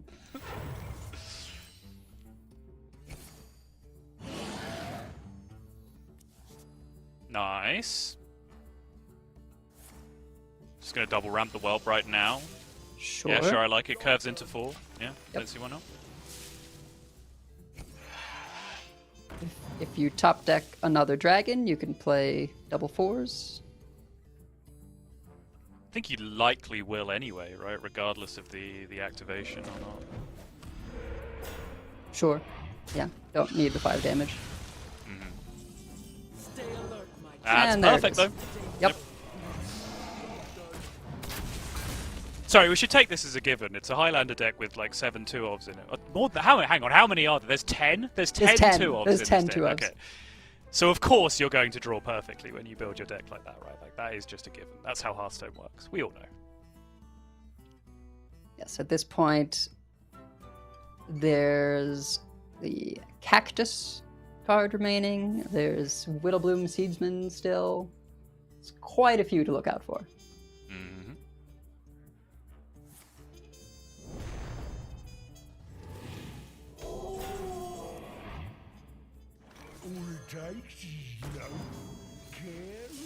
Though fewer than I would expect. Yeah, Seedsman was a remaining 2-of, and then that drew into the Planted Evidence, which was another remaining 2-of. Again, you know, doing the due diligence of actually, you know, explaining the thought process behind this. All of the cards, even though there are 10 of them, do find the other cards in some way, right? Like, yes, there's True. 2 Spinetail Drakes, but they get drawn by Take to the Skies. Yes, there's 2 Planted Evidence, 2 Cactus Construct, but they get drawn by Seedsman. By Seedsman, which draws a nature spell, right? Like there is a cascading effect of you get 1 2-of and then that draws you another 2-of, right? Like even going down to the sense of okay, there's 2-of Seedling, but that's just raw card draw, right? Which helps you get through your deck. I do not take the argument of add more card draw, like add 2-of card draw to your deck to make your Reno draw more consistent, but that is the theme throughout all of the 2-ofs as well as what you pointed out as being generally very, very good anti-aggro cards that are thrown in there as well. Which I think has to be part of why Levick has been willing to leave up Paladin. Yep. I guess figuring that the Plague DK can sometimes do all right there. Certainly it's a matchup where you can discount Reska very quickly, and sometimes that will get you there. That's fair.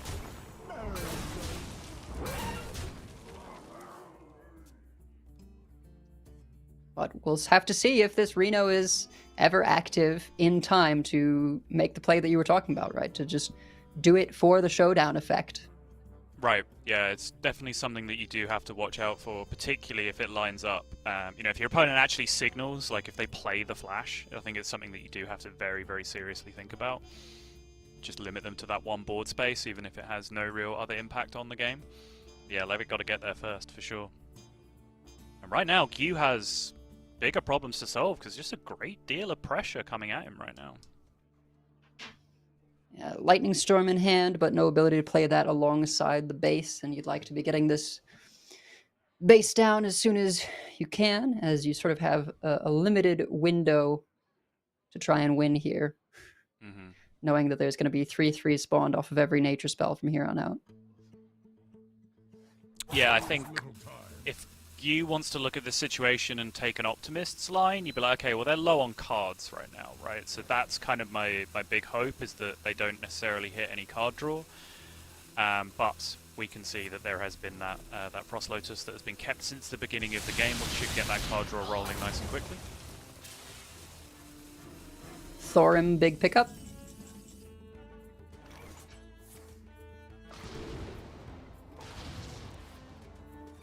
Other planted evidence just to keep this pressure rolling in terms of the nature spells. Could go for the miracle growth. Yeah, big fan. And a cactus construct, maybe. Or the drum circle, so if anything sticks. You've seen a lightning storm played already. Drum circle is not naturally in the deck, so it's not something that would necessarily be played around. Agreed, yeah.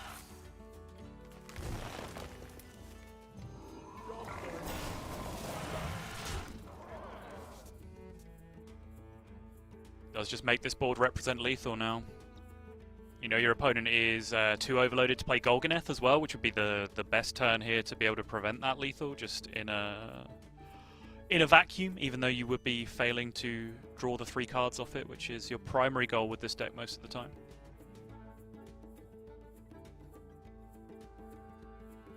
Yeah, I mean, even without knowing the drum circle is there, you gotta be staring this down and recognizing that it's too much pressure to leave everything standing.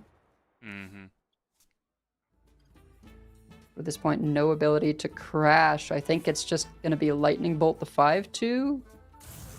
Maybe? Huh? Oh boy. Yeah, he was just like hoping it's not there, but It's just no dead on buffs board. needed, yeah. What? Alright, alright. Just Alright. you know, this is one of those times where you say, okay, is this a play to affect the opponent's mental game, right? Just showing, hey, look, I even had an active Reno, even though that sounds crazy. Yeah, so I believe in the big book of BM that some people seem to insist is a real thing that you can go and read and learn the rules about this. If you pass back lethal on board to your opponent, they're allowed to do whatever they want because you could have conceded already, right? That's apparently a thing. Sure. So who knows?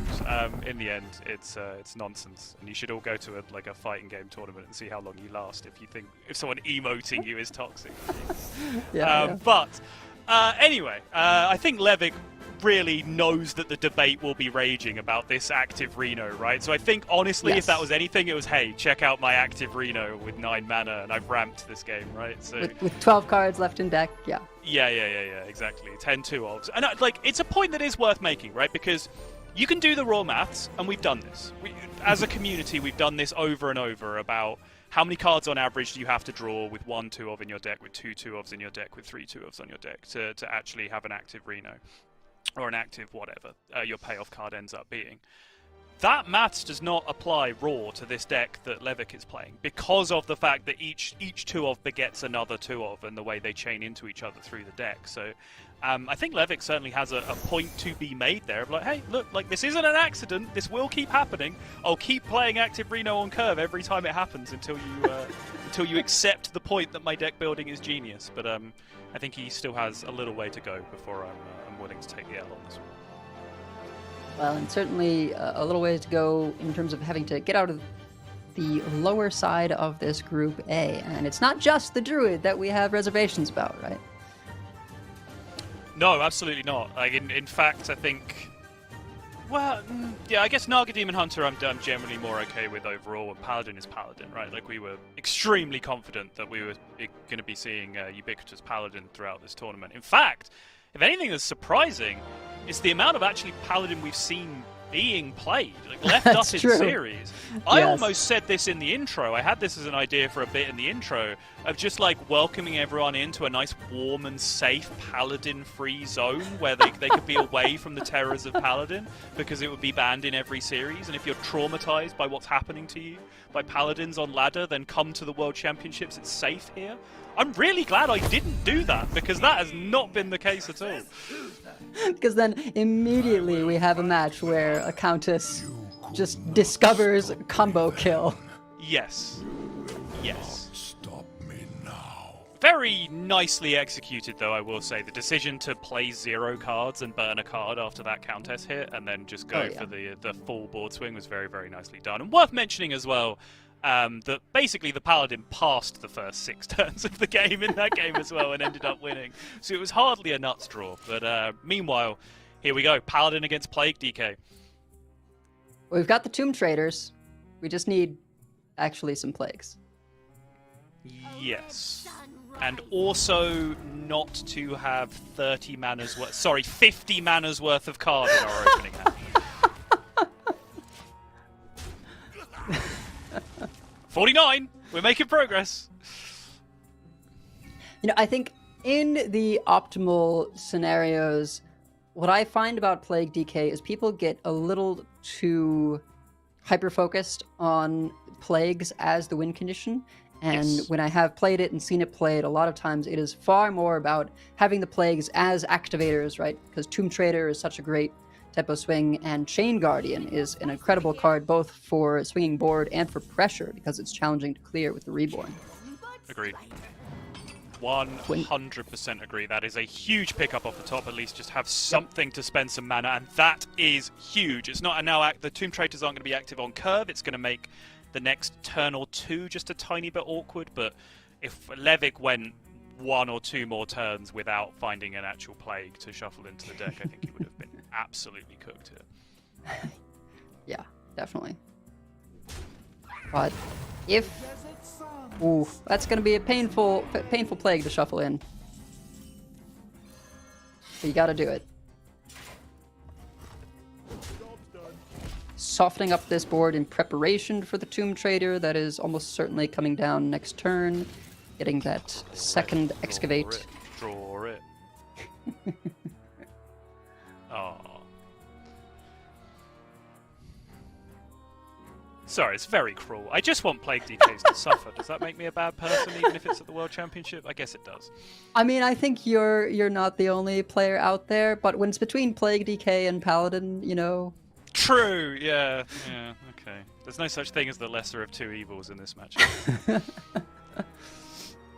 So what I will be keeping an eye on from here on out, as you know, still a ways to go on these Chain Guardians, is because Reska counts minions dead for both players. Being up against Paladin is one of the matchups where you can very quickly get it online because you count all of their minions dying towards that. So sometimes you are able to sort of hit a point where you've killed so many of their minions that even though you may not have had enough of your own dying normally, you are able to get a free, or at least close enough to free, Reska played and be able to make some big swings, especially if they've gone in on a Garden's Grace already.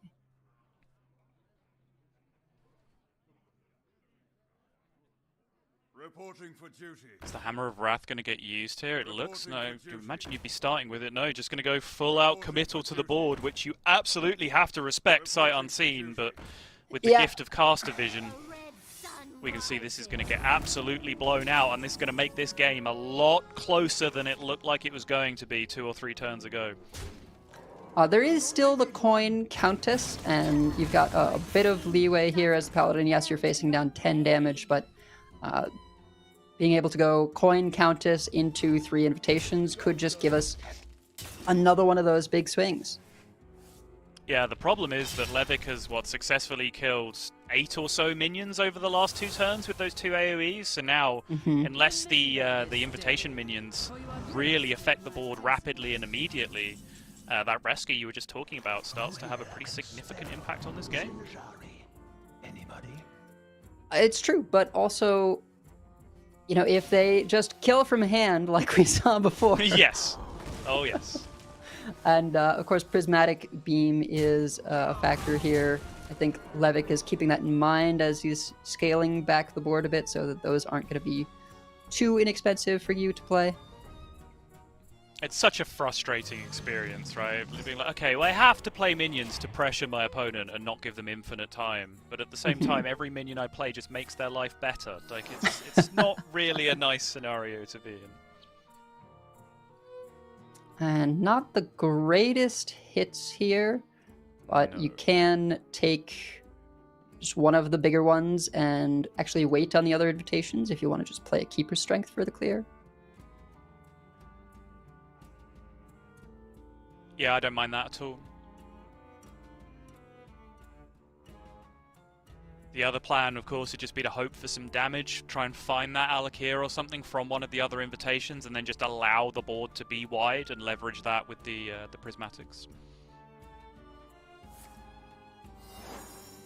Oh, G-Lag. Okay. That's damage. Doesn't necessarily go face, but it is damage. Also spreads the board very, very wide, which I think is excellent news against the likes of Reska. When you've already seen both of the Tomb Traitors be used already. Yep, absolutely. And now the Hammer of Wrath coming down. Just to clear up as much of this as possible, get those beams. Oh, perfect clear.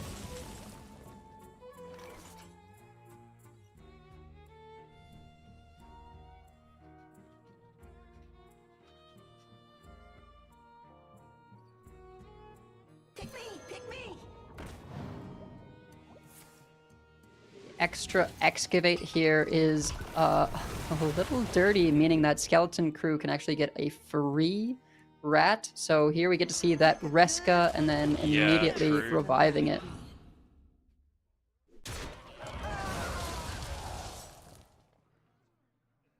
And more relevant even than the additional theft is just the lifesteal. The lifesteal is massive, yeah. Seen a lot again.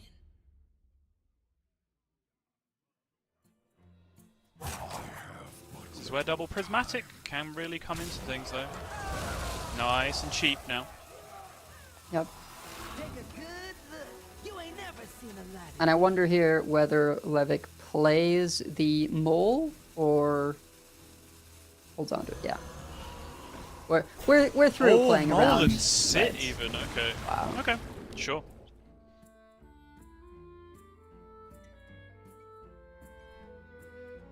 The Well, double one of the few showdown as scenarios- well. Yeah, one of the few scenarios in history where you don't want to just start jamming your showdowns before you rip your prismatics.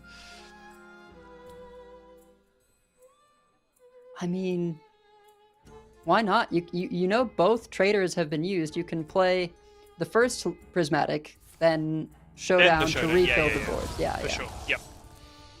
Just double showdown, prismatics free again. Has the mana to weave in the invitation as well. Krakatoa. I don't think there's any other shenanigans to be done, like with the Nubricon or anything. No, agreed. You have to at least have a glance over at your deck list and try and imagine some degenerate things, right? But yeah, I just don't think it's there. Well, the Krakatoa alone would have cleared, I think, were it not for the ability to do showdowns alongside these. Ooh. Okay, I suppose you don't have to play both showdowns with Krakatoa there. Oh, the Yogg off the top! Of course. And this is a unique addition to Levick's list. I have not found too many Plague DKs running Yogg. Quite the hit there for extra pressure.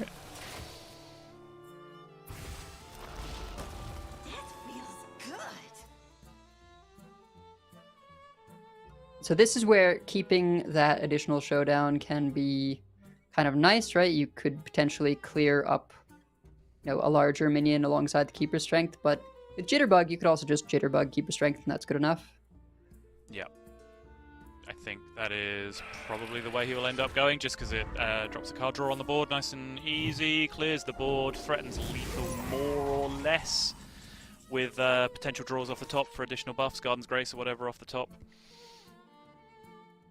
Makes Levick have an answer. And honestly, like, this isn't a deck that plays a ton of answers. Levick has just drawn all of them. 2 AoEs, 2 Jane Guardians, and the Yogg so far. Of course, he's been much less proactive than he would have liked to have been because he's had all of those answers in his hand. He has drawn pretty much every single one of them to be able to keep these boards clear. Oof. This is one way that the Paladin has for getting the life total back up. You're just hoping that you're going to be the one better positioned after you're both out of cards. But Deputization plus Showdown is a lot of lifesteal. Yes, it is. It also allows you to take the 8 potentially with your weapon if you need to and still feel relatively secure about that. Otherwise, I don't really see how that's happening. You don't need to, right? You can weapon the 3/2. You can weapon the 3/2, sure, yeah, no, you're absolutely right. My brain's just like, well, you can't weapon a 3/3, so obviously hit the 8-1 instead.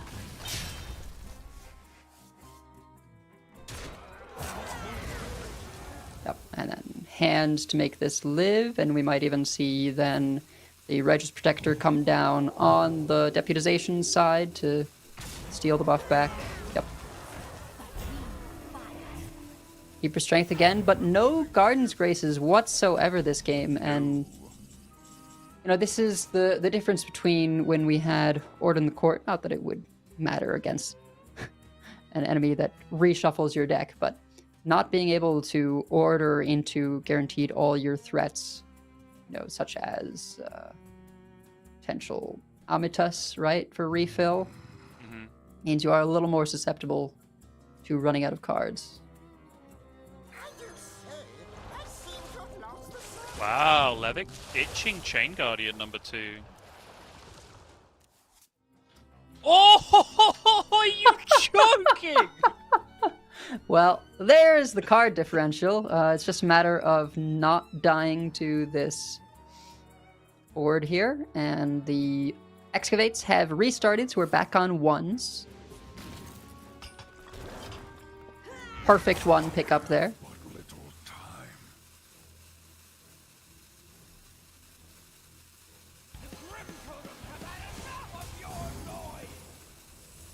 Is there anything left to be given spell-wise? Oh my goodness, down those with the are some ship. good cards. Okay, down with the ship, fine.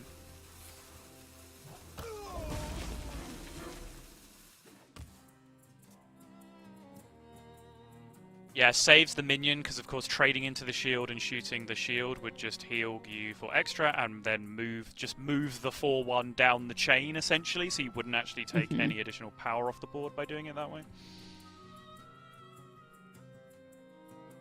I mean, you just got to swing face, haven't you? Yeah, I mean, just play all the cards and hope the pickups were bad is kind of where I'm at.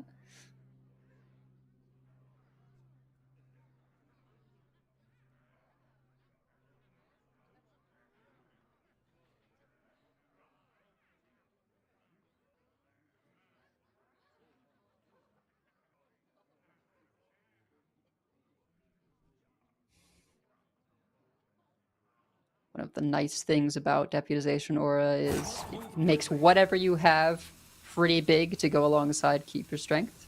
Yep.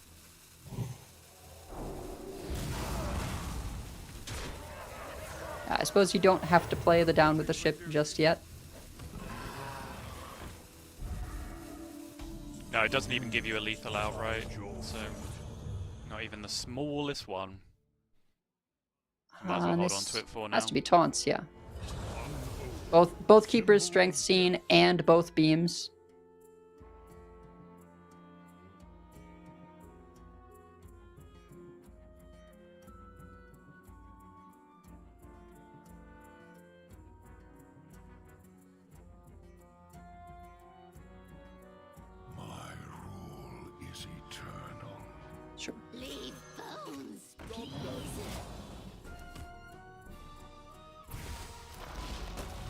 Okay, it begins.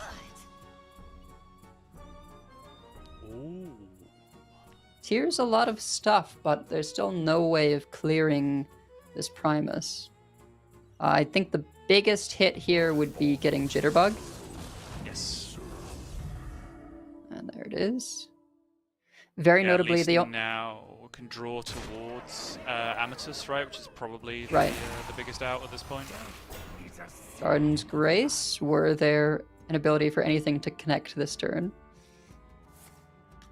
Very notable that the Outlaws are the only 3 power minions that you actually have to be brought back with tier, but the way the card is worded on Showdown is give yours rush, not yours have rush. So resurrecting it, they are not going to have that keyword. Reporting for duty.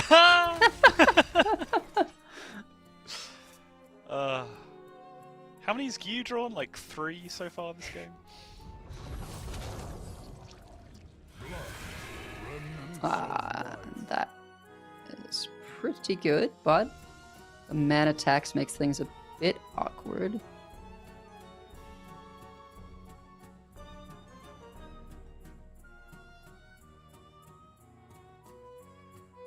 How much can you actually clear up if you do go for the Ashbringer, though? I mean, yeah, you use it on the tier, right? Yeah. And then 3/4 into 3/3, and you can take 3 more off the board, so there'd be 5 remaining. Oh, Haven't that's seen any Garden's Graces yet. a bit of a gamble, but could be much, much better depending on the hits. Heat Wave is the perfect one.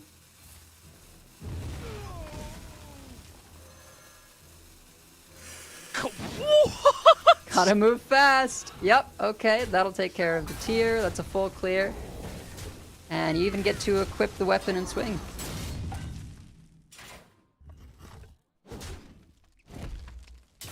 I wondered if more people should have been playing Flint even before it was buffed, but certainly now at 2 mana, it's very appealing. I mean, it's basically Inquisitor Fireheart, right?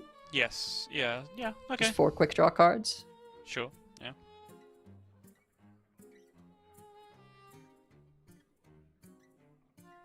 The poisonous minion is absolutely revolting here. That is one of the most disgusting things I've ever seen in my life. Yeah, makes the Amatus kind of lose all its effectiveness.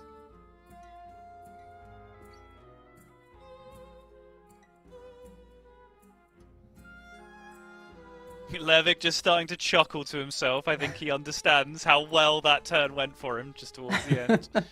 But I think, honestly, to give him credit, you know, you could have potentially gone with, like, Panic Sylvanas there or something like that, right? But then, okay, yes, like, remove the poisonous minion from the equation, which is making all of this a formality now.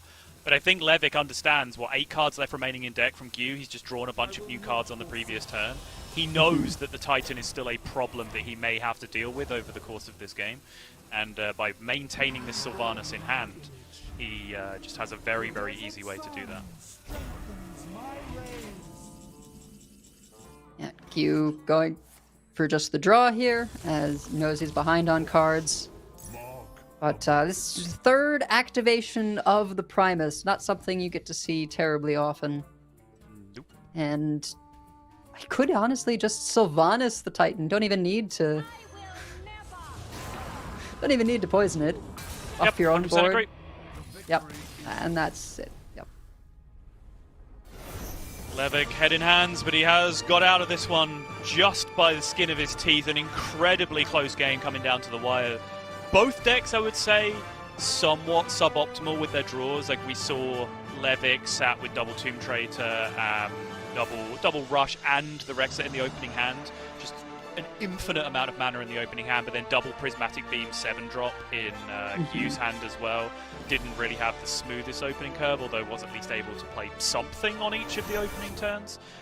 So good performance in the end from Plague DK, being able to find a way out of a series that we have asked several questions about up until this point. But I think, as mentioned, right, even if I think a deck is very straightforward and low agency and perhaps not a World Championship caliber deck, You put that deck in the hands of a World Championship caliber player, they will find edges that the average player doesn't find with that deck, right? And I think Levick has been doing that pretty consistently over the last 2 years or so as he's really risen to the top of the competitive field in Hearthstone.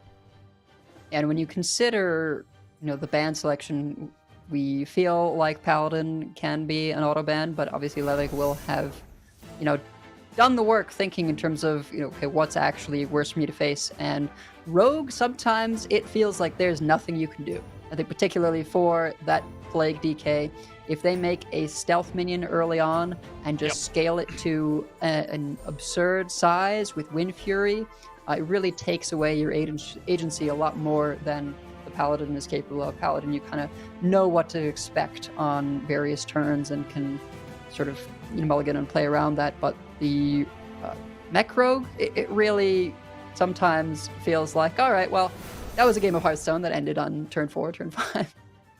Yeah, and I think vanilla ladder deck against vanilla ladder deck, I don't like the Paladin matchup for Plague DK either.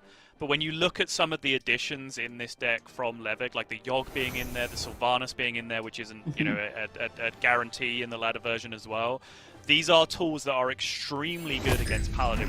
The Yogg, becomes easy to understand why that would be effective against Paladin, right? Because you get to the point, you want as many board clears as you possibly can.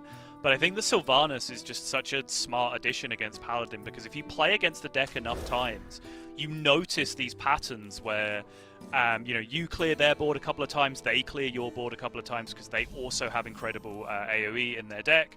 But then eventually they're just resolving down to this point where they just have one 4/6 Divine Shield in play, or they just have the Titan in play, right? Like that one big individual minion. And it can create such a big swing, especially when things like Garden's Grace start coming into play later on as well with that, if you have that Sylvanas packed into your deck as well. So smart deck building, I think, from Levick, but that is in our past now, and we have a potential Game 3 for Levick to go up and eliminate you from the tournament, advance himself, and it is going to be on the Sharpshooter DK. What have you made of this so far? There has been quite a lot of it brought to the tournament, even after the nerfs. Yeah, I mean, the deck still feels really good. It's can come down to whether or not you hit your Sharpshooter, but there's a lot of draw in DK to make that happen. Doing things like picking up these Fierce Outriders early, can give you either a discount for your early game or give you a discount to go towards a later on Naga that you're going to be playing mid combo. Right. Sort of the best Naga, the one that discounts the rest of your cards.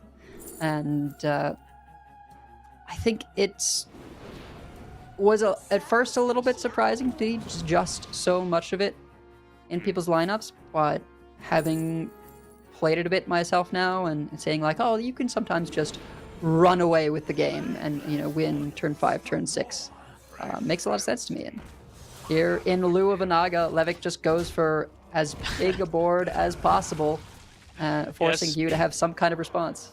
Speaking of running away with the game, that is very much what Levick is trying to do here. You just dropped the Turn the Tides, sure, just able to clear up pretty effectively, take care of the 3/3 with the face, preserve the minion in play.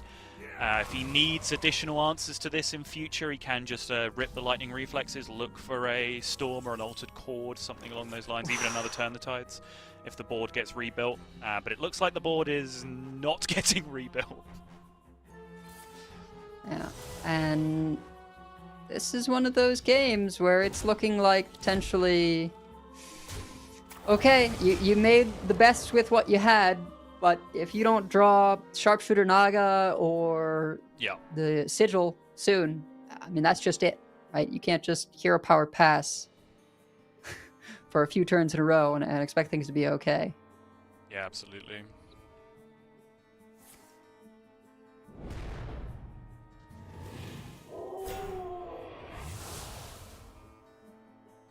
One dose solves any problem. It's not it, but at least gives him 1 mana card draw in hand. If it dies, which it will over the next turn. There's Oasis Outlaws you can hit as well in the deck to perhaps just discover you the Sharpshooter that you need, even if you won't get the discount for it, of course. But time running out. Big time now for Levick to find one of those crucial draws. I think actually he may have. I know Levic's actually at least played one of those. I don't know if he's maybe played both of the Oasis Outlaws. Oh, was there 2? Okay, I saw that 1 got played. I wasn't sure if it was 2. There's okay, the there is sigil. sigil of Okay.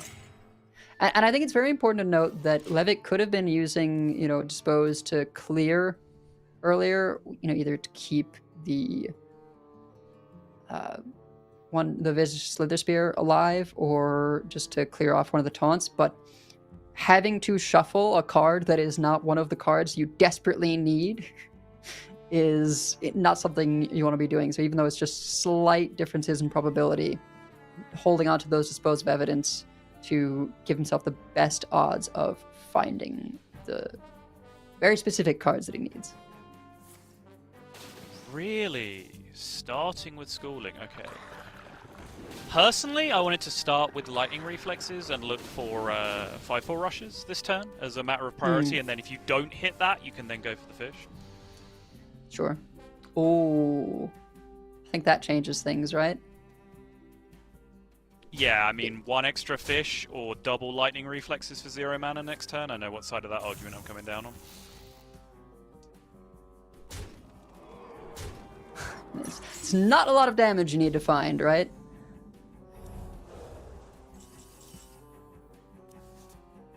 No sharpshooter. Yep, and that's just it. Sometimes the deck do just be like that. It's one of those decks, we've had this since the beginning of time. Some decks in Hearthstone are just capable of losing to themselves. You know, you can go all the way back to Gadgetzan Auctioneer Miracle Rogue, all the way back in classic Hearthstone, right? And sometimes your hand was just backstab, shadow step, prep, and you just could not find that Auctioneer. It's very similar to the draw that we saw there on the other side, but you know that is the cost of entry for having such powerful tools in your deck, right? Is that the opposite side of your deck then has to be catastrophically bad if you draw the cards in the wrong order. And I think sometimes with decks like this, I understand that there are play patterns that people just generally don't like, and large damage from hand early in the game fits that for a lot of people. But I think people do kind of fail to appreciate sometimes that that one game where you lost to this deck on turn 5, the player you lost to then queued up 2 more games and they were exactly like this from Levic right afterwards. Right. Like there is a reason why decks like this are technically balanced, even if you sometimes get the frustrating end of the stick and playing against it. And hopefully now Levic will feel like he's got that bad game out of his system, because now he has to go up against Paladin on the other side. But boy, when you can put Divine Shields, Divine Shield taunts, huge stat buffs in play, plentiful AoE, so even if you do find your sharpshooter, it can get dealt with by the Paladin as well. This is a potentially rough matchup, I think, for Levic. Yeah, and this is one of those where I think you are interested in anything you can do to make those very early big boards, just so you can do value trades with your 1/3 as leverage the hero power as much as possible, and then just do enough damage that before they get too many stats, you can do your sharpshooter pop-off turn. So keeping Slither Spear, having the Wayward Sage on the far left here, just trying to get a lot of early stats here. And Boogie down for Gyu, but no turn 1s. Ooh, okay, this is a wonderful opening from Levic in terms of just very, very strong early tempo. Gets a discounted Naga to go along here. School Teacher for 3 is fantastic. Some wonderful hits that you can get off that. Levic will be feeling a lot better than he did about 30 seconds ago, I can tell you that much. Yep, we do see Coin Boogie down for Gyu, but on the other side, Levic can Predation, and then Wayward Sage, and then if he so chooses, also play that School Teacher, which will get another discount. Yes. So if you were to stick something on the board here, he would need double Divine Shield to come off this. Mm-hmm. Which he does not. Interesting. Taking the draw, I imagine.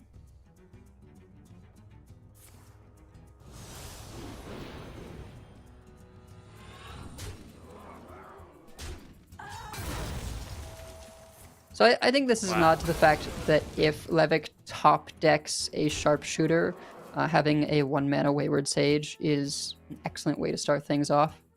Yes, agreed. Just wants Or to even hold if on he's- to it, hold the Naga value as well. Yep. Oh, Sigil of Time. It's so nicely.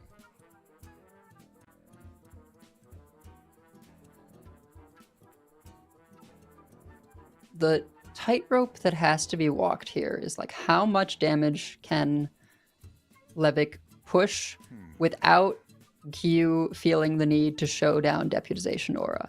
Because as soon as that happens, it's very possible that Q will be able to sort of heal out of range of the damage that Levick is able to put forth. Yeah, and I think this is smart, honestly, from Levick, where he just says, okay, I hit Sigil of Time now. I can actually divert back to a more combo-based strategy. The Paladin hasn't run away with it with the early game. Like, the alternative to this is play my entire handful of small minions. But as we've discussed already, like, a lot of the time, that is just activating the good cards in the Paladin's hand when you go for that kind of board spread. So I actually really like this decision from Levick just to slow down for a turn. Reporting for duty. Yeah, not too much in the way of refill for Q, just a few 1/1s. They do all eat 2 damage on a sharpshooter turn, but once again, no sharpshooter. I think we're looking for any draw we can. No Spectral Sight either. Has to take Consolation Prize with the Crimson Sigil runner. Noggling for Mark. Doesn't hit damage or sharpshooter. Can't even play greedy partner this turn. And these are not the hits that Levitt was looking for. It was seeming good till that point, but then getting basically whiffs on the 3 draws is it's a pretty tough beat.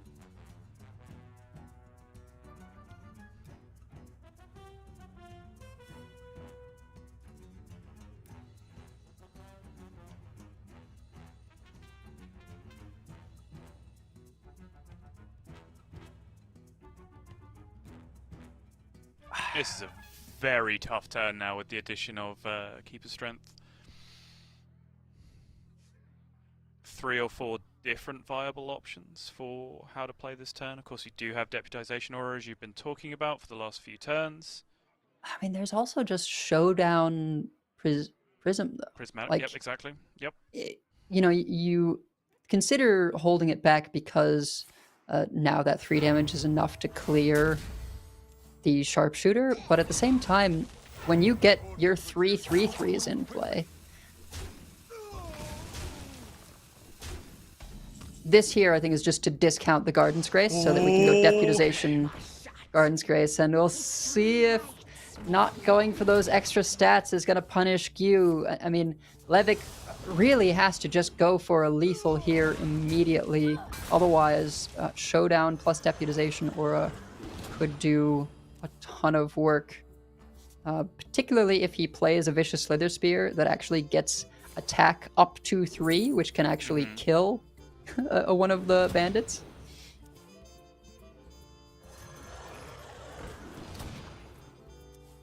See how irritating even a 1/1 on the board can be, though. So Yep. much of this damage from going face.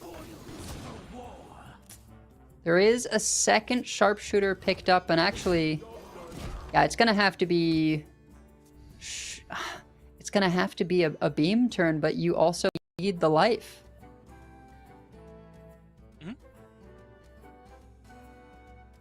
No 3/3 in play, as you're pointing out. Very smart from Levick.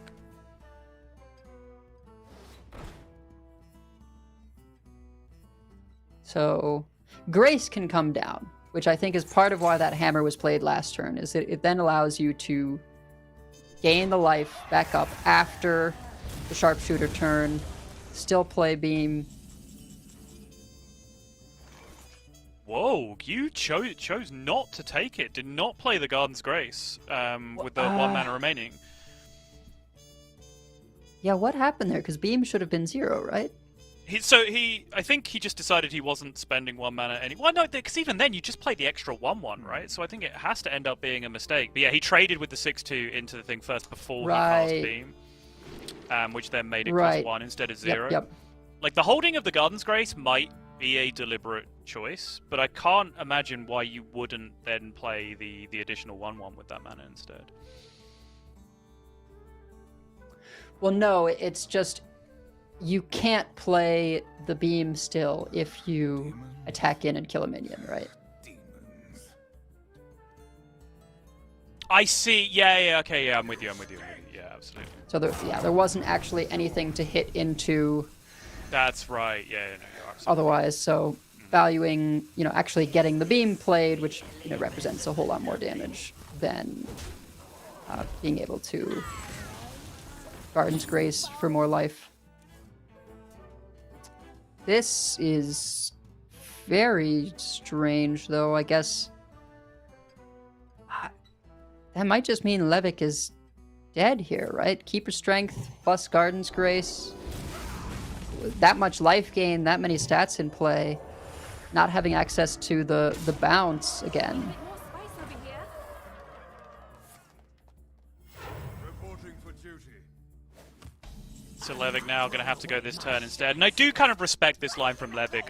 When you commented initially that he had the second sharpshooter in hand and we kind of moved on to something else, but I was going to point out that he'd used every cheap card in his hand on the previous turn, so his hand was just full of 2s and 3s at that point, which just doesn't really get you anywhere with a sharpshooter turn. So Levick tried to delay, tried to set up, got the coin in hand at least, trying to make something happen, but it's just that one extra turn that he had to wait has just ended up, I think, spelling disaster here. If it wasn't for that huge heal, then maybe we can talk about all these momentums that have suddenly just shown up, but Paladin, such a Swiss Army knife of a class, really has everything going for them. Anything that you want to be able to do that's powerful in Hearthstone, Paladin can do it. And that includes healing back to full. I mean, that is not a bad effort, though, to be fair, is it? Like, that is No, take them all the way really down to 9 again. Disgusting. Yeah, I think had the minion been able to be cleared that turn, there's a very real possibility, denying that life, that Levick still just gets there. It was just a matter of no ability to get the full clear going into that last turn. Yeah, I think one or two interesting moments from both players there. Levick choosing to hold on the penultimate turn, which I think was right.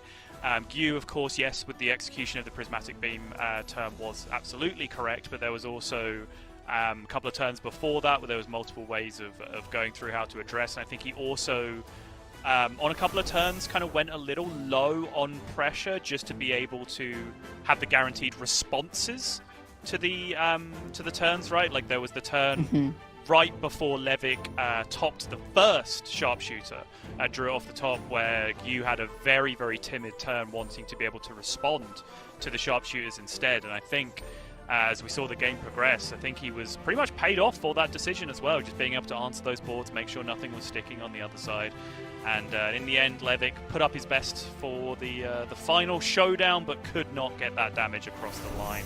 And unfortunately, Levick, who I think comes into this as one of the favourites with a lot of people, maybe some of that faith would have been shaken after people saw the lineups, but certainly just in terms of player name, player prestige, I think Levick certainly would have been a big favourite for a lot of people. Would you agree with that? Yeah, I think absolutely. The very first champion we had this year, and did so with, I believe it was a blood DK, right? So certainly has shown us the ability to go the distance with unique lineup choices, and to then be the first player going home is not what some of us may have expected. But when you have two champions facing off against each other, someone's got to go. Yeah, I think either way that panned out, we'd be talking about very similar things, right? Because I put you right in that same bracket. But speaking of brackets, you can see Rekvam has had all the success. He is just so good, as he was eager to tell you, marching through in the upper bracket, making it through to tomorrow. And then Levick, unfortunately, is our 0-2 player from Group A. That remaining match, Hemlock and Gyu, we will be now holding that until tomorrow, I believe, and then moving on to Group B for the remainder of today, where a few players are entering proceedings out of ice, including, of course, Pocket Train, which I imagine a lot of people are waiting with bated breath to see Pocket entering the fray. we just want to see Pocket's APM, right? Actually see how he does with, some of these decks. With the Naga Priest in particular is a fun pick, and then the Naga Demon Hunter as well. I know I was trying out some of the Naga Priest, and I can do sort of the baseline turns, but the ones where you really have to do a lot of refreshing mana crystals and playing, Valish and all these wigs, those are a little tougher for me. Well, I'm sure Pocket will absolutely have it down. We are done with Group A until today. As I said, we still have that one elimination match to be played tomorrow, but we are going to move on to Group B. We're going to do a little caster reshuffle. We're going to take a little break, but there is still plenty, a good 50% of the day still remaining in the World Championships Day 1. So do not go anywhere. You don't want to miss anything. We will be right back.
Hello, everyone. Welcome back to the second half of day number 1 here at the Hearthstone Masters Tour World Championship.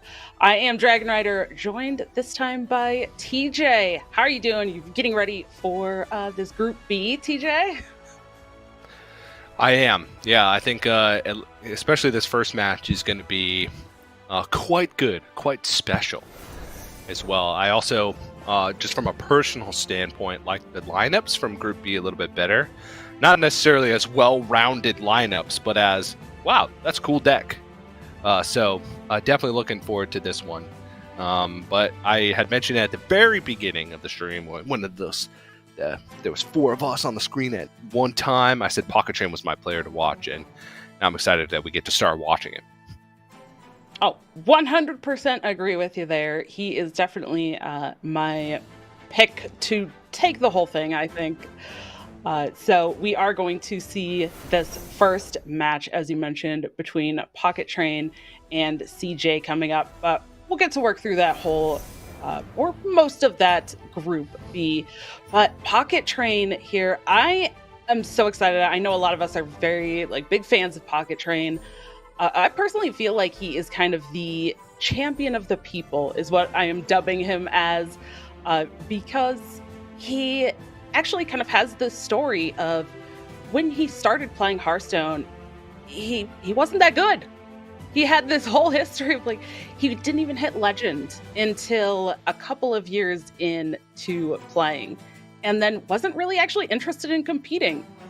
But once he did start competing, he had those results, and look at some of these results as well. 2023 Masters Tour Fall Champion after very, very good successes this whole year in those Masters Tour. An 80% win rate, just incredibly consistent throughout this entire year. And I think a lot of people can kind of relate to that, maybe not hitting legend for quite a while. But man, once he did, I am just so glad that we get to see him at such a high competitive level like this. But you mentioned those decks, TJ. Let's talk about that priest. Yeah, the Naga Priest. That's why not many Naga Priests. You compare this to what Group A was bringing for us, and it's like, okay, we got a Plague Death Knight. That's what we're working with here. But now we're working with Naga Priest, and I'd like to say it's good old classic Naga Priest, but it's not. They got a whole lot of fun new tools. It's a very difficult deck to play. Some people I don't want to say underestimating its strength, but rightly so, questioning whether or not this is the bring because of how hard it can be of a deck to play. But we'll see. Pocket Train is well known for decks exactly in this wheelhouse. Well known for very niche and sometimes specifically priest decks. So looking forward to seeing if he can continue the rampage that he's been on this year, continue the momentum. But feels like he's just getting better as the year goes on. And he's got to harness that power while he still can, because we only got 2 weeks left on the year, and he's only got 2 days left to become a world champion. Yeah, well, on the other side, though, CJ is going to have something to say about that. If he has any control over these games, he is going to be trying to stop Pocket Train and progress farther himself. I feel like CJ is one of those players who has had a lot of this success, has done very well for himself. I mean, of course, all of these players have. That's why they're here at this World Championship. But I don't feel like as much is known overall about CJ as some of our other players. But CJ did get to compete in that first season of Grandmasters, so he is definitely not kind of a stranger to the Hearthstone competitive scene. I think that's an error on the graphic, because I don't remember him being in it like of old. But yeah, kind of looking through his social media, he talks a lot about his students and sort of his mentality, and it's pretty cool to kind of hear about his life and see his life teachings through that. But that's coming in as basically a ladder hero, right? He didn't really have those Masters Tour performances this year. Only the one in the very last season. He's, I guess, by all accounts, the underdog. Coming, but by the accounts of previous results throughout the year in large tournaments. But you can see 5 times rank 1 finishes, right? That's very impressive. That's not an easy feat. Like you may say, oh, I can get rank 1 easy if I just put in the time. Top 50 legend is a completely different world than top 200. Top 10 legend is an even different world. And then top 5 legend at the end of the season is a world that you could not even possibly imagine. So those are tough things to do, and certainly proven his worth over the course of the year. Yeah. And speaking of a hero, maybe the hero that we need in terms of Reno decks, because we saw there that Highlander Reno Druid, which does have 2 duplicates, the Splish Splash Whelp and that Nourish, but those are the only duplicate copies in the deck. So yeah, one of our kind of running themes this whole weekend is definitely those Highlander decks. And I personally am more of a fan of this one, but at the same time, he's kind of the only player that brought this more really one of mostly Highlander deck. So we'll see how it ends up working for him. But we are going to jump into this first game here. Pocket Train on that Priest, but CJ on this Naga, this Sharpshooter Demon Hunter. Yeah, the bat. So it took me a while to figure out the Miracle Salesman and what it's for, but Snake Oil is just good card. Able to get you out in a pinch. It's just a 1-mana 2/2, which means it's statted as if there was a downside, sort of, at the 2/2 stat line. But what it does do is let you trade it into your deck if you think your hand is not good. It also lets you have an additional cheap spell if you wanted to kind of beef up your Priestess on your Priestess turn. Very interesting. The whole deck is pretty interesting in many regards, but we'll see if he's going to be able to do it. CJ, there's a Sigil in the hand. Looks like just going to play for tempo with the Desperado.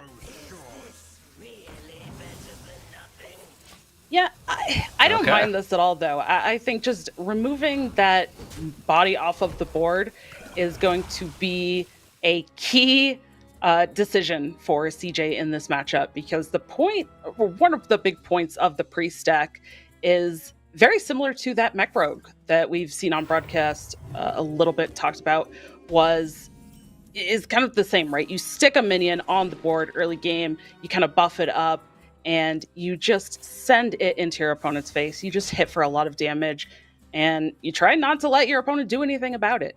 And CJ might be worried about a potential Serpent Wig there, so just trying to clear that up. Plus, there's not really any sort of pop-off or big potential that he's going for in these first couple of turns. So I kind of just like that. Keep the Priest off of the board until he has time to get to that Sigil and draw into some other tools. Yeah, the Sigil, I think, is the big key to this opening, because one, he can feel free to spend his resources because he knows that he's going to refill. And then 2, he knows that his turn 3 is going to be nothing. So he needs to take control of the board while he has the mana to do so, to make sure that he can go into that Sigil turn safely and not have to deviate, and may not play that at all. Yeah. That pip on the other side for Pocket Train. So much added value. You're talking about those Miracle Salesmen. So good. Even without needing to play it, if you really can, as you said, in a pinch, you can trade it off. You can do so many different things with it. It's an added spell in this list for so many different things. This Discover. Lady Steno is very interesting here. I think this also is very reminiscent of what we've seen in the past. Lady Steno hasn't really been around since she got nerfed. There's been a lot of other cards that have kind of come into a lot of these decks instead, But taking a Lady Steno with these predations in hand is pretty interesting. I mean, it's Well, it's more interesting than those other options. They did not really seem great. true. Yeah, it's Lady Steno is a shadow of his former self. It is. Not nearly as powerful as it once was. The nerf kind of compounded to get it to where it is now. But CJ running out of resources, and Pocket Train has plenty to keep the ball rolling here. Yeah, both lacking a little bit of card draw right now, which is really actually very interesting because both of these decks really kind of want to have those very large draw turns or consistent draws throughout the turns, and neither of them have really found that. And instead, I think we're seeing them just go for these salesmen and probably will have to trade off those snake oils, use the tradable effect just to actually get some card draw going, which Yeah.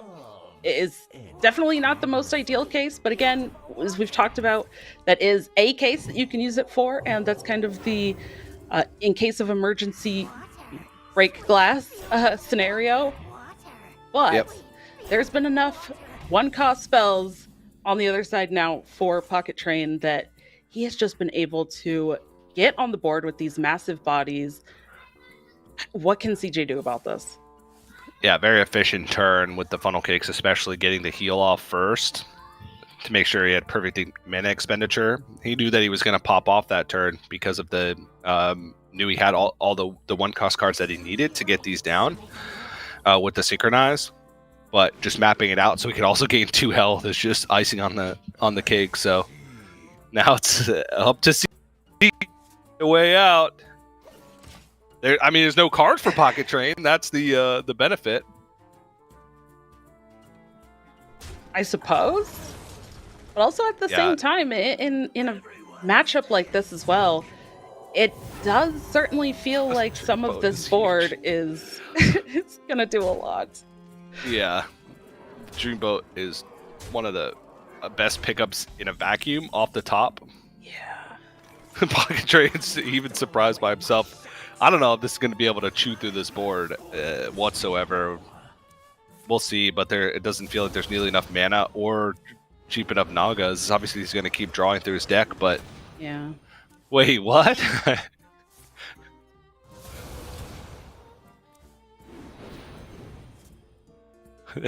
Everything went face. Yeah. I mean, which usually feels like a good thing, but also not when you're staring down this much damage and you're at 10 health. But also, this presents a really awkward situation for CJ where we saw both of those predations as well, just going straight into minions, and that doesn't necessarily feel like the way that you really want to be going in on this matchup or just playing this deck in general. You really want to be having as many of those spells that you are adding damage with or directing somewhere to ideally be going to face. Maybe some of that sharpshooter damage can pick off a couple of minions on the board, or vice versa. Maybe there's only a little bit of board and you can use those spells and then that sharpshooter damage goes face. But in that case, there was so much on the board that there was really nothing CJ could do about it regardless. And we kind of saw that in another match earlier against the Sith Mage, where the elementals just got on board and there was really nothing that the Naga Demon Hunter could do about it. Yeah, you really have to either push earlier or hope there's not a taunt in the way to be able to get the damage from like the momentum, dispose of evidence, cycle through your deck enough on the turn and not necessarily worried about the sharpshooter shots. But I feel like CJ played the early game pretty well, playing into the sigil turn. But then from there, Pocket Train just had the pop-off turn with the pip into the Miracle Salesman, Funnel Cake, full 1-drops, the Thirsty Drifter, and then the Synchronize to be able to just drive it home. And then the Dreamboat off the top with a full health board is just beautiful from that. I love Pocket Train's reaction there too. Yeah. So good. Yeah. I think he was doing that because the Lady Steno came down really late, but Usually, well, not usually, but oftentimes you're playing your cheaper Nagas first to give you more options for later, but he had already played a bunch of spells after the Lady Steno had come down, or before the Lady Steno had come down, so a little bit of wasted value, but it was because he kind of hit a stop in his draw sequence. And he's shaking his head. He knows that that was a rough game to his world championship appearance here, but still plenty of Hearthstone left. That's only a 1-0 lead for Pocket Train moving into this next game.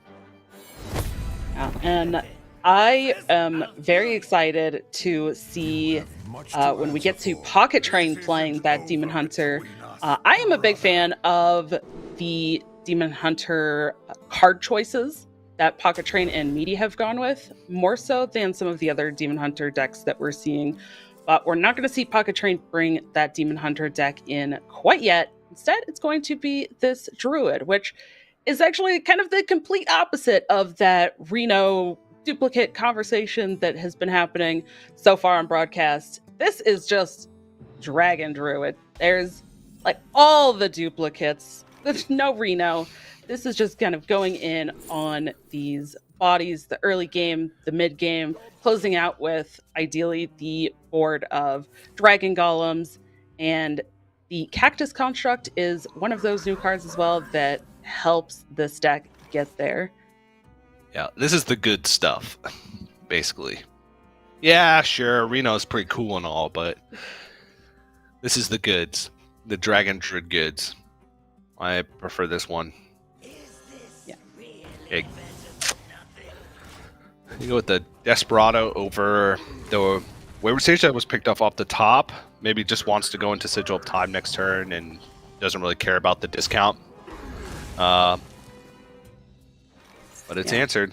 And CJ sort of knew that because of the Cactus Construct, what was going to be coming, because obviously when you get that, it's obviously the last card that was played, because that's what put it into the hand. Oh. The top deck Razor Scale. I absolutely love this inclusion in this deck. There is only one copy of the Razor Scale, but this is such a clever choice, I think, in the deck building and the cards here. And maybe in a broader scale, maybe on ladder, it is less valuable or won't have the same results. But I think just the way that these decks and these lineups are positioned in the tournament this weekend, that Razor Scale slowing down the Demon Hunters, slowing down a lot of those big pop-off turns with Paladin if you keep it up, but Pocket Train didn't. But potentially against mages or in a potential priest, if like Pocket Train and Meaty go into each other later. That's just so much, I think, kind of added value of putting that into the deck, forcing the added pressure of having to remove that Razor Scale. And of course, it just adds as another dragon. Yeah, basically, it buys you a turn, right? Against a lot of decks, it buys you a whole turn. But now the pressure's pushing, and once again, this is kind of where the Demon Hunter struggles, is when there's a relatively early, pretty big board to be able to answer, because the Sharpshooter just doesn't feel like it does enough. And it's not like this is Pocket Train all-inning like it was in the last game. Has plenty to follow it up. Yeah, I think being able to play that Sharpshooter followed up by a 1-mana Naga and be able to have a lot more mana than what he was trying to work with in the previous game. This is looking quite a bit better of the pop-off turn, but yeah, this is still a lot of stats on the board. And the fact of those Dragon Golems having Taunt, I think, is a very important part of this board as well. Because that meant that 11 damage that CJ built up from playing all those spells was not able to connect with the face, and it had to go into one of those taunts. It's 11 damage that is not going to his face, and that is huge in a deck that wants to be dealing damage to your opponent's face. That's how you win the game. Yep. And going to be able to clean up most of the board here, at least the important stuff, and build even bigger. And there's nothing here. There's Illidari studies. Sure. Find a Midnight Wolf. Fantastic. Not going to do anything. It clears something. That's Uh-huh. yeah. That's about as far as it goes. It cleared a thing. It did. 7 mana, clear a thing. I don't know about you, TJ. That's not typically how I like to spend my 7 mana, but I guess here in that case, you just have to do it. But for Yeah, Pocket there's no Train, choice. though, this has been such a fantastic setup of just going in on the board, getting these good cards, being able to not even really worry about pushing damage yet. This has really felt like a game of just, I'm going to play some things and just watch as you kind of play a bunch of stuff to try to answer the things that I've done. And he has the Alex Straws that I finished up with. It's going to be a... Ah, well... Yeah, he'll have board space. Because he could trade in. That doesn't need it. Doesn't need anything, actually. Only needed the board at hand. And a very quick 2-0 coming in for Pocket Train to start things off. Now is where you start to worry, SDK, because both of those first 2 games were quite brutal.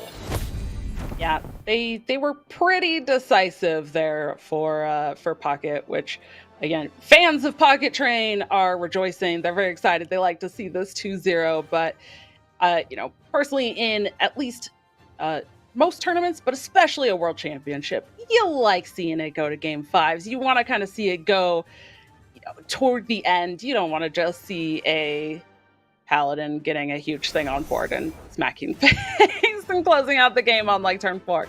That's not the kind of games that we want to see. But even though CJ was able to get a couple of pop-off turns, was able to find some of those resources, it just did not end up being enough in the long run.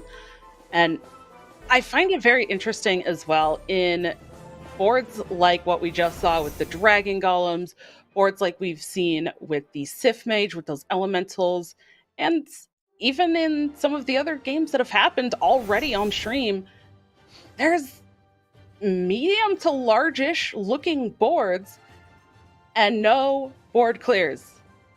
Why are we in a place, TJ, where the deck that actually has the best board clear is the aggro Paladin? What is happening? Yeah, that's I don't know if I call it.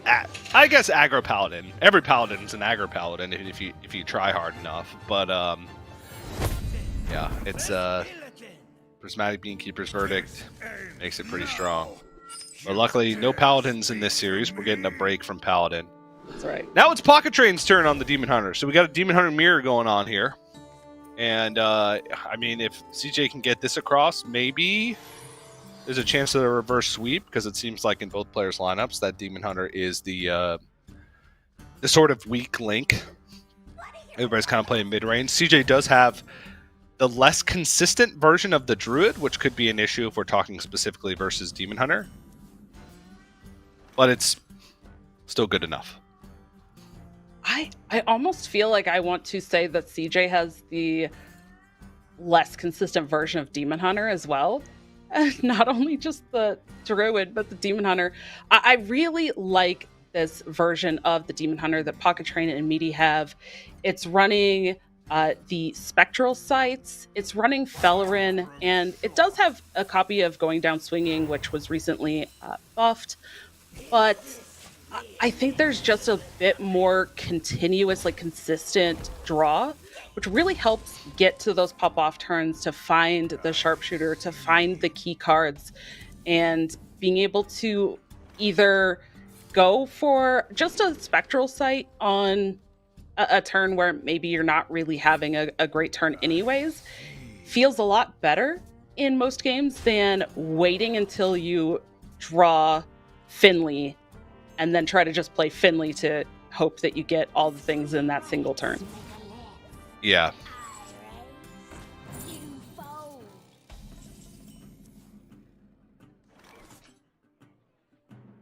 Well,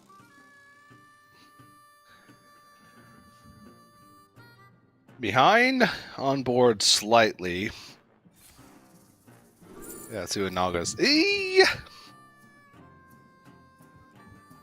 Expensive as far as Nagas go. Yeah. Spell damage is interesting, and it's the best value, but is there an argument for Zola and actually using the battle cry to get a copy of something? It's possible, but when you're fitting that into sort of a combo turn, 3 mana is expensive, and I think Queen of Shara might be too slow. I don't know. This is tough. Obviously, CJ thinks it's tough as well.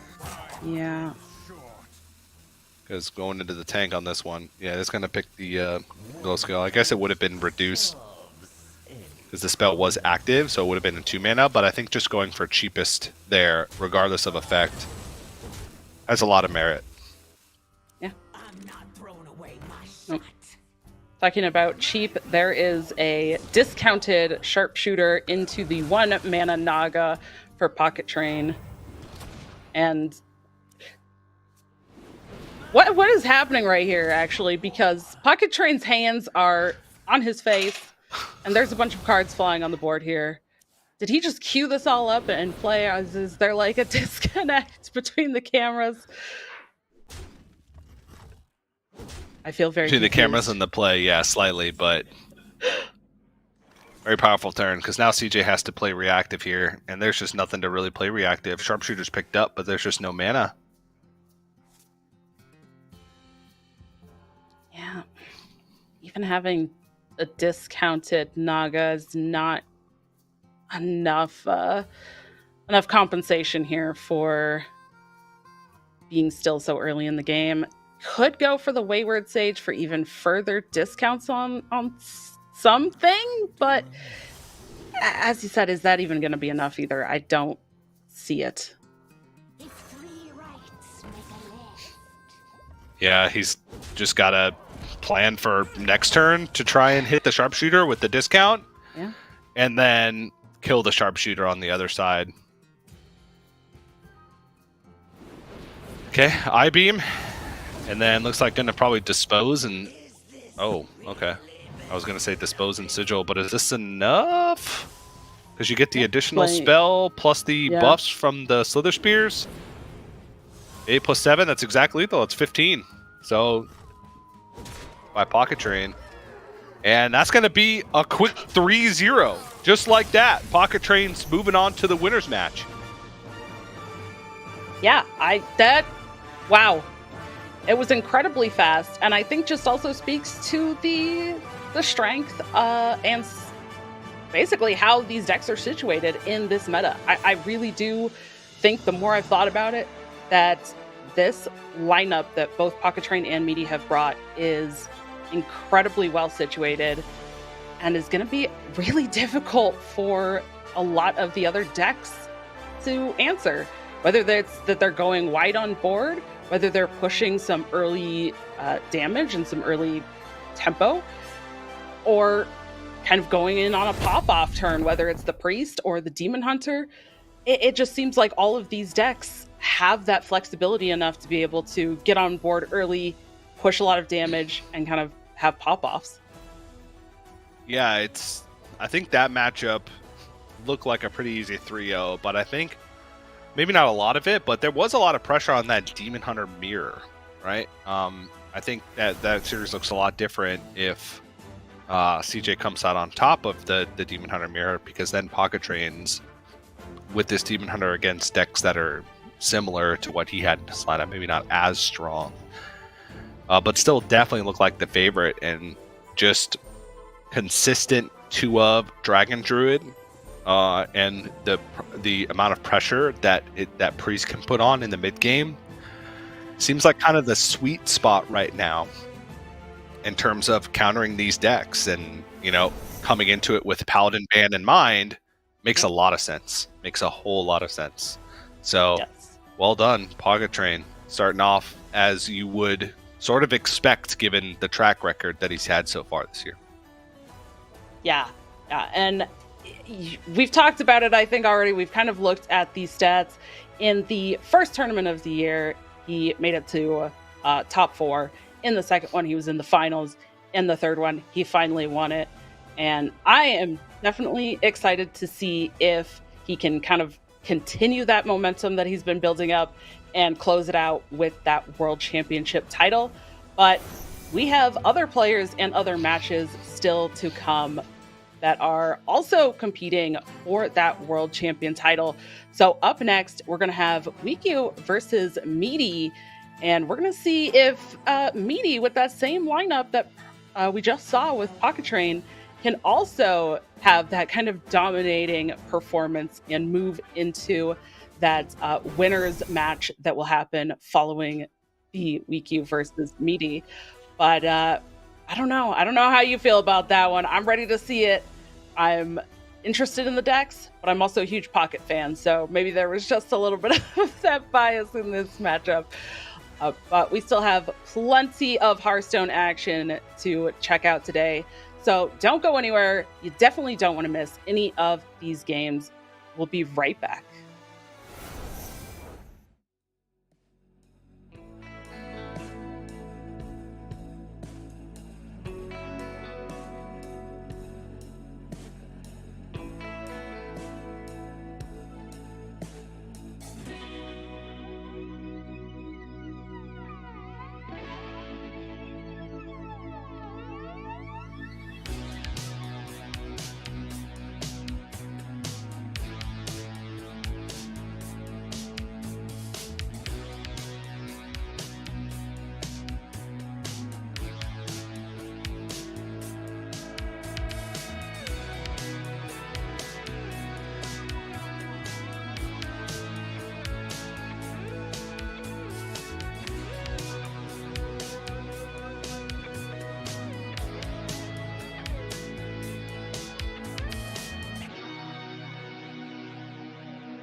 Hello everyone and welcome back to the World Championship. You may have just blinked and missed that previous match because I'll be honest, I was not ready.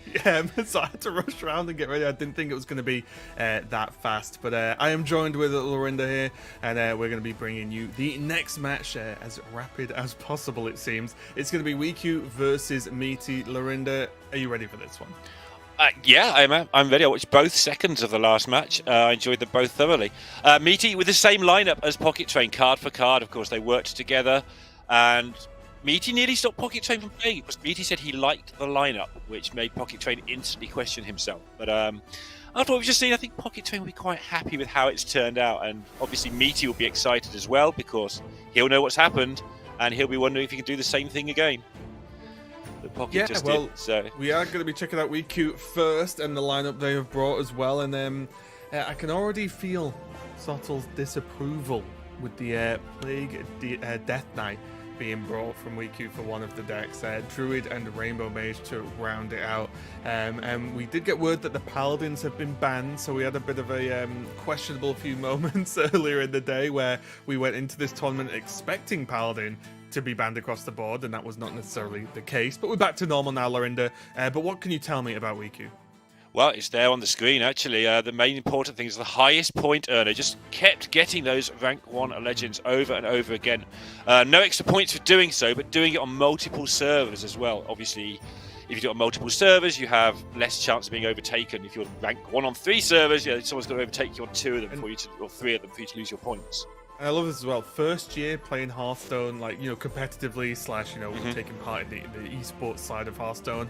Not bad for a first year, I'd say. Not too bad at all. So not looking at too much of a problem so far for WeQ as we check out the mage here, and it is going to be that sort of rainbow / mining mage with their blast mage miner there at the top of the list. Did you expect to see more mage in this weekend, Lorinda? Because I feel like a few people are expecting mage to be not quite paladin level, but not quite the level it's at here. I actually predicted, I think 5, I might have said 6 mages. I thought it wouldn't be horrendously popular. I definitely didn't think it was going to be paladin levels. I also thought it would be the other version with the keyboard and not the excavate version.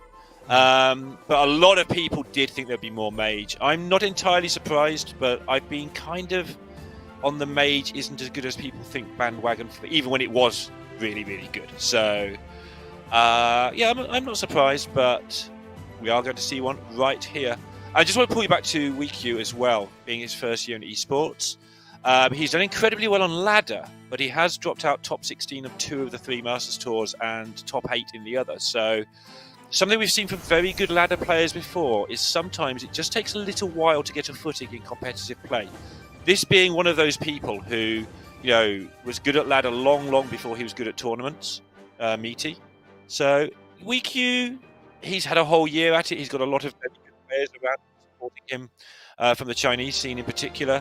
It should be fine. It doesn't take used to all the nuance of competitive play, down to just routine, down to just making sure you're comfortable, but down to not being nervous. So I'd give Meaty an edge here. Yeah, speaking a little bit more on Meaty, of course, that famous line from Saul, let's say, the best Hearthstone player to have never achieved anything. Well, getting to Worlds is now a pretty good achievement here for Meaty, as you mentioned. Prepared the lineup with Pocket Train, and it's kept the point. I did go into this going, I really like Pocket Train's lineup, and for some reason, obviously because Pocket Train's sort of been highlighted recently for Hearthstone, I was like, Pocket Train. I'll be honest, I kind of forgot Meaty just had the same lineup, so I expect it to do very, very well. What's going to be very interesting is if Meaty can make just as good a show as Pocket Train has just done, and then what happens when they face each other, when or if, should I say, they face each other. But this is a deck that has been, I think, has done well from all of us who have been testing it and just seeing it overall, which is this Naga Priest. I think, for me, this feels like the bring. When we always talk about what's, let's say, the 4th deck, or what's this deck that's really going to crack open a tournament, for me, I think this Naga Priest is very good. It is very good. Apparently the Pelagos throwing in there was Rekvam's work, who hasn't brought the deck because of the group he was in and the people he was facing. But he was working with them on this lineup as well, as I understand it. So that's credit to Rekvam, I believe. Again, I don't know how much is memes and how much is real, but that's what I think happened. Just go back to Meaty's stat. The players did their own. So Meaty was the one who put that 38% in his own stats. Clear on this. I mean, look, there's nothing wrong with a bit of honesty, is there? So, it's fine. But yeah, this matchup overall going to be very, very interesting because, again, if Meaty wins, he will face Pocket Train, again, prep together, same lineup and so on. So it'll be pretty cool to see if that happens at all in the group. It could also happen in a weird way where one loses, Pocket Train wins, but then Pocket loses, Meaty wins, and so on. So we could likely get that matchup overall to see who's going to get the better end of that stick. But overall, I do lean towards Meaty here, mainly just based on that lineup. Our first look at WeQ has had a camera exemption for the rest of the year, but he has to use camera for the World Championships. No two ways about it. We need to see our potential world champion in full glory. And there's Meaty in the familiar kitchen setting that he streams from to thousands of fans around the world.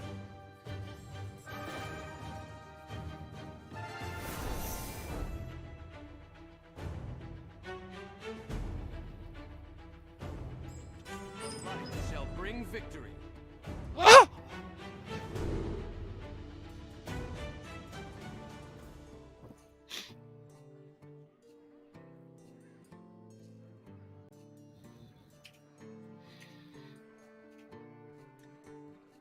Yeah, and that looks like a hand. I'm not very good at the priest deck. I will hold up my hands. I have played it a little. But this looks like a pretty good opening hand to me and my untrained eye.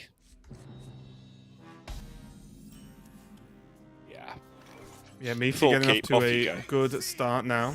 Getting just the one drops available. And that Pelagos can be really, really powerful if he's able to just play it on curve. You don't have to just curve out Pelagos, but if you can play it and you're feeling confident that it's going to live, that's a huge deal. Yeah, WeQ has 9, we're on double watch, 9 2-ofs in this Druid, and no Golem, as I understand it. So, I just prefer the one that Meaty and Pocket Train have got, not just because it's them, but when I played the multiple 2-of Druids, I did find that if you're going to do that, you just want more dragons, and eventually it was just like, well, just play lots of dragons, and Dragon Golem sometimes just wins a game, so have that as well, and give up on your Reno and just play a deck, just play a good Hearthstone deck. Oh my. Yeah, Cactus Construct about as good a start as you're going to be able to get here for WeQ. With the Druid, again, you just want something to be able to fight back on board. Because if this Priest from Meaty starts to snowball, there's not really a good way to stop it, or not reliable anyway for this Druid. So, and as you mentioned, because of the question marks with the Reno potential later on, if it even gets that far, maybe with the help of some ramp, it's going to be a tricky one. I do personally just like the tempo play here, and just play the Dreamboat and go, because again, hero power isn't good enough versus this, even though it is just it's relatively small for a Dreamboat, but just having a 2-3 out is a pretty big deal.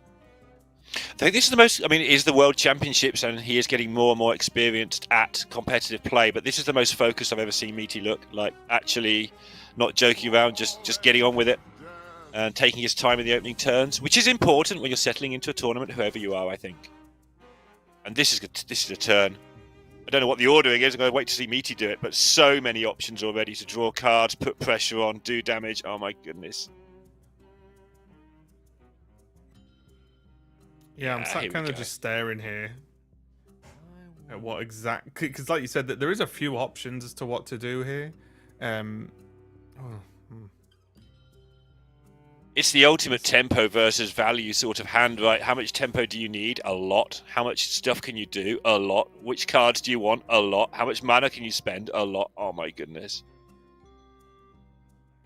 I'm just working out here. I'm not just the.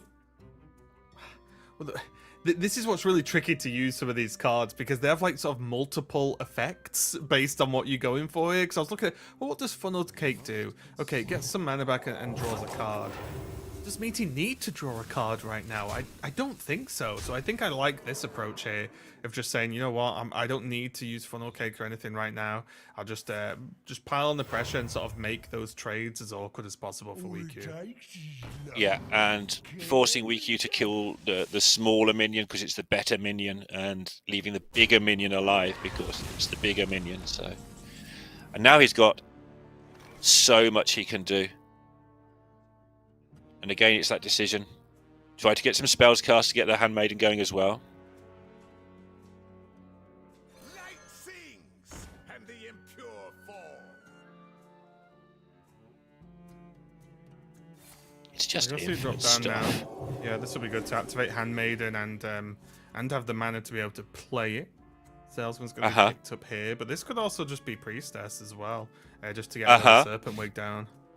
Yep. Pelagos Priestess Wig. That's what I'm seeing as well. That's what I like. It's just so much But damage. what do you play Wig on? The Pelagos? Yeah, I wanted an 8/8 on the board.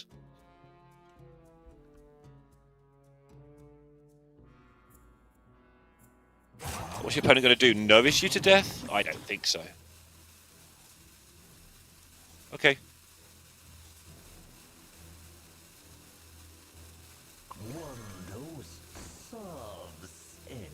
Now, do you protect your cleric by killing the 3/2 or even the 1/2 here? Yeah, I think so. Yeah. The cleric does Here we go. so much work.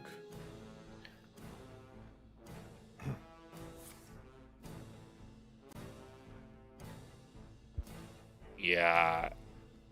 All nice cards and all that, but if you do nothing again this turn as the druid, you are facing a full board next turn. Is it still just ramp though? Yeah, I think. Oh, it's I got think to be Weak U ramp. has to. Yeah. Yeah. Because there is still the there is Defy in hand, right? Which is a relatively big deal. Mm-hmm. He's down to only 7 2-drops for Vino watches out there across the world. Nothing amazing here from Cactus. Time waits for no one. No. Drink with me, friend.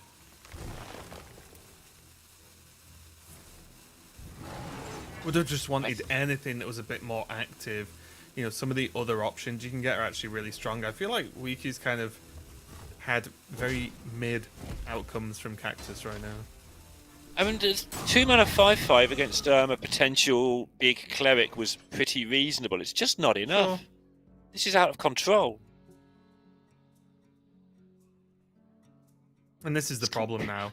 Although I mentioned Fi obviously not really having any reductions right now, still at that 9. Does have the Innovate though, so that could be something, but is it just a turn too late? Because suddenly the one attack from Fi is not really going to be able to do too much to a Pelagos turn. No. 0 mana 4/6s are irritating as well, aren't they? Is...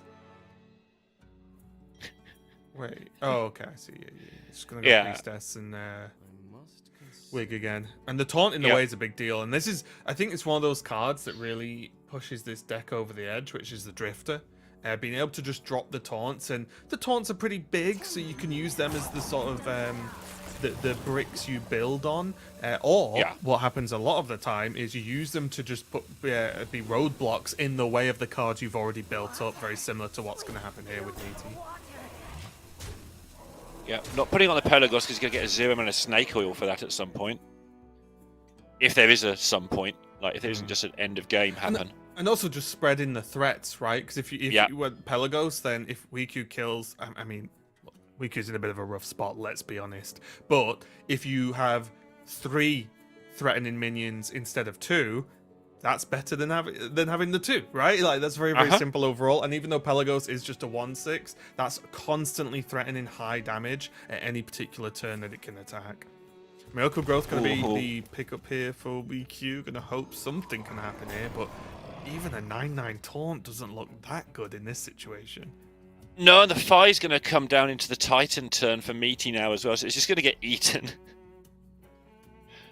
I mean, if the game even continues to that point. Yeah, if right? Meaty doesn't just find a lethal here, yeah.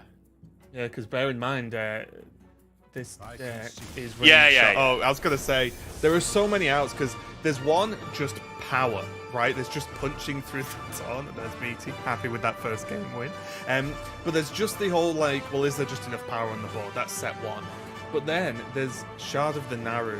There's plenty of options, even just more buffs, like I said, with that Pelagos is basically knowing the Wigs in hand, an 8/8, right? If it doesn't die, so that's an 8/8 that can attack. Well, and there's it all 0 mana stacks snake up. oils in hand as well. So If the trade happens, yeah, so right. if you go, because the I think Weeky had worked out lethal. I haven't seen it. I don't know for sure. But I think Weeky had worked out as lethal with the 4/4 trading in, get the snake oil, put it on the Pelagos. Yeah, basically, whichever way you wanted to do it, he was in trouble, right? And that's kind of the point. I think the thing with this priest deck is, it's yes, at a base level, you want to play minions and buff them, but the amount of little tricks the deck has and the ways it can build these minions up, it feels like it's this style of priest deck has been around, in and out of Hearthstone for quite a long time now, but this one feels so flexible because you have all of these different tools and different ways to use them to be able to get head on board. And I think, yeah, we saw it. It's going to be a rough matchup if Druid doesn't draw well. So WeQ going down 0-1 so far. And again, that priest, like I said, it's just looking good, and it felt like one of the decks I wasn't expecting too much of going into this weekend, but one of the decks I think is maybe going to make the biggest impact this weekend.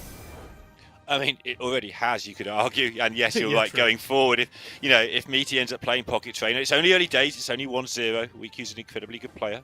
Yeah, he's brought decks that can deck. But if it ends up being Meaty and Pocket Train, then one of those priests is going to the semi-finals for sure. So yeah, this is definitely the lineup to keep your eyes on. Yeah, and looking at the rest of WeQ, of course, he does still have the Druid left. He has the Mage, and he has that Plague DK. But again, it's just a little bit shaky, I feel, just against this lineup, because the Demon Hunter feels like it's just strong enough to get the job done, even though we've seen the deck go very fast and also not really get anywhere.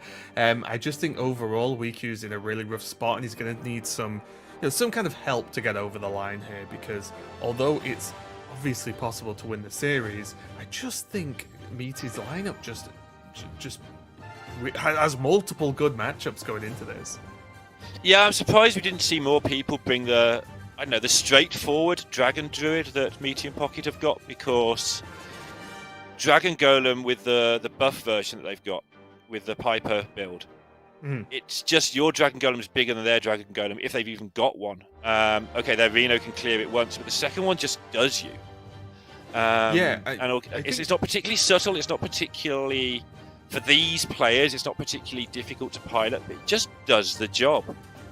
Yeah, I'm a fan of just the 2-of Dragon Druid, just because it feels like I'm just a fan of just playing stuff quickly and just chucking stuff on the board, and because the minions are so beefy, I mean, we're about to find out, you can actually have really good matchups, or at least good games, versus some of these board-focused aggro decks, because yes, they're doing aggro things, but you end up putting down like multiple big cards on like turn 3 and 4, and then suddenly they have to punch through them before they can even really threaten your health. So we are going to go into game number 2. He needed that. He hadn't got a dragon. He threw away the 2 cards to hit a dragon. He didn't hit a dragon because they don't play many dragons in the deck. It's 8 or 9, which is a lot, but you're not guaranteed it. And he needed a dragon from the cactus there. And he hit one, of course. So now he's in a good spot. But it's just another inconsistency in that particular Druid build. Yeah, is this Meaty just going to go straight for Snapdragon? It looks like it, doesn't it? I mean, he knows he's in trouble, right? He knows there's all sorts of nasties coming his way here. Yep, going to be a huge ramp, especially when he sees, because that was the one that was generated, right? So now where WeQ has the option of playing the one that was naturally pulled, but okay, not bad being able to match up as well. That's pretty much what he wanted.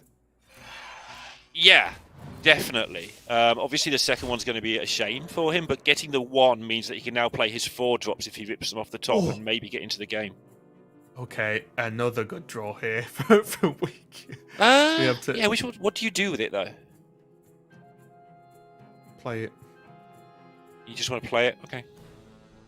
Yeah, of course, right? It's free. It's a free 3/5. It is, but it cuts off your ramp. It does, but I think with this opening, you've equaled in ramp, and I think you just want to be ahead on board, because I don't think there's a couple of dragons that like fight back, but if you're like 2 to 3 minions ahead on board, there's not that much that Meaty has that like actively sort of like clears the board and gets ahead on the other side, right? Yeah, so I that's like fair. it. I like this. Just play stuff. They are playing the Amber Whelps and the Spine Tails, so there is still hope for Meaty to fight back on board. It's just a bit slower, right? Like, that's the thing. It's like you're fighting back like a 1-for-1 at a time, as opposed to there's no like big sweeping AoE, right? Yeah, absolutely. Your sweeping AoE is you play your massive Dragon Golem, but Meaty's not going to do that because he's been forced to play his dragons. Right. Yeah. And his innovates to stay alive. Okay, take to the skies is something.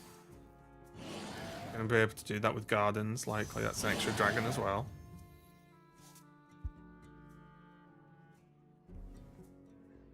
Do you want buffs? Do you want ramp? I want ramp. Meaty wants ramp as well. Try to get to that 5, which you should be able to do next turn right now. No, 1 off. Yeah, 1 off. Ooh.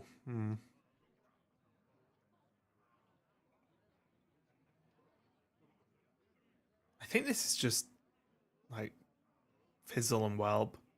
Yeah, you said it last just turn. play Put more things on stuff. board. Like, Yeah. it's not like there's a grand plan here. And to be fair, with the pickup of Rey Straza, like we want to ramp to it, right? Obviously, and, Sort of. even if it doesn't end up doing much, but you want to just get to it because I think WeQ's on the train of, well, I'm winning on board. Let's keep winning on board and start piling on that pressure. Yeah, just to be clear, it would just be a minion. I know you know that, but yeah, there are still 9 2-ofs left in WeQ's deck, so you know. That's what I mean. I think like all fancy stuff has gone out the window for WeQ now, and it's kind of like just playing Treant Druid, right? And it's just like I have things, just keep hitting my opponent in the face. There's the Dragon Golem though. Meaty really needed a Nest Matron here, I think. Maybe the Dragon Golem gets there. I mean, this is a pretty big taunt. Yeah, this can hold off for a little while, and if it does hold off, he's okay. And the thing is, like, against this board, Fi is very significant, right? Like, this is like WeQ's winning on board, but these aren't the bulky dragons, right? It's just a lot of stuff. So like dropping Fi down, unless there's a really good answer, that's just gonna buy Meaty all the time in the world. Are we Dragon Tailing and try and hit some good 4s? No. Okay.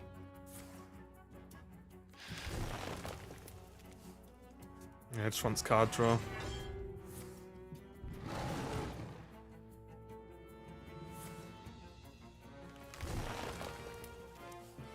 Any dragons off the top for Meaty would probably be a big deal here. It's already a reasonable sized deal. 5 6s just everywhere. For no one.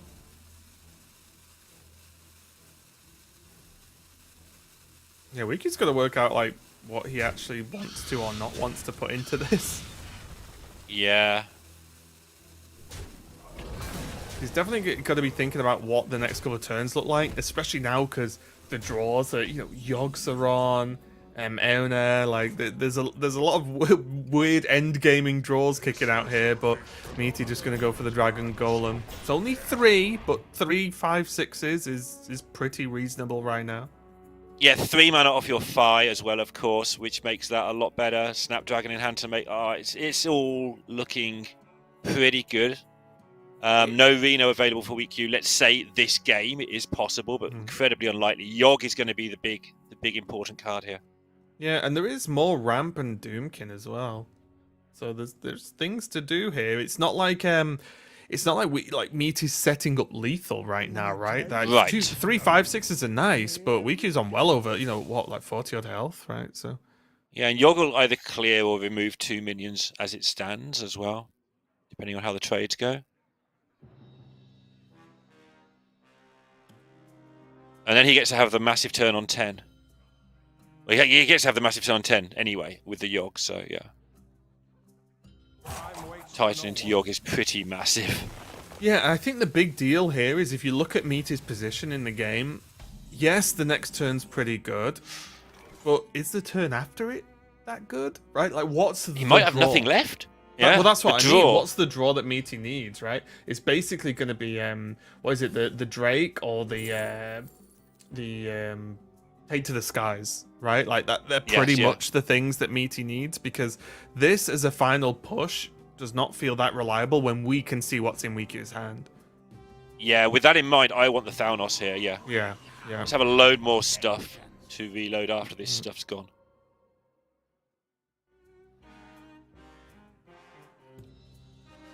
Yeah, Wikyu's early board just kept Meaty from doing any damage. I mean, he is on 45 as well.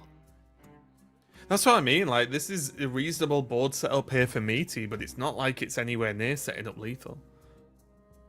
Yeah, this is why he's spending so long. Right, he's doing what you were talking about. Like, how do I want this to look? Yeah, and generally speaking, the longer this game goes on, the worse it is for Meaty, right? Like, Meaty does not want to play a late game. I mean, just look at Wikyu's hand. Like, you don't want to play a slow late game versus this, but Meaty's going to have to find out a way to clear this up, whereas Wikyu starts to get the big payoffs kicking in now. Yogs are on, Titan goes down. Don't think there's much left. Wikyu pointed the minions. It didn't seem to have many targets. Fine. Oh, okay. Oh my. The equality is definitely something, isn't it? Yeah.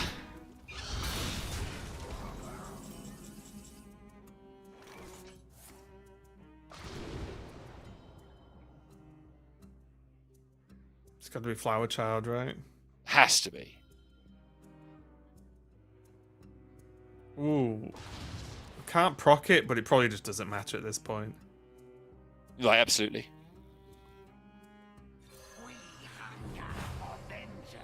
Oh, wait. Oh, Hero pocket. Power. Yeah, I was assuming he was going to play the more minions, but yeah, okay. Hero Power, same. Sure.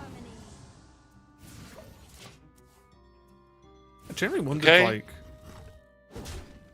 Sure, I guess. Yeah, okay. I actually was wanted him to play more stuff, yeah. Yeah, but I think the idea is knowing, or... I think it was knowing that it would draw the Dragon Golem, right? It was keep the dragons in hand. Yep. 6 2-ofs, by the way, in Wikyu's deck. On 2-of watch. I believe. I'm not 100% sure on the tracking.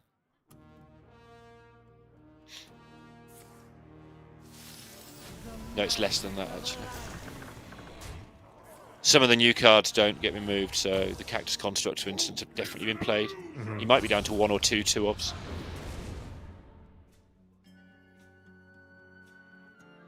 Wait, did that just play minions cost 5 more? Time waits for no one. Not sure. Being honest.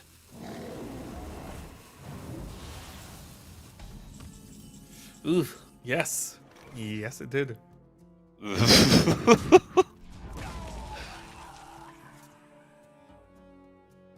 Well, that's a problem.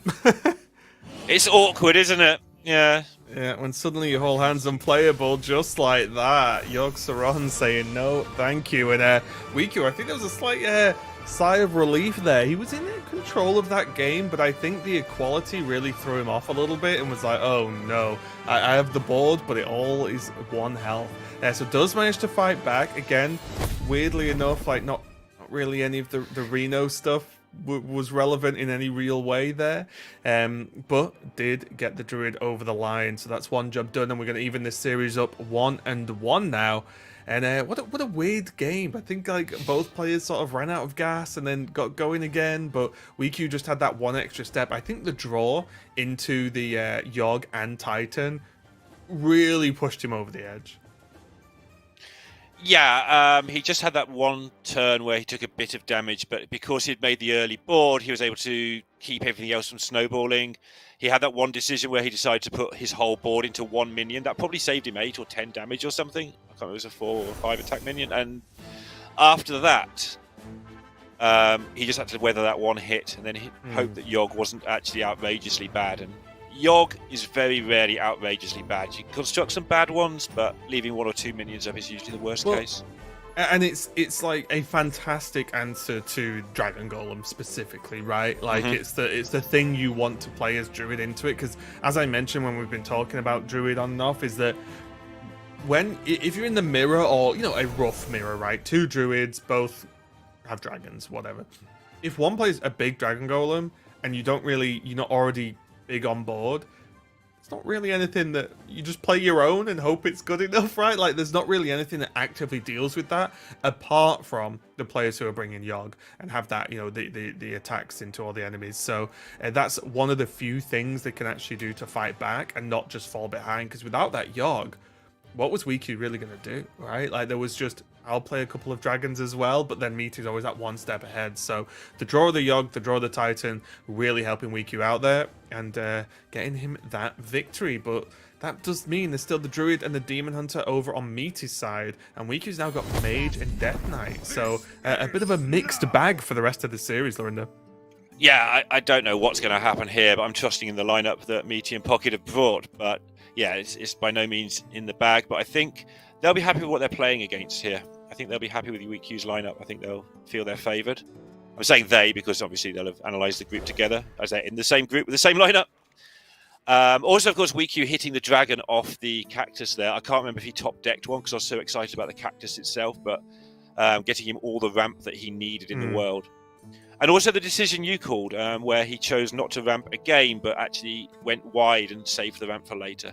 Turned out to be a good call. But here we are. Meaty on the Demon Hunter, which...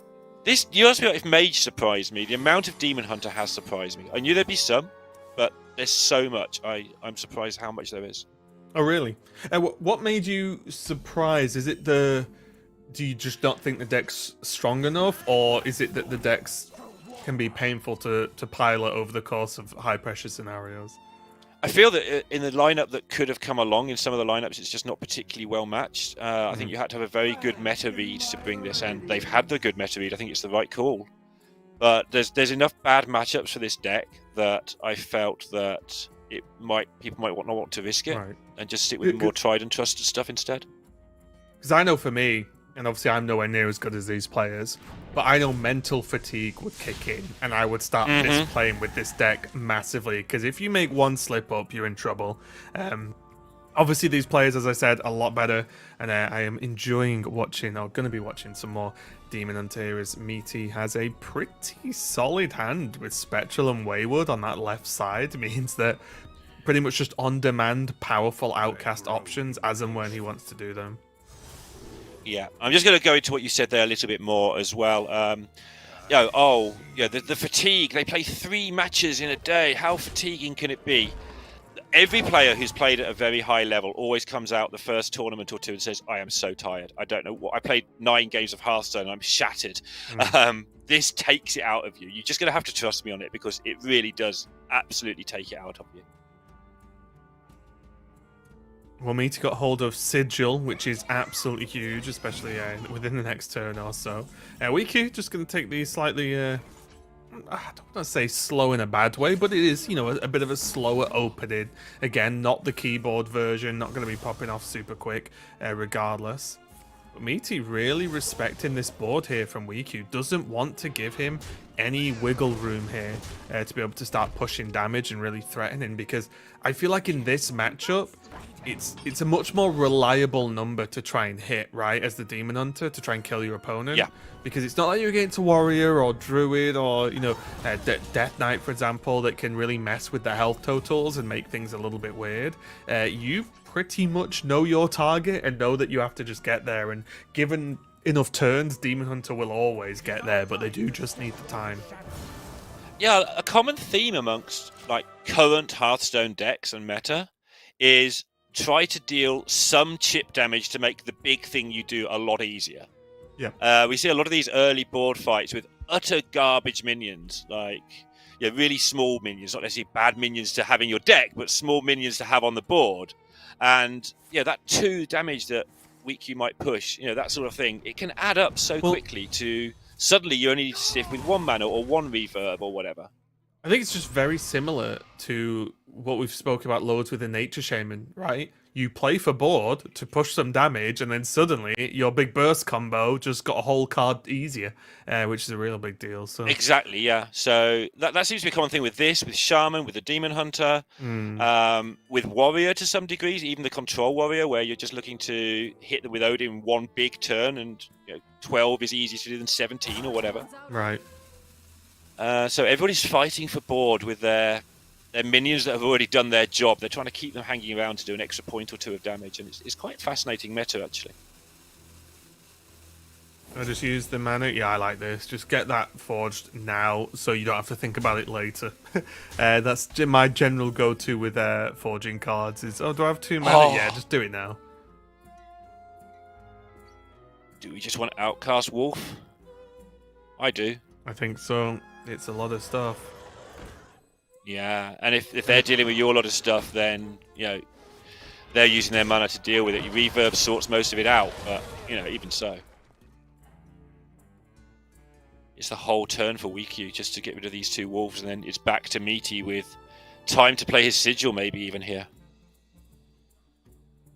Yeah, that's always the tricky thing, and something I had to sort of reset my brain with was in all the matchups and how it's going, how early you can afford to go in, how early do you even need to go in? Because I think that's a trap I definitely fell into. There was feeling I had to sort of go in with the Demon Hunter, start going off with the Sharpshooter, when I just didn't need to. I could have just waited a turn or so, and then had it much easier, as opposed to trying to go for the, oh well, if I draw this and this and this, I'll win, but if I don't, I probably lose. Yeah, and another thing is the sigil. If you play it too early, not only have you not got a board, but you've got a handful of stuff that you're trying to dump and get outcasts out of anyway, so it's not necessarily that early usually anyway. This board presence is far more important. And yeah, here's the horrible reverb ping that WeQ's ended up having to do, and he's going to hate having to do this because now Meaty is going to get a chance to play sigil and just put things on the board and then set up for a sharpshooter turn. Yeah, and that's the thing, isn't it? Like, on surface, that was a reasonable turn, right? WeQ dealt with 2 6-attack minions, right? Like, that's okay, you've just saved 12 damage, but it was pretty much the whole turn, so suddenly Meaty gets to just do whatever he wants right now. And as you mentioned, that is letting Demon Hunter do whatever it wants, even for a turn or so, is very, very scary indeed. Looking to Spectral Sight first, just in case he hits the other one and doesn't need to mess around with the sigil then.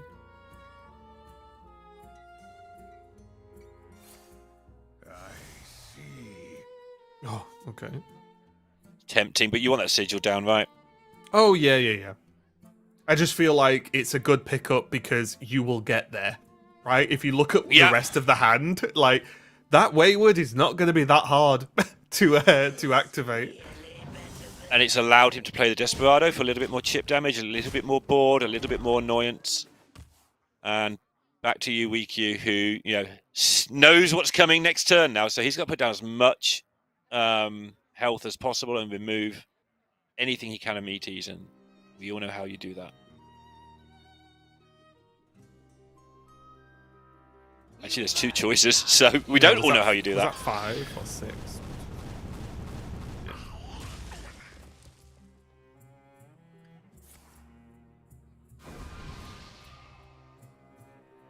Uh-huh. Okay. Here are the big draws. Meaty's back in his chair like he's going on a roller coaster ride or something, because he is about to go on a roller coaster ride, most likely. Yeah, second momentum as well that's generally what you want to see for some really, really easy damage. Yeah.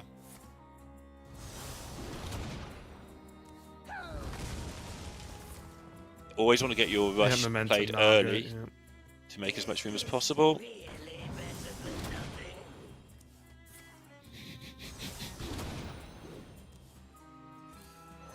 Okay, got the mistake as well. It's going to be nice. Dispose for another 5. It's like, what, 2 off, 3 off, 4 off, 3 off. Are you okay? Final answer. No, I'm not okay.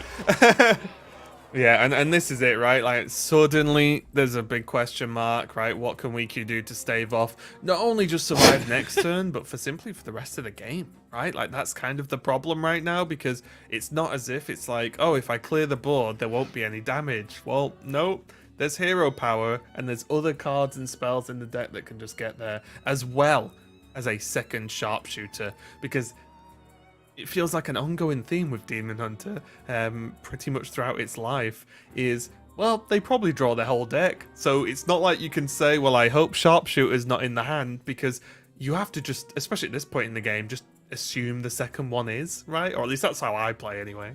No, I agree. And there's so much attack buff anyway, either discovered or just naturally in the deck, that you just die to so much stuff. They're still going down swinging. Right? Like, that's still just a thing that's not been played yet. Does get the taunt up, which is something. Uh-huh.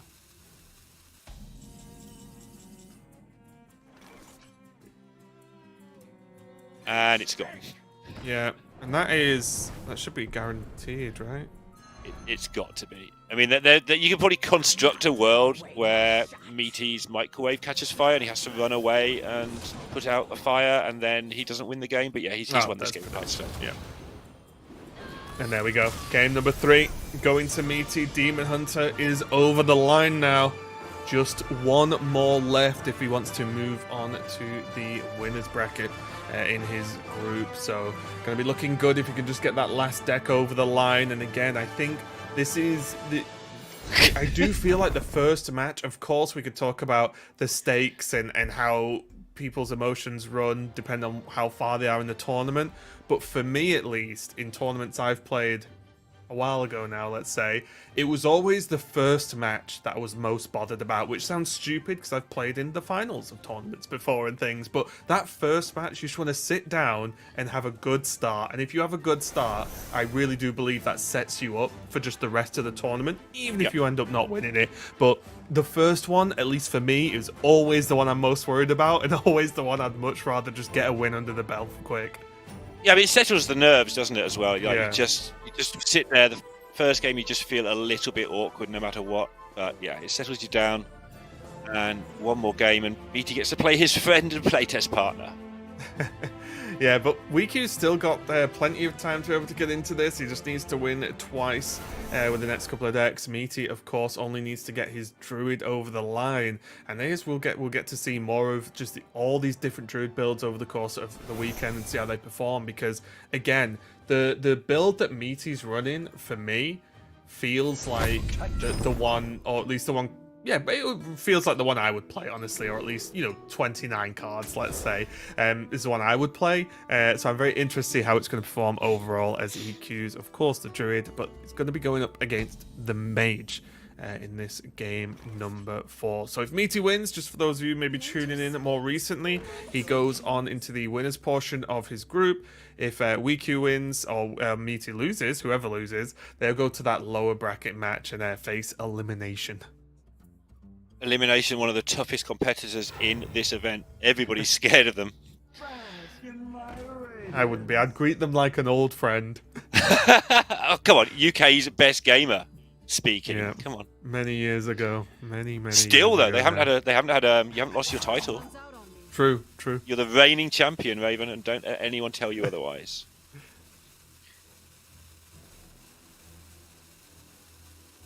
They cancelled it, I think, because you were unbeatable. That's what I think. Talking of unbeatable, I won that by a lot. Put it this way, it was not close, so maybe that was the case. Yeah, maybe they're like, just can't repeat this again. Any ramp? There it is. It's always there. Yeah, insta-pick. And there's the thumbs up from Meaty. Because, honestly, there's not a card, at least at the moment for me, that invokes that kind of powerful feeling as playing the Whelp on 2. Because you just think, this is so strong, surely you cannot lose at that point. So yeah, I can understand Meaty's excitement. Oh my goodness. The only other thing that feels as good is drawing your final 2 off on turn 8 on your Reno Warrior deck. Sure. Well, I wouldn't know what that feels like, because I don't play bad decks, Lorinda. I tested bad decks because I knew that these people would bring bad decks. I didn't know that at all, but I tested them anyway because I understood them.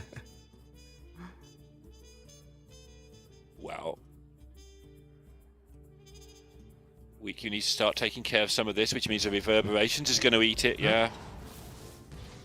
It's going to help, though. It's something, right? And again, we can see that the rest of Meaty's hand is... Okay, Cactus helps. But the rest of Meaty's hand was like... I'd say okay. Not bad, not great. But Cactus being able to fill out this turn is going to be pretty nice overall. Yeah, I was going to say, imagine Meaty, it's gonna you're be not wild, streaming now. Don't rip the rat, please. Savitz would love it, though. Oh my. This thing fills your hands up with really annoying one-drops really quickly, by the way. I don't know if you've played this in Cactus. Annoying It's one-drops so for your silly. opponent, though, I would say. Oh, annoying if you rip Dragon Golem. You bet they're annoying. Yeah. Also, just nothing great to even kill them off for WeQ, right? Like, there's nothing that feels clean here. I really like this approach that, not playing the time lost because there was no real need to. Just get that hero power, kill off the Reverb Dragon, and just push. Yeah. These are like money in the bank for Fi every turn as well. If you got a bit of mana left over, just have some happy whelps. They are happy as well, by the way. The artwork on the happy whelp, it is so cheerful. It's the happiest whelp you've ever seen. It's amazing. Yeah, and WeQ knows, taking care of them. Okay. Yeah, Oh! decent clear there. Or at least not full clear, of course, but decent defense there from WeQ. Garden's going to come down now. Turning the whelps into actual Hearthstone cards now. Yeah, this is pretty good with the hero power. Just we'll have to trade the Snapdragon in as well, right? Yeah. Oh no, not going to bother. Okay. Well, this is what I mean. They fill in your curve beautifully. They're just good enough to fill in your curve and constantly be a pain. Well, I think in these matchups as well, a lot of the deck, it's kind of what you talked about earlier. A lot of the matchups feel very scrappy, right, in the early game, and a lot of these are just very heavily fighting for that board. Yeah. Meaty just waiting to rip Dragon Golem off the top next turn and hope his opponent hasn't got a creation.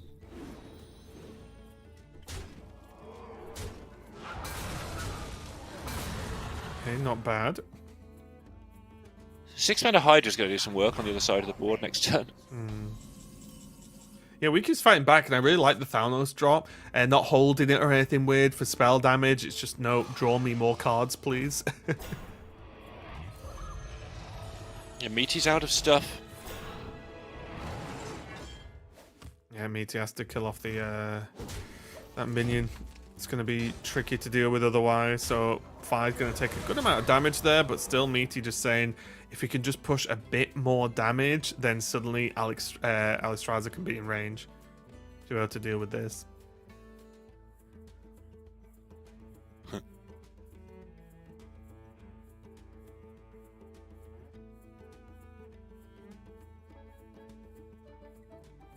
Do it. Just play the big thing.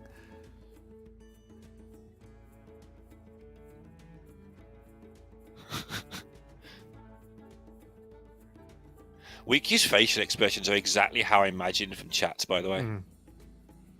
I'm surprised it probably, I don't know if it would be bad or not, but I think I would have traded the Thalnos Sure.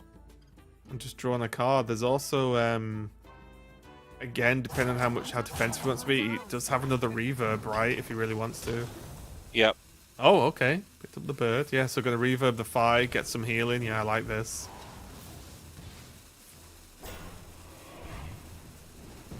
Be able to trade the Thanos now, yep. Yeah, really good turn there from WeQ. Yep, worked out nice. Oof. It's not what you wanted. Well, the weird part here is, like, is this innovate Alistraza to kill the Fi? To kill the 5-1, or do you just tank it? And, yeah, it's Well, horrible. the problem is if isn't you it? tank it, you're healing for 5, so then suddenly Yeah. your Alistraza's not really doing that much damage. So I think, yeah, I think this sucks. You don't enjoy it if you're Meaty, but I think you do it. Do it, he has. But now it really sucks.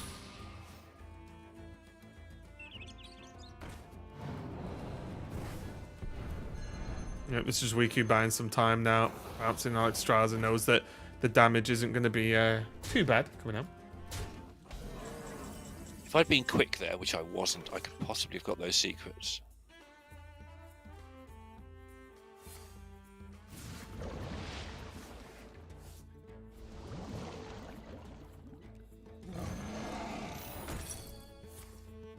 Yeah, it's always objection. Good point, actually. Yeah, why was I even thinking? It's just always objection. You always just don't get to do a thing. That's all you need to know. Bask in my radiance. Now Riku can start to really pile on the pressure. Yeah, and it looks like we're going to go to a game 5. I don't like Illuminate here. Okay, just taking Fire Sale as like a just-in-case scenario. Like, what's the worst possible thing that could happen?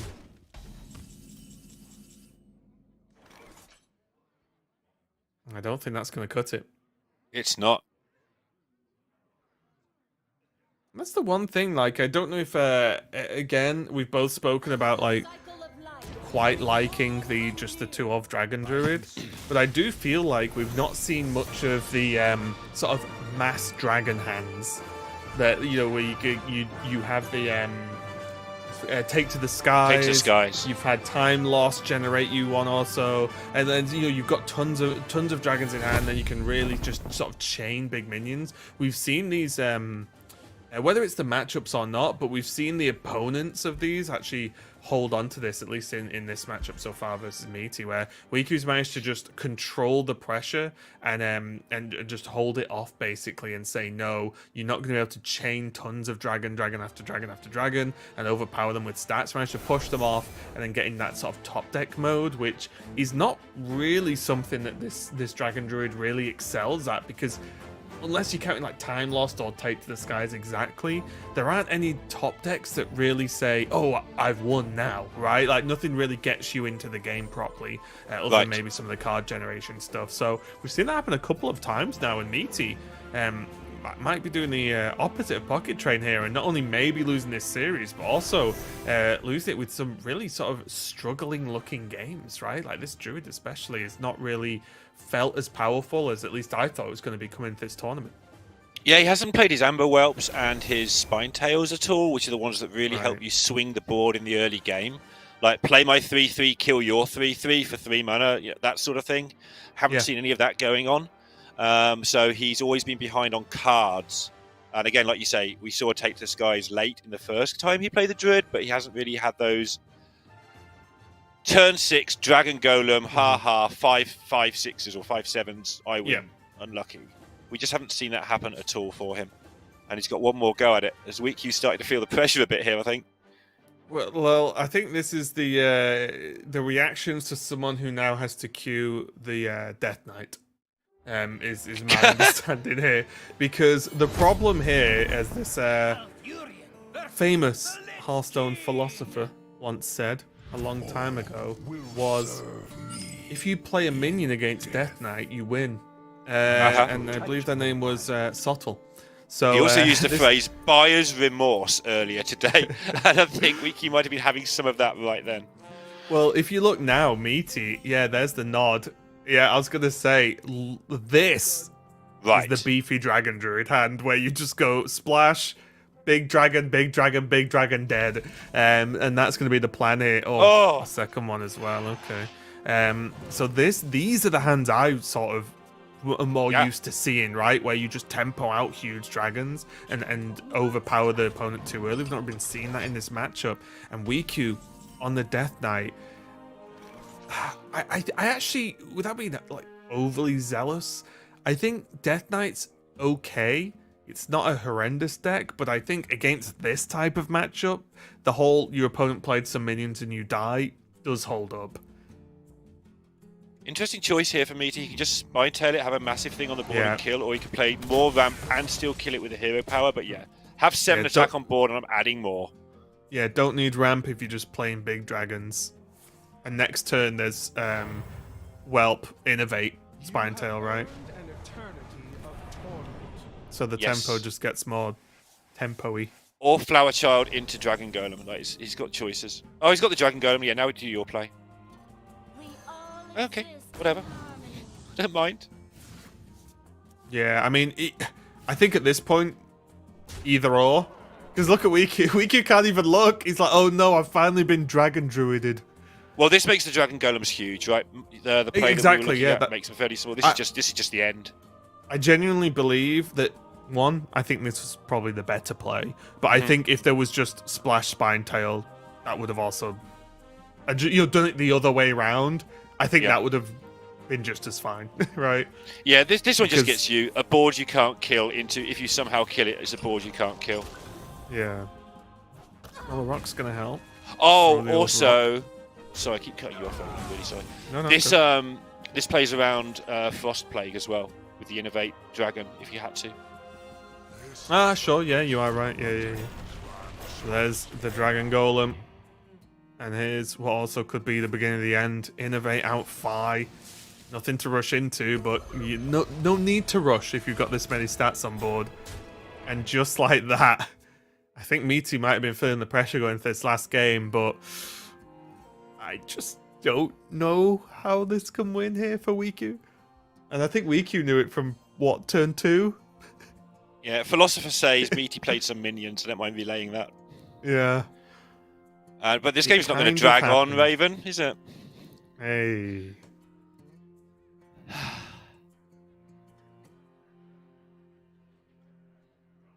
And, the reason I'm not saying much is I don't think there's that much to say at this point. I'm not really sure what Wiku can do. Wiku knows it, I know it, you know it, everyone knows it. This is not the opening you want. This is not the matchup you want. This is, at least for me, one of the matchups you really want to avoid if you're going to be playing a Death Knight right now. So I think it is what it is. 4, 5, 6, 9, 12. I think it's lethal even if it kills the minion, but he's playing this to entertain us, I think.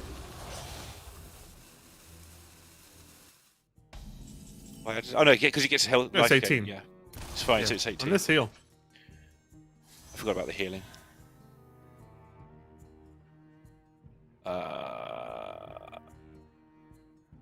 Well,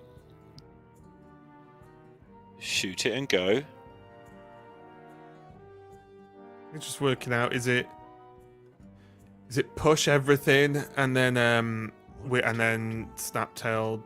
Snaptail. I'm just merging cards. It's like some polymerization or something. Spine Tail and Snapdragon was available if he wanted it, and to just trade with one of the 3/4s. But he's going to choose to hero power and put in the 2/1 instead. Yeah, makes a space on the board for next turns. Well, next turn, you get the joke. But for next turns, whatever removal might happen.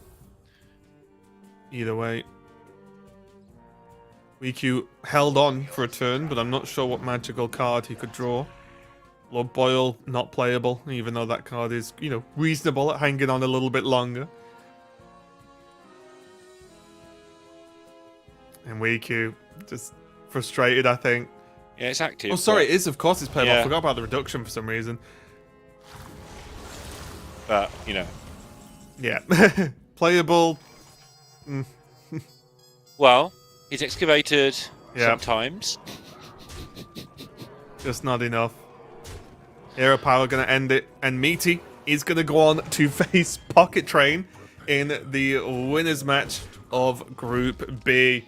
Meaty, as you can see, quite happy with that victory, I would say. A bit subdued, but quite happy overall. But congratulations to him. A bit of a rough one there for Wiku, of course, and I do feel for him. Not much you can really do, especially in that last game, right?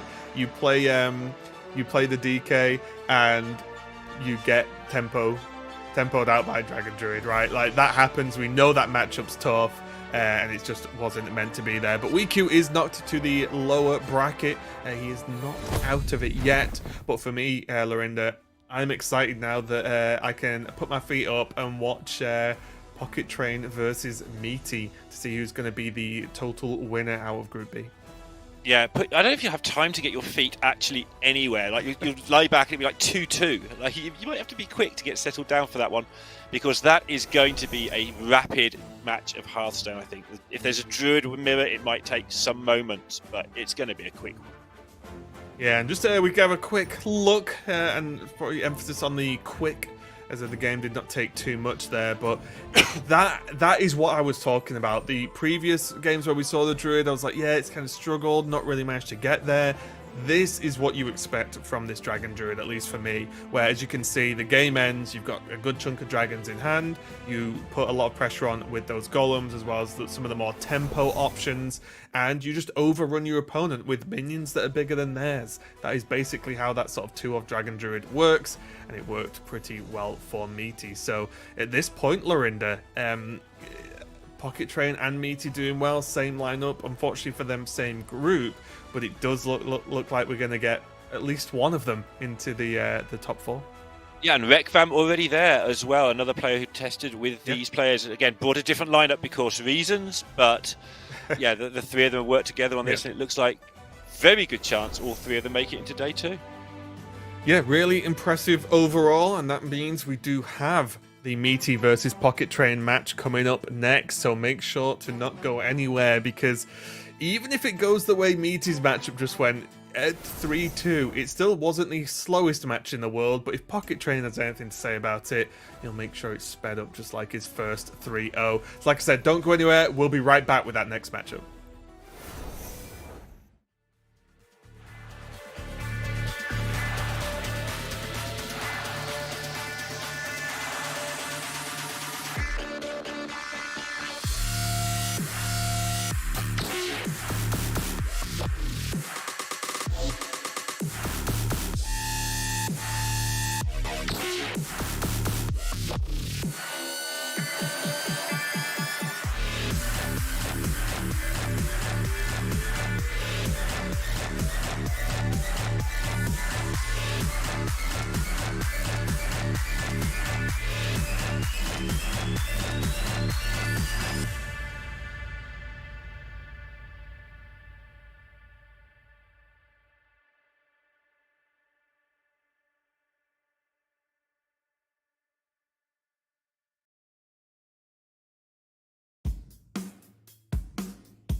Yeah, Well, and Edelweiss, I think I was muted the whole time.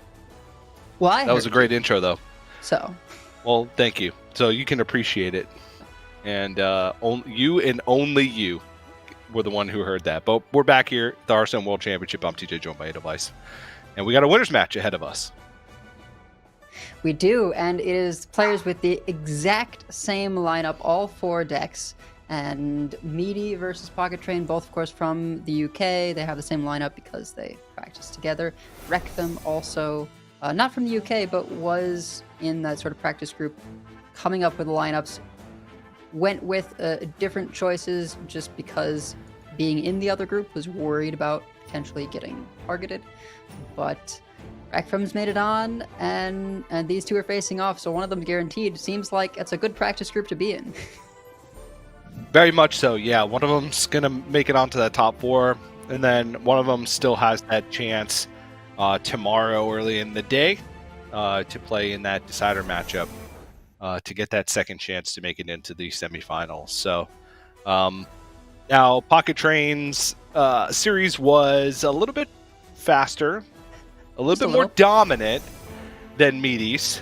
But they both ended up taking the win in their series. But I think Pocket Train's full series against CJ was maybe 30 minutes. It was a domination from his point of view. I'm fairly certain, yes, that it finished before the delay had caught up. So. Yep. And very short highlights as well from that series. That was it.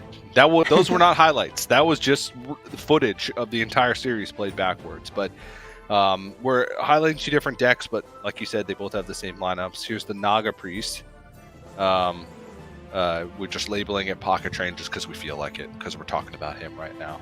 But we saw that fantastic Thirsty Drifter plus the Power Chord synchronized synergy in that last series that he played to get that massive board very early on. I believe it was turn 6 to snowball to a victory. Yeah, if you were to look at this list and compare it to the Naga Priests of old, you would be a little bit confused because this doesn't actually have quite as many Naga going on. You know, there's a few in there to get the activations of the Wig, but it really is all about those Thirsty Drifters. You can see just a ton of 1-mana cards, mana refreshes from Funnel Cake and Valish, and of course Pip the Potent to double those 1-cost cards. And then, yeah, going for Drifter synchronized plays, getting that massive board in the mid-game turns. Pip the Potent! Pippity poppity, the potentopity. Here we go. But talking about Meaty, obviously not as great of a year as Pocket Train. His success has come from the grinding that happens outside of the tournaments, and the actual Masters Tours is left a lot to be desired in terms of results. But he's here at the World Championship, and Meaty, a lot of respect for Meaty as a player. And, you know, one of the premier ladder grinders in the game, and trying to transition that success into, you know, World Championship run, and trying to become that world champion. Oh, and an actual doctor. Yes. Yeah, a little bit cheeky putting his own, stats of his tournament performance at 38% earlier, but even so, he has been at every single one of these events based on his ladder performance. So still, a strong player in his own right. And yeah, this Dragon Druid, they've gone for, much more consistent, streamlined approach rather than some of these Highlander lists, just opting for getting stats on board like we saw last game, trying to play Splish Splash Whelp into Dragon Golem as consistently as possible, of course with the Snapdragons to buff those up and take advantage of the copies. Yeah, we've seen some pretty intense curves coming from the Dragon Druids, and that's what you get for playing a consistent version of the list. You're going to hit those powerful cards that you need for the gameplay you're supposed to have more often when you have the two ofs. As powerful of a card as Reno is. And I definitely like this two ofs. I I do want to shout out the one sort of silver bullet in the deck list, which is Razor Scale, the 3-mana 2/4 dragon that says cards cannot cost less than 2 mana. And I think that's a shout out to some of the sort of combo-y decks out there, the Nature Shamans, the Naga Demon Hunters, which they both also have in their lineups. So that's one of the ways that once you do get ahead, maybe you play that 3/5 taunt that refreshes your mana crystals, you can slap down that Razor Scale and feel a little bit safer into those decks that try and just play a bunch of cards in one turn and kill you out of nowhere. And we already saw it come into play quite well. And we'll see if it can get the job done now. But we are going to see Meaty on the Priest to kick things off. Pocket Train's going to be on this Demon Hunter. And I feel like Demon Hunter is probably the weak link in the lineup. Would you agree from both sides? It's tough. It's one of those decks where the games where you pop off, it feels like nothing could possibly stop you. And then the games where you don't find Sharpshooter, you wonder why you brought it. Yeah. And so, very much like Nature Shaman in that sense.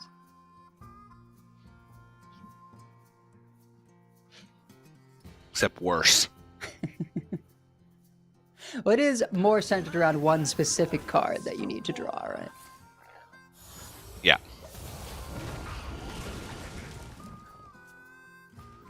But going to be a lot about tempo in the early game. Priest really just wants a board or to stick a board to be able to kind of snowball.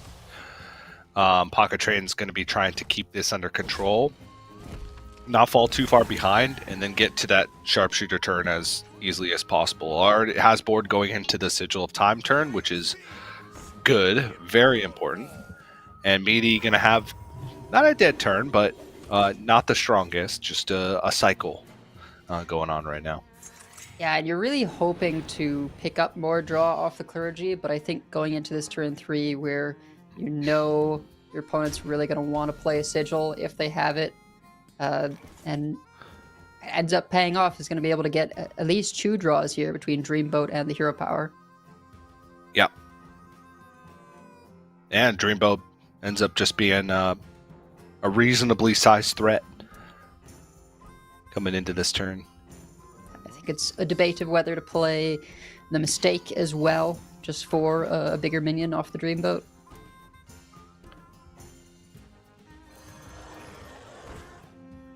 I guess the question is, what could he possibly pick up that would change that play? But I think, okay. Maybe second Dreamboat would have been fine, but it is what it is. All right.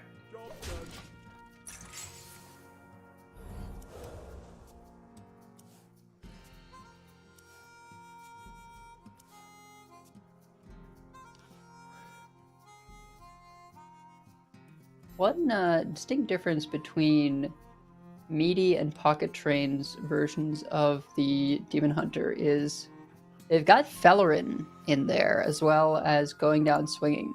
So a little more capability of just like continuing to do stuff in the mid game. I suppose Rekfem also has that in his list since he played with them, but it's not present in Hemlock's or Levik's lists. And I do wonder if it just gives you that little bit of extra staying power in the times where you don't find Sharpshooter right away, where you can still make some of these powerful plays. Fellerin, of course, has the chance of giving you those wolves, which we saw can be very impactful.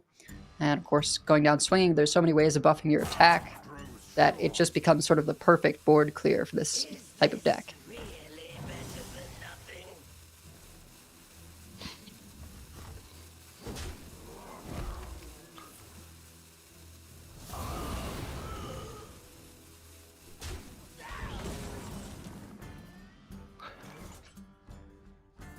Thirsty Drifter coming into hand for Meaty. That's kind of really the warping card that's changed how Naga Priest is being played.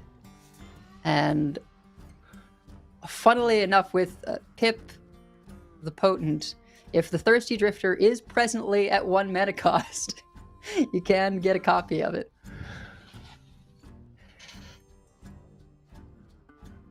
That's But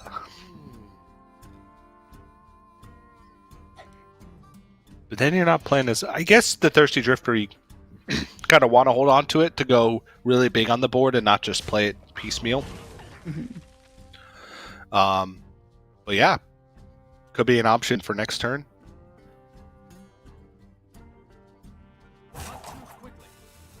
Not a powerful turn by any means, though, for Meaty currently. It's the question of, tempo now or, a bigger swing later with the extra copy. And he's just going to be patient, not even playing the Dreamboat, since it wouldn't be getting a card or anything. It would just be a little bit of extra stats.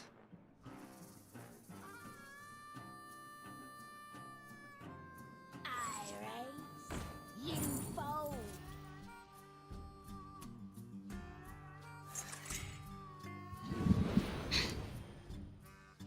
And in full preparation mode here for Pocket, getting a coin, using it to play the Oscillator, which of course will discount any mistakes as a 0-mana Naga, and drawing another 3 cards to look for Sharpshooter. But here is that big swing turn for Meaty, wanting to put as many stats in play as possible, going into the potential big pop-off turn from Pocket. Tell me, Minnow, have you done as I asked? And it is going to be quite the turn. Sweet, beautiful water. It also activates the Handmaiden in hand. Yep. So going to be able to draw going into the next turn, and is protected, like you mentioned, from the Sharpshooter turn. That's it. Pocket Train picks it up.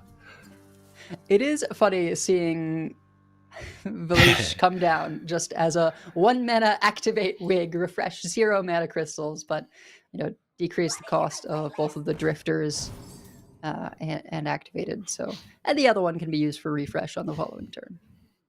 Yeah.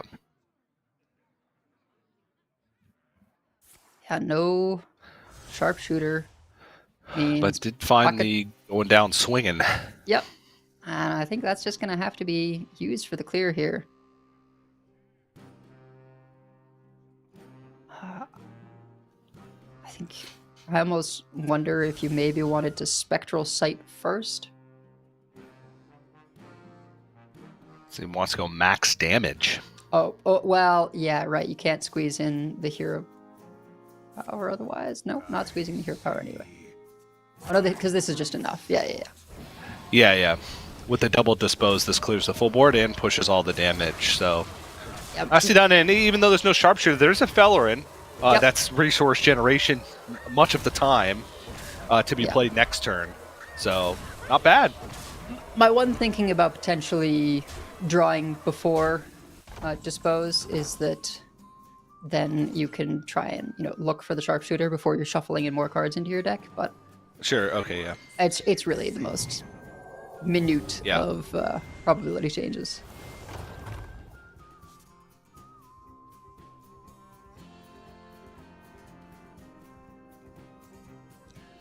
And with Drifters gone, even though Meaty is able to build board back up with the Wigs and the Isnaga, a no taunt means you're not feeling the most safe staring at 6 power of minions on the other side.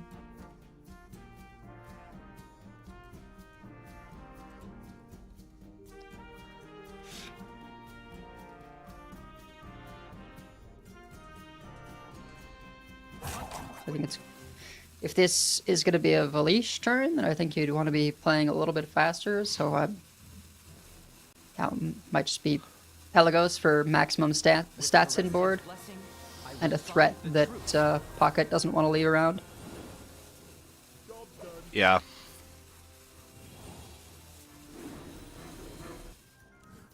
It is our time to step out of the shadows.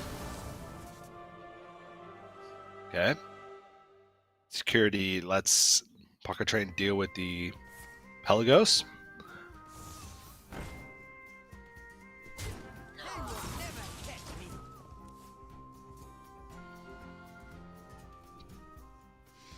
This can deal with both.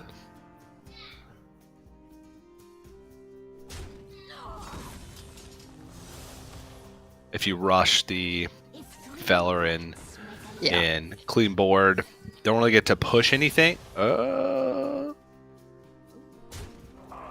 Okay. Wow. Yeah, okay. So removing as much power as possible while still maintaining the ability to push face. I think Pocket's realizing that just at this point, you know, with no sharpshooter, he's just got to try and push enough damage that if he picks up like a momentum or some of those other pieces of damage that he might be able to get there, and hoping that Meaty doesn't have something crazy to do on the other side. But you do already know about these 2 wigs that are there, and now with the additional copy of Elish and the funnel cakes, I think there's no way that this isn't lethal. Yeah, even the Mind Seer as well. Yeah. To throw in there for a little bit of extra damage is certainly enough to get this done. So, yeah, I mean, Pocket Train had the opportunity to go for that Pelagos kill, had the damage on board, but decided to push face instead. Your entire board. Then, you know, that's probably not a good situation in the ways of actually winning the game with the hand that he had. No sharpshooter. It was just like, what, Wayward Sage? And something else that didn't have an impact on the board. So Wayward can't really Sage blame and him too Mistake. So really the only Mistake. good draw was a sharpshooter to be able to do anything with that. Yeah. And in that respect, I can understand, like, well, if all Meaty's got in hand is Pelagos and a couple of wigs and no activators, then maybe I can just push damage and get through. But of course, I think it was perhaps knowable that there was at least a Elish in there because of the Pip Potent copies. But Yep. And Volition 2 wigs, the Serpent Wings in hand were not active. So Pocket Train may have also thought that there's no other Naga to reset these Serpent Wigs. And on top of that, you know, a Volish to keep on going. So, but he took the risk. Did not pay off, as Meaty was able to secure the lethal and take game 1. yeah, regardless, I think of who ends up taking this, these are certainly going to be some quick games, at least compared to some of the others that we've seen. Very, you know, board-focused, damage-focused decks. Meaty in-game just looks like on borderline bored, right? Chair, slouching, just playing, no facial expressions. And as soon as he's won a game or won a series, it's just like the ultimate pops off. pop off. Yeah. So funny. Like such a different person when he's in the game thinking about his turns versus knowing that he won. So, all right, game 2. Here we go. Druid versus Druid. Let's play some minions. Yeah. Play some stats. No whelps. But I think you do keep Snapdragon. Double Cactus Construct. You know, that card can sometimes solo games all on its own. Oh, yeah.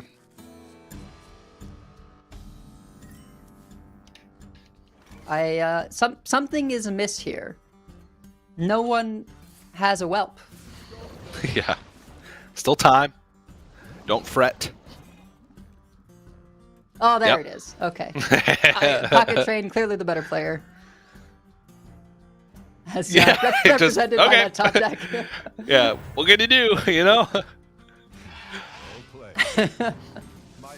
Of course, all of the competitors are tuned into this fact. The win rate of having whelp versus not having whelp for a druid is pretty astronomical. I think it is in the range of 60%. Rolling Stone. Oh my gosh. The synergy. It's a lot of stats. It certainly is. What All have right. you seen as like the best hit off of Cactus Construct?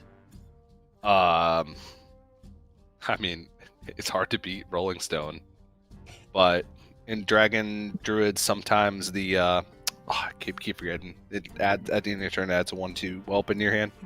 Sure. Always forget the name, But that one can. Whelp Wrangler or something, probably. Yeah. Yeah. That one has very high upside, but it's not like immediately powerful like Rolling Stone. I think my personal favorite is Stereo Totem. Oh, Because yep. you Okay, get- Stereo Totem's good. You double Especially- Stereo Totem and it buffs Yep. the Stereo Totem. Okay. Exactly. You just got Yeah. a 1/2 that buffs on 1 into a 2/5 that buffs on 2. Yeah. You got me on that one. That's more powerful than Rolling Stone. Just gonna, Rolling Stone against like a tempo board matchup though is oftentimes very good. Yeah, But they can very play around it solid. because they know that it's there. Oh, and this will help clean things up a bit. You can at least play one of the Nest Matrons into Spinetail. Play the buffed one, of course. And for all our talk of the Whelp, which... Oh, interesting. Opting, rather than getting the 5 damage battle cry, just gonna hold on to it here and use the hero power. Makes sense. Yeah. There's quite a few stats with the double refresh. Yeah, we talk a lot about the Whelp and the win rate off of that card, but second in the deck is, of course, Summer Flower Child, as that is what draws you your Dragon Golems, your Topior, your Fi, and Meaty does have both of those, so.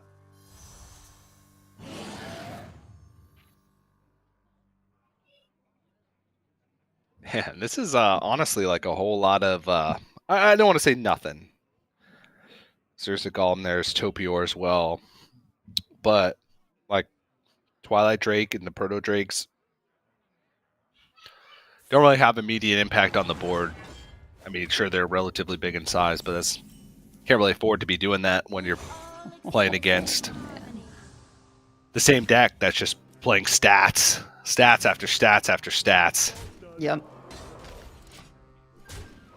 And discounted Alex Straza is quite good for being able to potentially seal things up. This is, of course, going to be the Innervate Dragon Golem, just to build a wall. Max board refill there with 7/3/4s. Doesn't have that extra buff that Meaty's got on his minions, but it's still a pretty potent board swing. Oh yeah.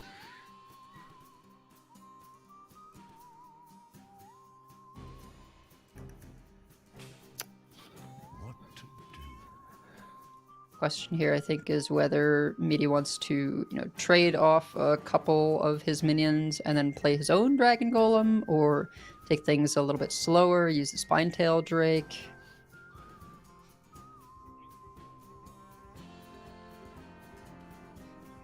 If he really wanted to, could get another Flower Child. Mm-hmm. It's like Innervate Hero Power Flower. Much immediate power on the board, but sets up for some more big stuff. Yeah, I mean, the thing about this deck, right, is you build these massive boards, but barring gaining the extra stats before the minion is played, it's not like you have a drum circle or anything to buff things up once they're already in play. So there's not immediate threat just out of these 3/4s themselves. Yeah.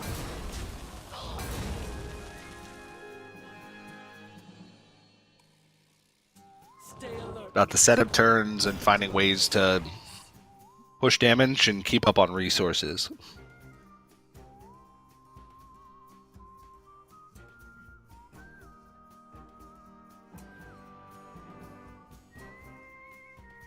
This would just be a full cleanup turn from Pocket Train, which looks to be quite strong.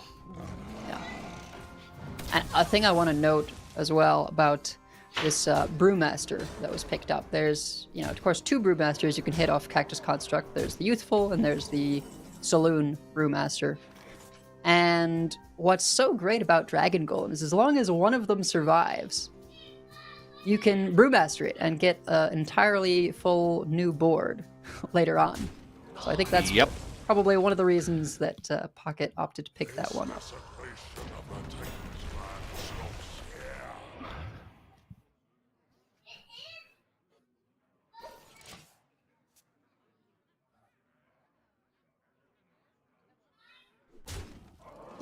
here it is. Oh my gosh.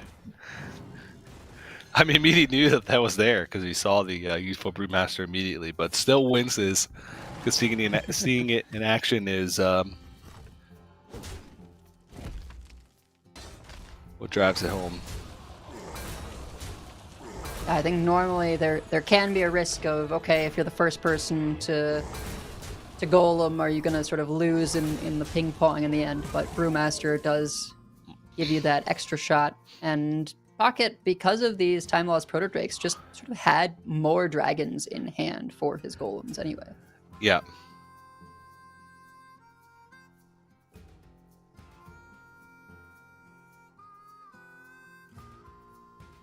Yes, incredibly mediocre Dragon Golem here.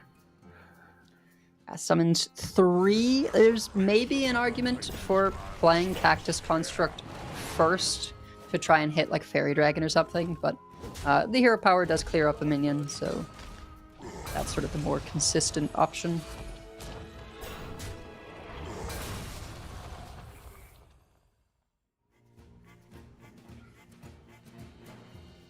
Just big minions just hitting each other. That's what Hearthstone's all about. Yep, absolutely. Well, and they don't have great ways of clearing up a Fi, right? Besides just hitting minions into it. And Yeah. neither of them, got the early Snapdragon down to buff up these golems or the Ajaran Gardens. So here we go. Dragon Golem number 3. It's just something so like primitive about Dragon Druid mirrors. Just two players just trying to outstat each other. Well, got a couple of rushes there. Yep. Could do Bunny Stomper with Snapdragon or just take the Razor Jaw.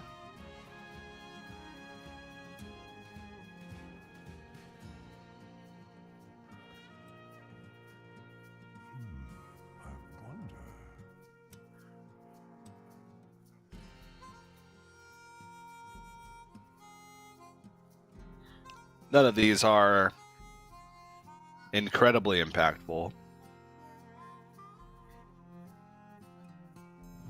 No. I think opting to take the Stomper to use with the Snapdragon on a later turn, but just going to have to Alex away that Fi. And there's Ajaran Gardens. A little late. Oof.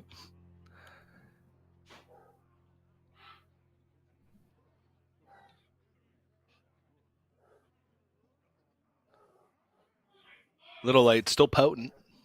Yep. Still adding quite a bit of value to Pocket's hand here. And feeling comfortable enough to just throw out the Snapdragon. Oftentimes... Just making sure to spend all the mana. Yep.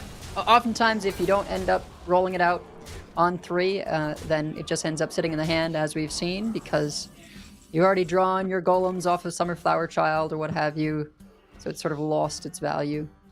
Yeah. Meaty has access to 8/8 into the 6/7, clear off a 4/4 and 3/4 with the Spine Tails and hero power into the minion. That's kind of the best he's got. Yep. Gonna use the Stomper just to preserve some life, being low as he is. Oh yeah, because it would have been dead using the hero power.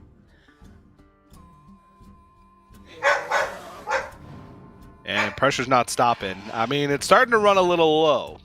It is. But still, it feels like enough stat. And this is where there's just sort of taunt advantage, right?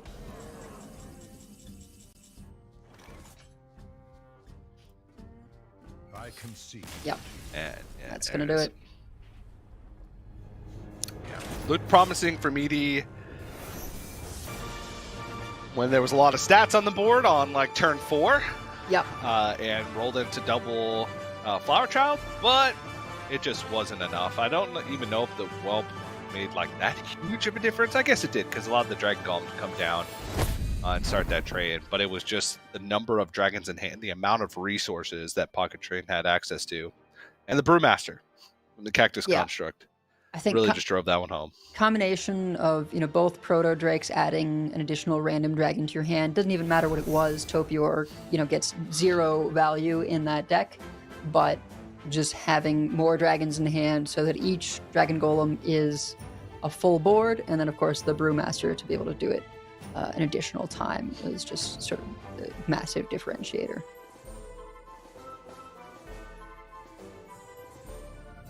And just one last quick look at Dragon Golems hitting into each other. Yep. Before we move on to the next one.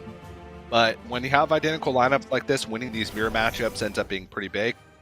I don't think it's as big for the Druid as it is for, like, let's say if it was a Demon Hunter mirror, which I think is this matchup's going to hinge more upon, but still got to feel good. And now we're basically down to a best of 3 with Demon Hunter on both sides, and then Druid on meaty side, Priest on Pocket Train side, basically the decks that their opponent's already won with. So, I mean, I wouldn't be surprised if this came down to a Game 5 Demon Hunter mirror. Would not surprise me in the slightest.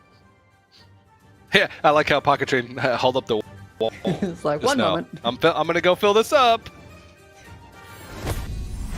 Dear Malfurion, My beloved Tyrande. He pressed play though, so Did indeed. he's there. Okay, there he is.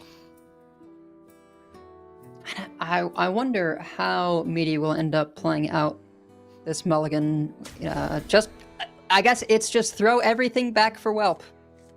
That seems to be the line. a mistake.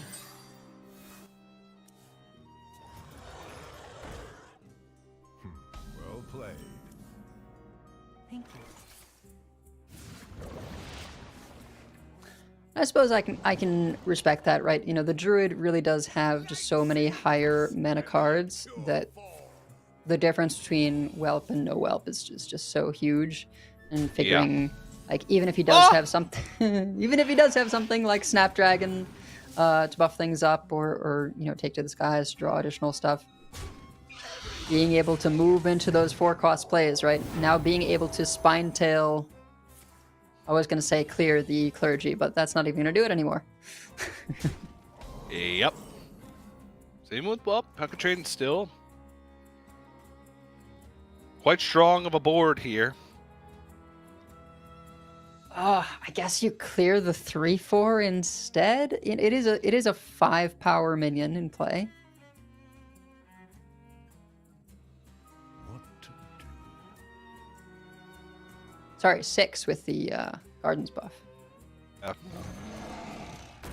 You have to. I don't think it's worth just sinking that damage into the. Location lines up very nicely, though.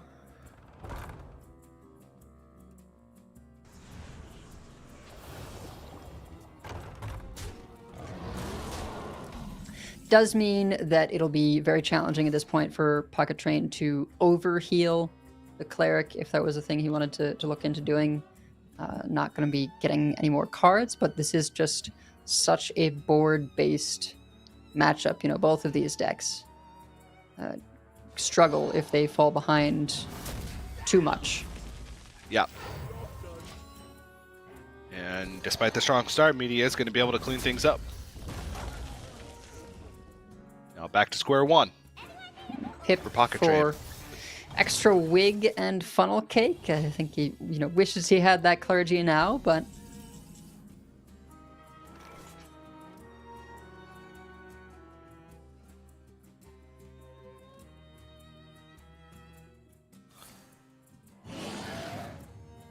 Oh, there we go. and this is exactly what you're trying to do, right? Azaran Gardens, Aquatic Form, pick up the other side, play the Sunken Gardens, and now these Dragon Golems are going to be pretty massive on curve. So barring Lots of value trade. barring some kind of funnel cake shenanigans, I don't know that there's a whole lot the Pocket can do.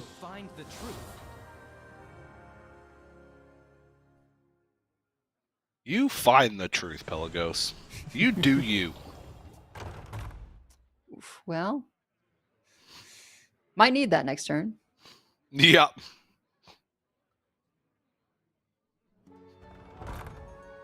Wow, and opting just to go for another location draw rather than Power of Creation.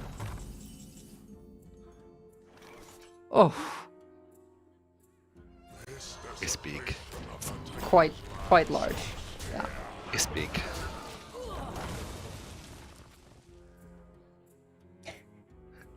It's small. We have a lot of desserts in hand. Yep. Delicious serpent wig. Oh no, not like this.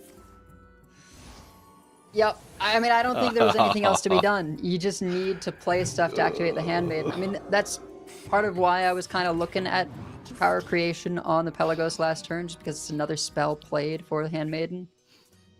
It does have the possibility here of a bunch of Thirsty Drifters, which is sort of your own build-a-box dragon golem. Yep. And follow up with Amonthul.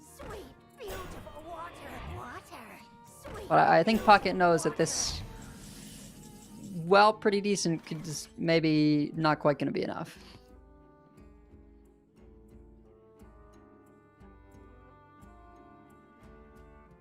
There's a limited amount of dragons in hand It's true. for the second golem. Still a big board. The second one's not as buffed. Still buffed. 5/6s, I think. So you Also does have think- Deathwing as like, alright. Yeah, I'm wondering Emergency. if it may in fact come down to Deathwing. I mean, we're rapidly approaching 10 mana. These ones are only 4/5s. So opportunity here, you know, clear with the Handmaiden plus location. Amonthul can take out 2 of them. Pocket trying to hang on for dear life with this taunt.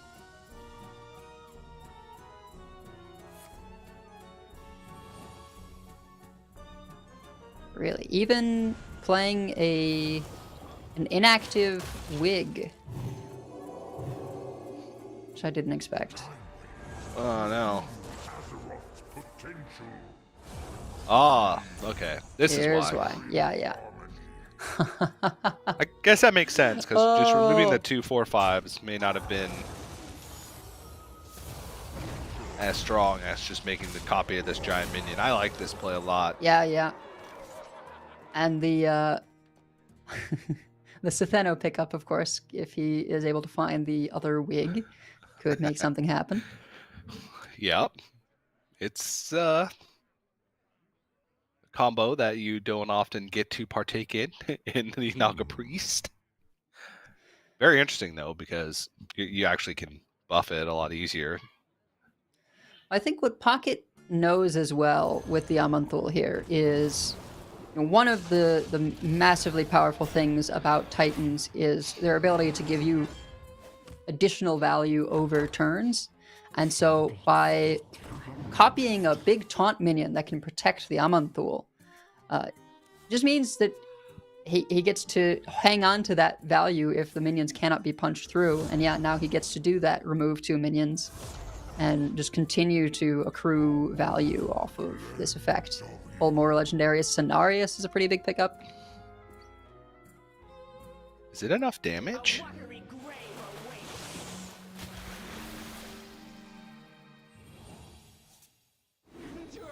No. I think not quite. Yeah, can't reset the wig enough to get the attack. Like, I was thinking, oh, if you can get like 3 resets. Yeah, And- oh, the Deathwing.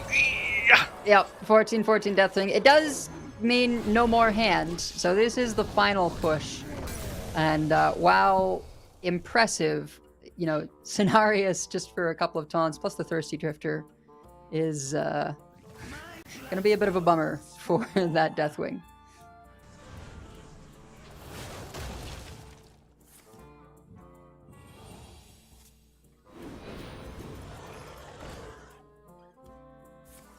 Full power here. Pressure while he can. End this with the priestess at the very end, it looks like. Be able to just dump the hand. Well, and he doesn't even have to play the scenarios for taunts this turns, right? He can just get the Drifter out. Yeah. That's what's going to protect his life total. He's at 30, so even if the Drifter's dealt with, he can afford to take a hit. And then the Scenarios just gets saved for, buffing this board +2/+2 next turn. Yep. Oof. One of the better pickups. Okay. Yep. Hero Power and Phi will clear the taunt.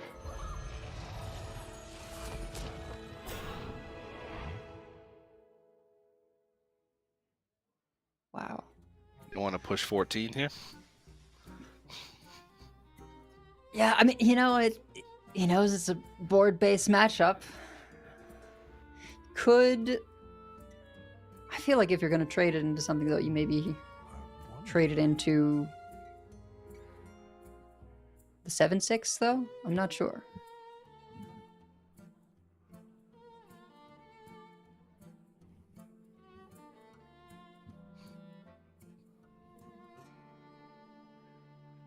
I'm waiting. What to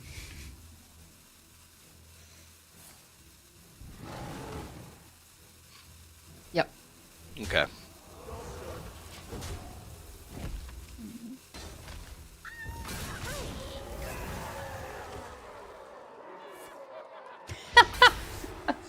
The Shard gonna remove that pesky taunt. Scenarios comes down for the buffs. And it's not lethal. But I think it is plenty of stats to just remove Meaty's board here.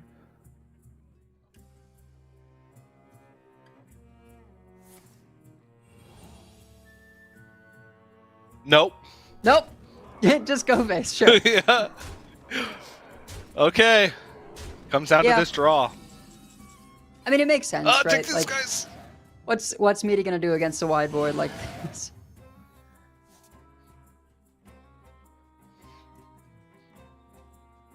So there is a taunt. Has to think if there's enough mana to play another Splish by Swelp, or if he has to hero power. The awkward part is you can only really trade off 2 minions just because of the 2 4-attack minions on board. You can only trade over one of the Miracle Salesmen.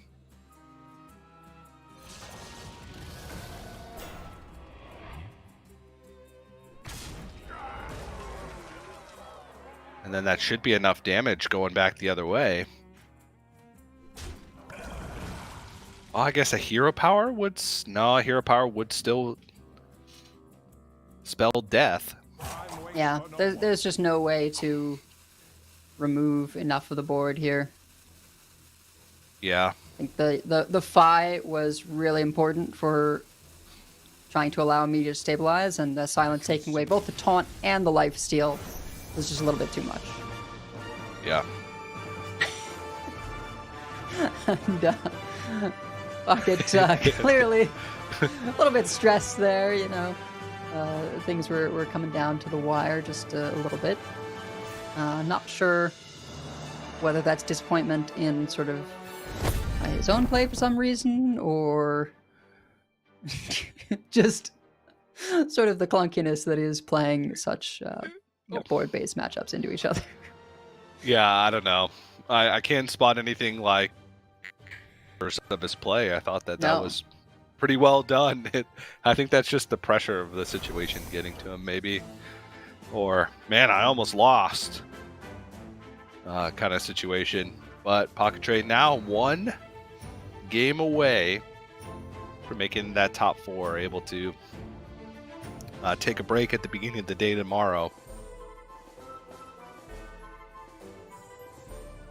And just watch.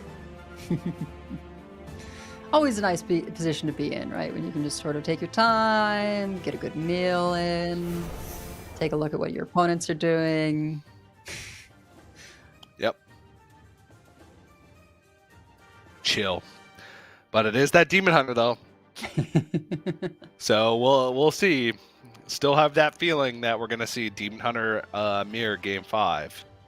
it's possible that Meaty could just draw quite dead with this Druid, but all it feels like is just kind of one bailout card.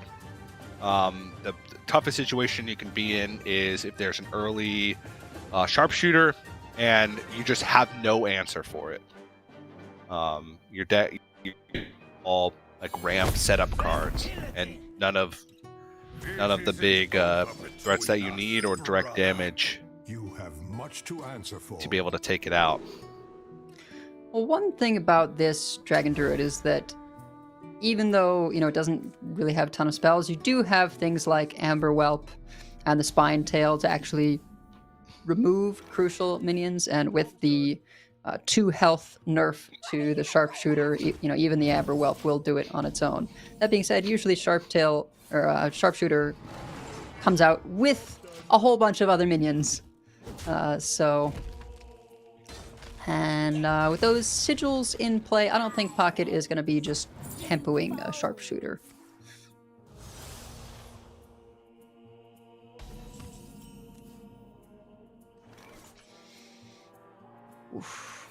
Okay. Yep. Oh! No. Oh, double whelp. just what he wanted.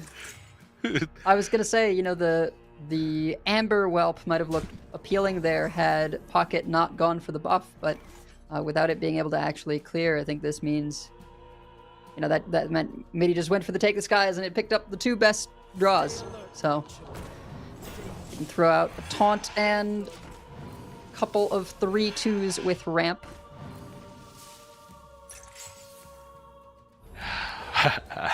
And Dragon Golem's already online. Yep. Is he just fingers crossed? Oh, no Sharpshooter, and there's a Dragon Golem coming down.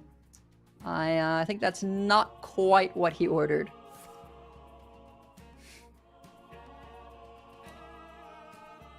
Who's hiding now?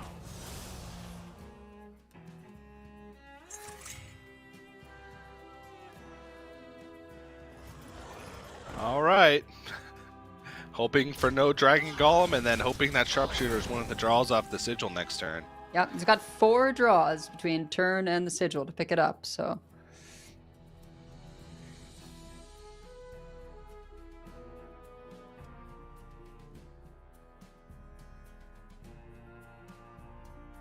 So now, how greedy does Meaty want to play this?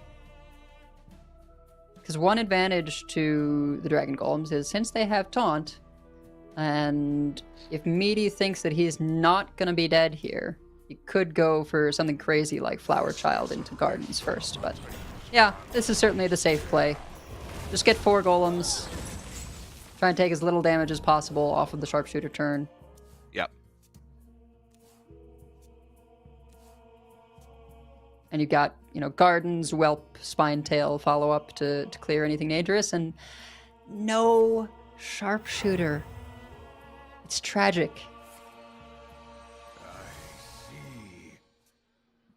Also weird. It's happened to him twice this series. Just gets through to more than halfway through his deck, doesn't see a single Sharpshooter. Oof. And you really don't want to bounce one of these Dragon Golems, as that's just going to present an entirely new board. Yep. I think Meaty's feeling pretty safe at this point. Yep. Even get a Flower Child down here, like Amber Whelp plus Flower Child, cleans things up nicely, still presents a very threatening board. Yeah, or could even Flower Child and then play the Gardens to buff up the hand. Also true. Yeah, Pocket Pocket Drain. Makes faces at the camera like, what am I gonna do? I drew half my deck and no Sharpshooter. Like, come on. Not even a Finley to... Oh, actually, this is a big difference between their list and some of the other players, is there's no Finley to sort of, mulligan, right? If you do draw half your deck and find no Sharpshooter, there's no Finley to sort of enter the upside down and find it that way. Yeah. Rough.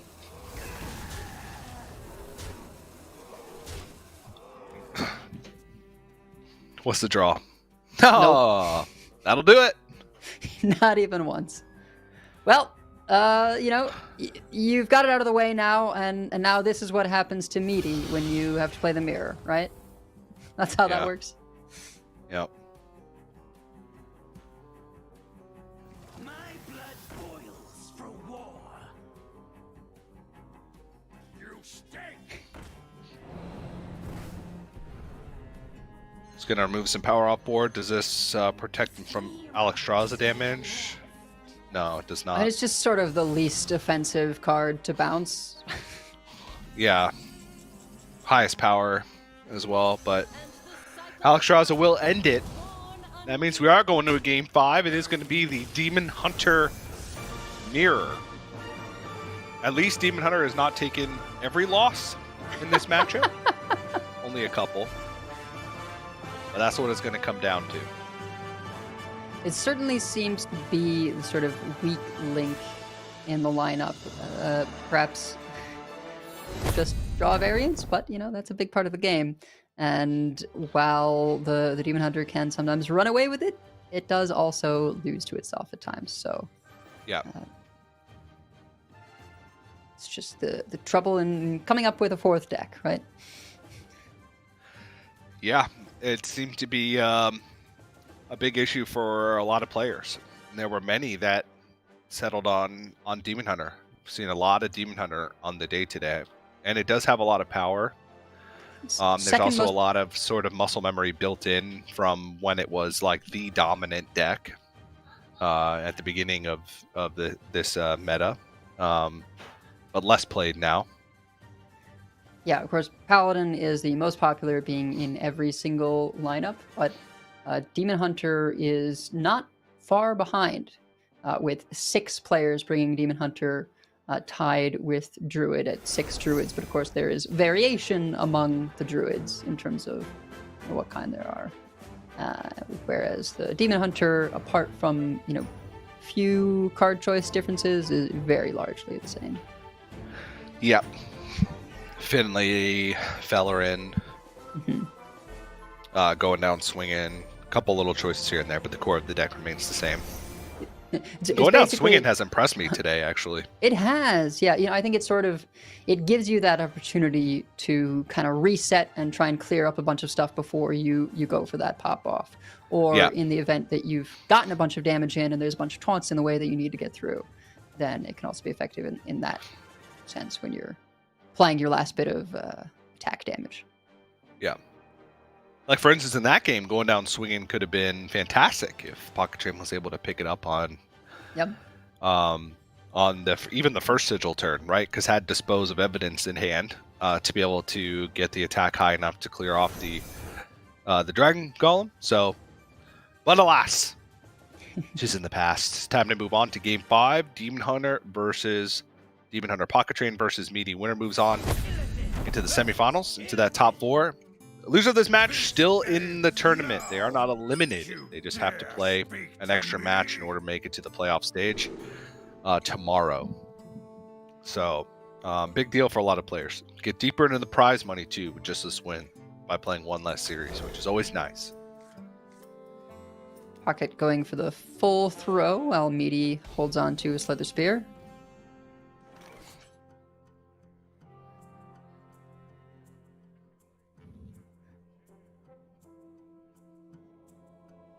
Greedy Partner is, I find, often like just a somewhat awkward card in this deck Yeah. in terms of, not always being able to play it on 2 with it active.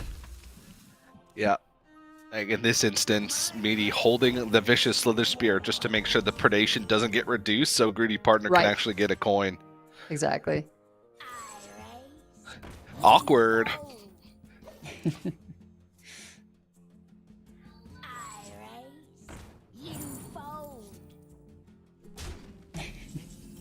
And classic mirror here, right?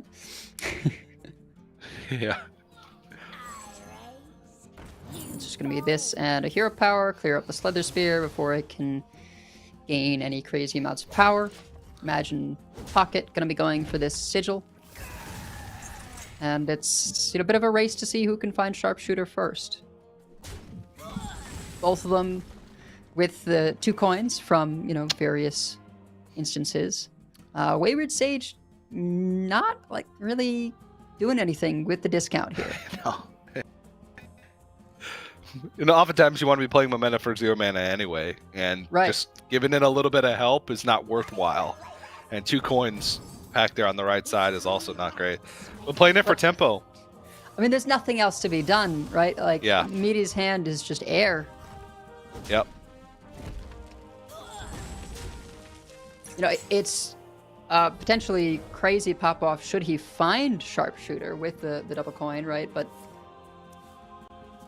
Pocket was better positioned to do that with these extra cards, going for the Outcast card here. Wolf, we've seen, can sometimes be quite impactful, but you do almost have to pick it when you've already got a bunch of mana to play it. So otherwise it's hard to keep it Outcast. We're going to go ahead and spend this coin just to shift around the hand,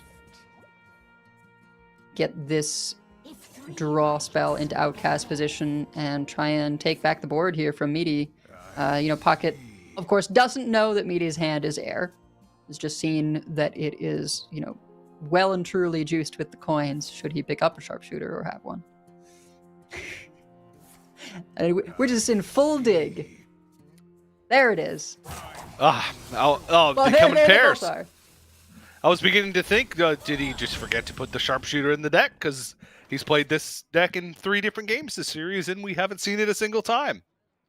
Now, it probably won't matter if Meaty is not able to pick up his own Sharpshooter next turn, but I am looking at quite a lot of Naga already in the hand here for Pocket or in play.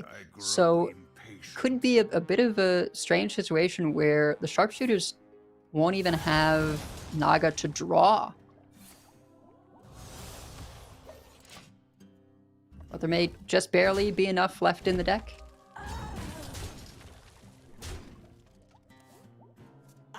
Yeah, there has been quite a few played,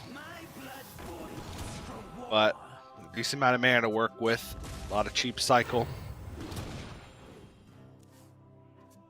Okay. Okay. So one of those that we had seen, was off of the studies. And Pocket opting to play the cheaper Naga in the mistake. Just kind of keep this chain going. But now there are no more Naga left to draw, and I'm wondering if maybe he should have thrown back the Wayward Sage instead, just to have something to draw there. I think that was a slight misstep.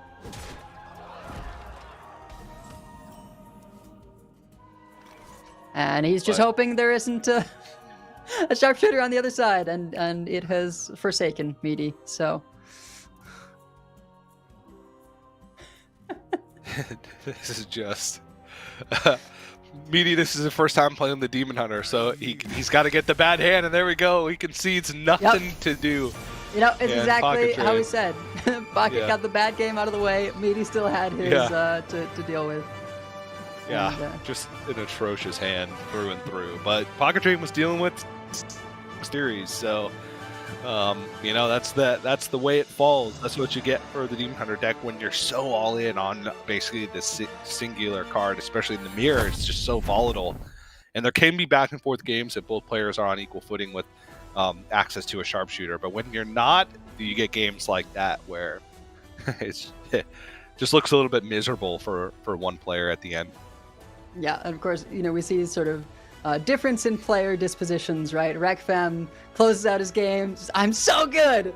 Pocket finishes his game. I'm so bad, right? You're just thinking about that mistake of not throwing back the Wayward Sage to off disposed to pick it up again. He's always very hard on himself, but he still gets there in the end. I think being that critical means you are learning from your mistakes if you can recognize when they happen. Yeah, and those small mistakes can sometimes be all the difference. Pocket Train has experienced that firsthand, and sometimes it takes that experience in order to have that mentality of every situation matters, win or lose, right? You have to separate, your play from the result in a lot of cases in order to improve at Hearthstone. And that's always been the case. And the players that are able to do that and just have the ability to improve better and think critically, those are the players that make it far. And that's been the case for a while. All the way back to the 2014 World Championship. Firebat with his spreadsheets. Yep. The only player to actually think critically about the game instead of just jamming cards and smacking them into minions. The first player to think, maybe I can just ignore my opponent's minions and hit him in the face. Now it's come full circle to Pocket Train stomping a game of Demon Hunter and hating himself for it because he made one small mistake towards the end. And the of course evolution. We see here in Group B, Pocket Train, our first victor out of the group, throwing Meaty back down. Meaty will face the winner of our next match, CJ Kaka versus WeQ. And CJ Kaka, of course, is the Naga Mage player, but of course, after it got nerfed again, it's just here with the Sif Mage, the lowly Sif Mage, no Nagas. Yeah. Both players have Mage in that series, so it should be an interesting one to watch. That's why I said we like this group. Deck lists are good other than Demon Hunter. But we're nearly done for day one here at the Hearthstone World Championship. We just have that one match remaining. One player will be eliminated, and one player will move on to that decider match tomorrow to face off against Meaty for another spot in the semifinals. But before we jump into that match, we are going to have to take a quick break, but don't go anywhere. More action to come here from the Hearthstone World Championship.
Welcome everybody back to the Hearthstone World Championship. We've got one more match for you today. Pocket Train and Rekbam already into those semi-finals. But now we have elimination on our minds. Sottle, CJ Kaka, WeQ, and two of the players who haven't really performed well previously in Masters Tours, this year at least anyway. Yeah, and I'm not sure how this has worked out, and I can't really blame anyone else because I did the talent rotation for this event, but I've been here on both elimination games, which really isn't doing any favours for my reputation of being negative and miserable about anything. I'm the one that gets to tell players that are going home.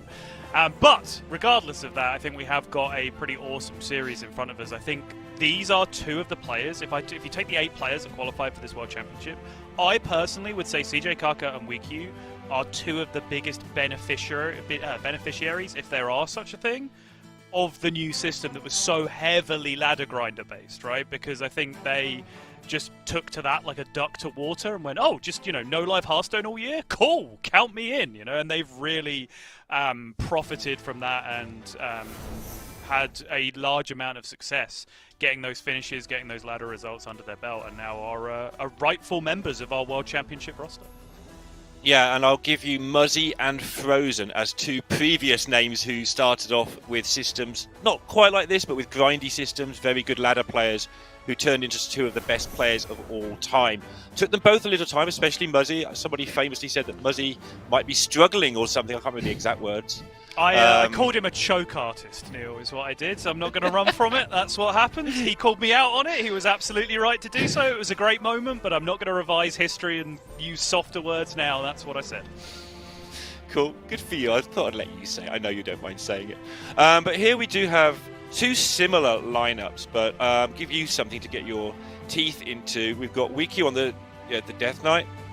Also has Druid with a lot of 2-ofs, and whereas CJ Kaka has the more standard Rainbow Mage list, as well as just the 2-ofs, the two 2-ofs in the Reno Druid. So I'll let you go from there. Yeah, I mean, there's an absolute heartbreaker because step 1, there's no Naga Mage in this tournament, right? Like, that's how you know we've really failed as a community when we can't even sneak that one token Naga Mage into the tournament. But no, both players bring a variation of the Sith Mage. We are taking a look at CJ Kaka's Rainbow Mage here. Not much has changed with this too recently. Much like Nature Shaman, Miracle Salesman just worming its way into the deck, snaking its way into the deck, whatever you want to call it. Just for that extra burst damage for 0 mana. It allows for super quick kills if you can turbo out. You can get kills on turn 8, right? If you just hold a Flame Geyser, if you get a Arcane Bolt, and then if you have the 0 mana Snake Oil to go with that as well, you can get incredibly fast kills. It has also brought reverb lethals back into the meta when it comes to Sith Mage, because previously, once you played a Sith and you played a reverb, you just didn't have mana left to actually be able to chuck burn spells at your opponent's face then, right? Like, you sneak in one Arcane Bolt, and that's your 10 mana spent, but now you have those 0 mana spells available to you. That's something that become a bit more attractive as well. So, CJ Kaka, of course, well known for this kind of combo-focused, lots of cards in one turn, drawing your whole deck, miracle turns kind of decks. Sith Mage kind of feels like there's close to that he can get along with the Naga Demon Hunter while still being competitive in this meta. Yeah, it's a strange one, right? The Naga Mage he brought, as you've alluded to several times, to the last Masters Tour, the only person who did so.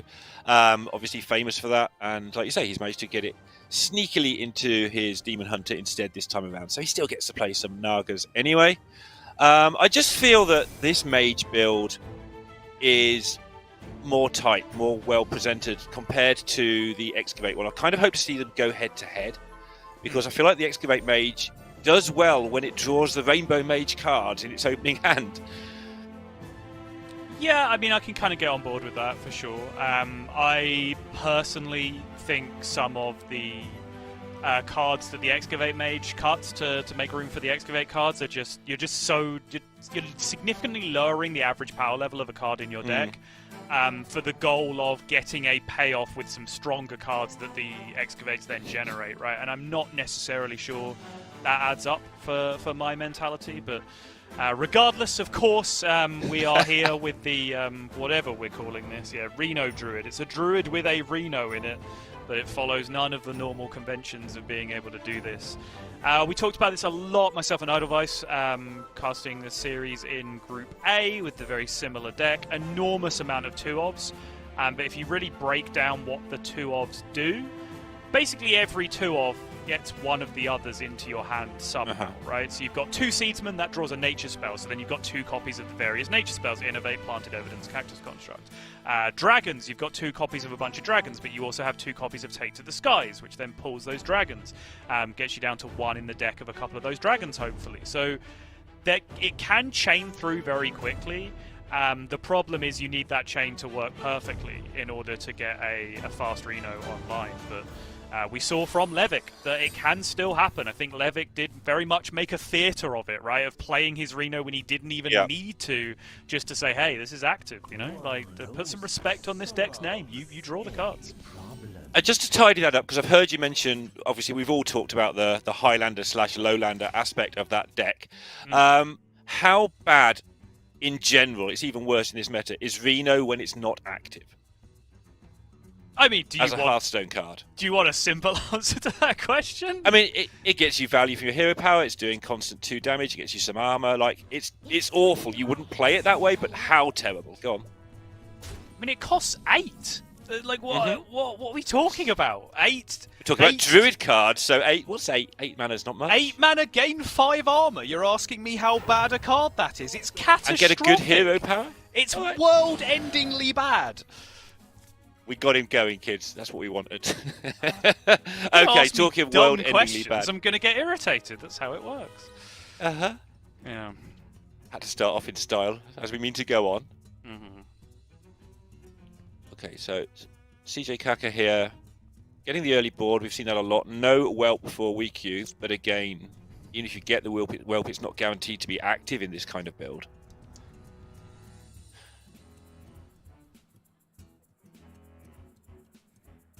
Really CJ tough Kaka, for Druid when it misses here.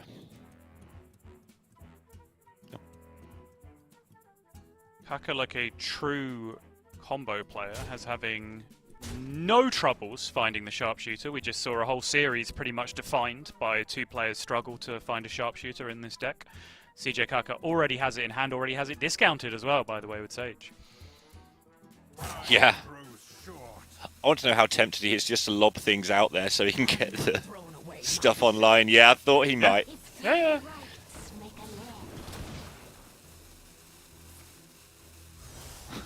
Straight into Sigil. Beautiful.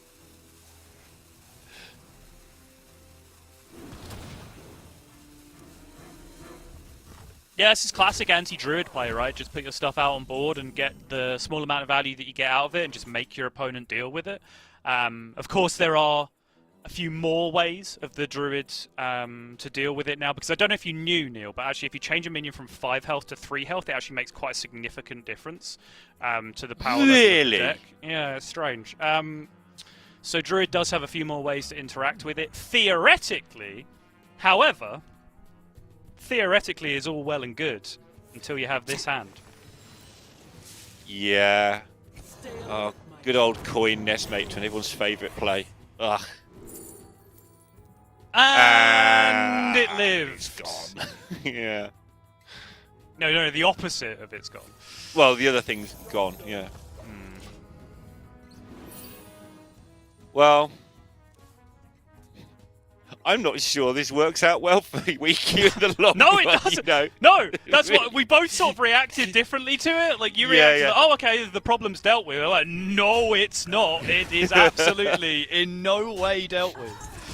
Weeky was actually seeing the funny side of it himself. Like, it's all he had to do. Like, he's dead if he doesn't do that, basically. Yes. Yeah, for sure. Yeah. It's the only. But this is not a good long-term investment. No. No matter what anybody though. tells you. That is, on the other hand, it is a fantastic really long-term investment. So now we're curving into Doomkin, which actually buys us a little bit of time theoretically as well. Maybe prevents significant damage coming out on that turn where it wakes up. Yeah, then maybe a Topio if we don't have to prison. Sorry, you alright? No, I'm just thinking what happens when this thing wakes up. It's- Are you hiding behind the sofa from the scary clowns on the television? I don't know. I think they're quite good. It's alright, I'll get you your blankie. You'll feel safe. Oh. You just know that CJ Kaka wants to take Steno here, whether it's right or wrong. That was 45 seconds of CJ Kaka resisting it. Yeah, I also pretty much always want to take Seno spots. The only place I take Seno quicker is when you get offered it in Naga Priest from one of your Amanthal rolls. Yes. Yeah, people Sounds die good. when that happens. Yeah. And it's back! And you're dead! Oh, you're so dead. So very... Oh my goodness, just so very dead. Well then.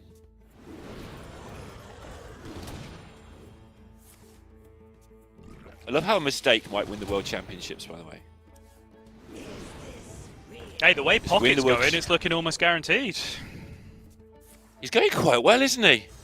He's going quite well, and then, you know, making minor mechanical errors and looking really annoyed about it. It's great. I'm Yeah. having a good time. You'd think it was the worst case scenario, is the way he went on about it. But, you know. I cannot believe you've managed to shoehorn that back in already. It's 2023. You're still doing the one joke. I'm so annoyed. I actually wrote it in my notepad. Do not forget to say worst case scenarios when casting with Sottle after that happened last game. I'm done. You're on your own, mate. Carry on. Okay, cool. So it's 1-0 to somebody. CJ Kaka, probably, because there's a tick next to one of the boxes. Okay, sorry. Please For the good of everyone, I'll get back Got it involved. back. I just realised what this would look like if I actually boycotted. My fault. I'll jump back in. Yeah, Got him. I mean, what are you going to do, right? Like, again, not the best example to be talking about how changing the health on the sharpshooter actually made a difference, because this was very much the same pattern as we would have seen from 5 health sharpshooter, right? You just jam it against Druid, they really, really struggle to kill it. It stays on board, you follow it up, they die. The only difference in this was that there was a vague intermittent period where it was dormant for a few turns, but as we alluded to, but never really quite crystallized, the problem with the dormant play is that it wakes up going into your opponent's turn. So you never have the opportunity to then react to it later, right? It's not like it's something you've just put on the later base and then you can fire a removal spell at it when it wakes up 3 turns down the line. No, it wakes up 3 turns down the line when it ticks over to your opponent's turn and they have 6 mana of stuff just to be able to jam on the board with an already paid for sharpshooter, which is going to spell disaster for weak you, of course. But he had plenty of cards that could have killed it in that situation. He just missed on the Discover. That was the big difference. Like, Yes. if that's on 5, then there are no cards. There's probably 1, but you know, there's far more when you're discovering into trying to do 3 damage. But here we are now. Another deck that you adore, I know. Your Plague DK. I had a You good did time do this talent with the- rotation, didn't you? I did, yeah, I did do it. I can't believe it. I've got Plague DK twice and Elimination Game twice, and 0 Pocket Train series. So come on, what am I doing? I've let myself down. But yeah, I did really enjoy the Levick series. The Plague DK versus Paladin game was a lot of fun. Just basically both decks drawing quite badly, and then just bouncing off each other and really resolving hard down to the late game, which was super fun to watch. So, you know, I'm here for it. I'm happy to watch a little bit of Plague DK here and there. I liked the points you made in that particular match as well about Levick, just finding things to put in his deck that have a specific purpose that aren't obvious until you're Levick, and then it all becomes clear. It really, really, despite the fact he's had a bad tournament, he showed once again just why he's so highly regarded, I think, in that one. Yeah, and I think as a deck builder as well, like, he's one of those players where his lineup will come out, and all the other top players will go, "Oh my god, look at the state of this lineup," and then he'll win the tournament, you know, and everyone will go, "Oh, it's genius." Like we went through that exact process with 30 card Blood DK, right? Like mid-range, played like 2014 Druid Blood DK with 30 cards and no Renathal. Like that, he won an MT with that deck, and day one, everyone was just like, "What is this? Like, how can you possibly play 30 card Blood DK?" And then we looked at it and just like, well, actually, you don't really cut any good cards, so maybe this is just fine. And yeah, it turned out to be pretty darn good. Meanwhile, we've got a mage without a keyboard on 2. I don't know if that's ever happened before, but it's happening now, so it'll be interesting to see how mage gets on without one. Okay. It is legal. It is allowed to happen. Oh, plenty of curve decisions here now, though. How valuable is this coin is the main question. And how valuable is this board as well? Because, you know, we do say putting a minion down, or you do say putting a minion down against the Death Knight is just the end of the game. Yep. Coining out a cold case is basically doing exactly that, yeah. Is it really? There's a minion, Okay. deal with it. Yeah, I'm not sure I would have done this. It's just cold case without weapon is pretty underwhelming in terms of board development, in terms of pressure at least. Let's say, like, yes, it can stop you from being overwhelmed the other way, right? With the skeleton death rattles being able to pick things apart, but it doesn't really represent significant pressure to the point that using a coin on it seems. I mean, okay, fine. I was about to say, when your follow-up is relatively non-existent, right, you're just going to go into volume up and kind of concede the board again there. But, I mean, sure, if you're just going to draw the second cold case straight off the top, then coining the first cold case looks genius. There you go, then. Weak you. To the point where, like, did we miss a dredge so that he knew that was the draw? Like, I don't think so, right? I don't think so either, but it's possible. I have missed a dredge earlier today already. Weak actually has like stuff to do for the first few turns here. This is helping significantly. Yep. Yeah, good curve. And it's one of the matchups where Plague DK can look okay because Mage without keyboard is quite slow to get on board itself, right? So Plague DK with its mediocre curve of minions, of, you know, Bloodfen Raptors into 4 mana 3/3s, 5 mana 5/5s, all that kind of stuff, like, it can actually take board because Mage doesn't really do anything more board focused than that if they don't have weapon.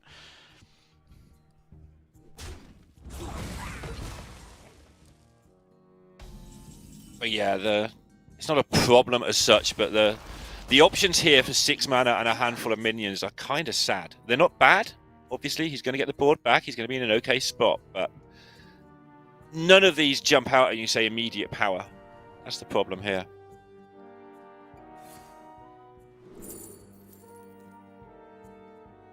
Pile of bones, sure. Yeah, why not? That's all right, yeah. Cost 0.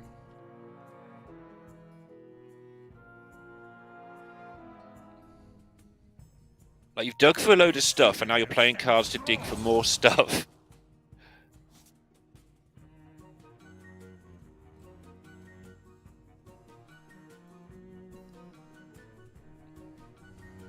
He's in a decent position to hit Hellier very soon, though, with his Finley, and also, you know, the Excavates are ticking along nicely, so... or about to be.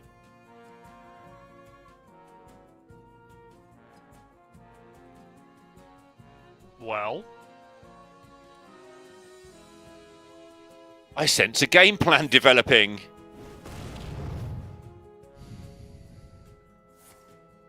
I think you... Yeah, oh, hello. Arcane Shot. Very interesting. Yes, yeah. Of course, it doesn't help plan, or doesn't help step 1, which is actually juicing the spell schools, since, you know, Arcane is already a school that you're playing in the deck naturally. It is still some way away.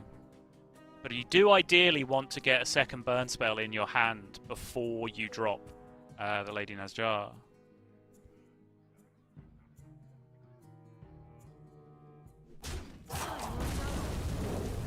Yes. And it also Okay, just rips it. activates Sure. the lady as well, yeah. Yep.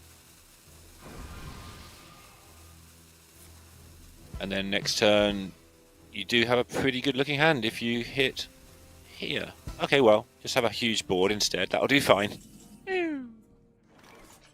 Yeah. Oop. Such a good sound effect.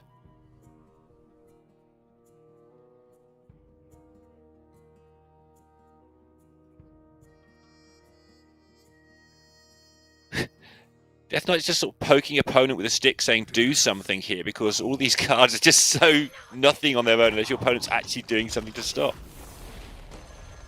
Yeah, some sort of board. Hasn't managed to play a high value minion for the rat to really matter yet, but No, but has been able to save the 0 mana excavate for the reward, which is obviously ideal in a lot of situations. oh, it's going to be fine later. If the problem is if you don't die in the process, right? Like against a paladin or something here, you just full heal in the next couple of turns and try again. Yeah. But against a Sith who's just about to shoot you, not so much.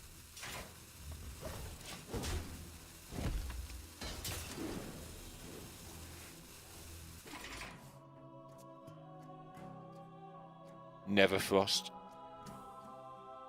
Reality woven. Yeah. Okay. Just make the board, tick along the mana. Wait to get another damage spell. Finally gives Weak something to actually react to, which so many of these cards in hand have been waiting to do for quite some time. Yeah, that's what I was trying to say. It's just like, it's all right having all these cards, but if there's nothing to actually do with them, you presented a 6 attack board for 7 mana last turn. Right, yeah, exactly.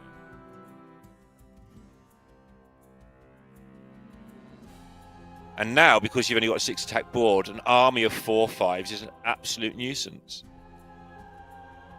Yeah, you can do several very swingy things here, though, if you really want to. Takes a few trades first to get the Rexa down in cost. Can now play it out, trade it off, steal a minion, resummon it with lifesteal, Yep. steal more minions. Yep. That's your big turn gone, probably, for the game. This has to get there. It's not the only thing that has to get. Obviously, you've got plagues ticking away, you know, blah, blah, blah, but CJ Cack on 41, playing a Sith deck, you've got to present stuff soon.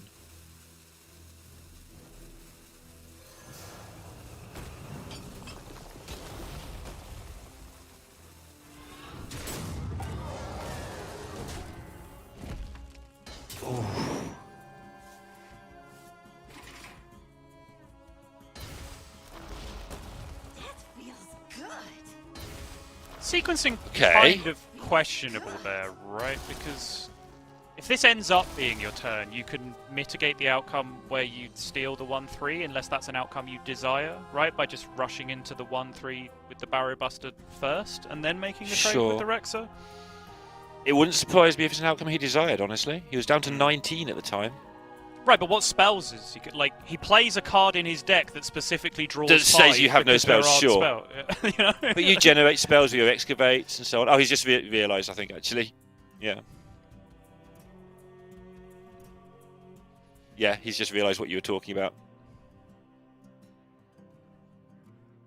Yeah, I didn't think it was going to be a huge game, but even so, like, I was trying to justify it. But yeah, again, his reaction shows that he absolutely didn't want to do that. Runs out on me. Classic player apologist, Lorinda. As Always they're have known in been, the mate. business. Yeah. Yeah.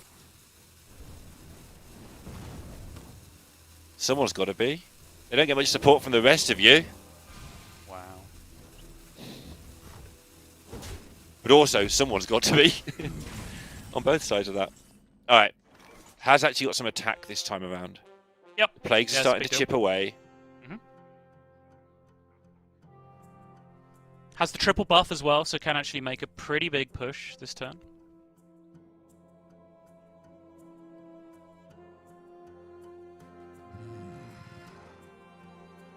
Yeah.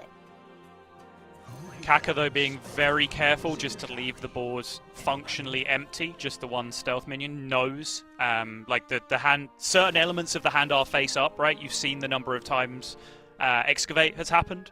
You've seen the Rexa die. You know that the 4th Excavate came off the 0 mana proc, so you know there's a 0 mana rat in hand. So just, don't give things to rush into. Pretty straightforward when you break it all down, but you've got to be keeping track of a lot of moving parts to get that right as CJ Kaka. Yeah, that's the sort of stuff that just takes up so much brain space that it can ruin Hearthstone turns for people like me.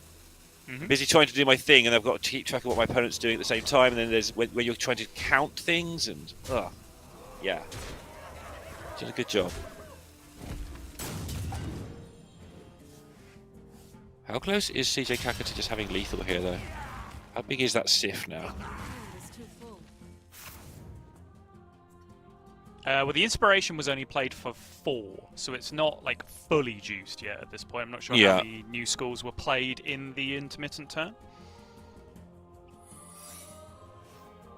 Only +4 spell damage, huh? What a world. So he's playing this first to...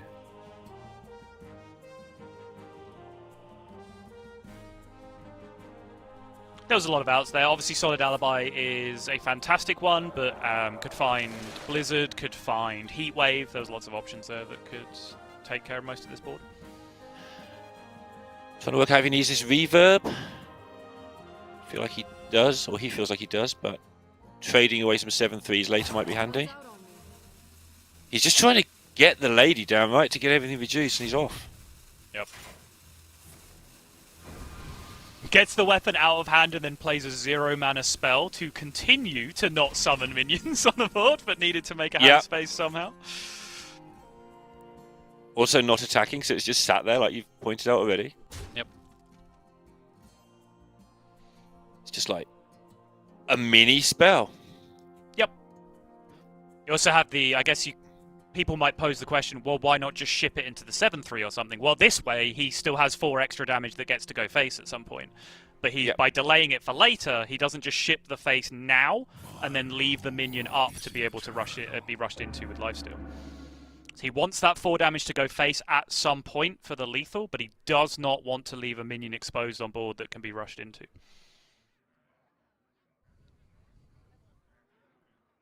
Now he's down to his natural card draw with the Infinitize having gone. Still just digging around. Death calls. There'll come a point when the reduction just spells 30 damage anyway, so that wouldn't be too bad. Wow.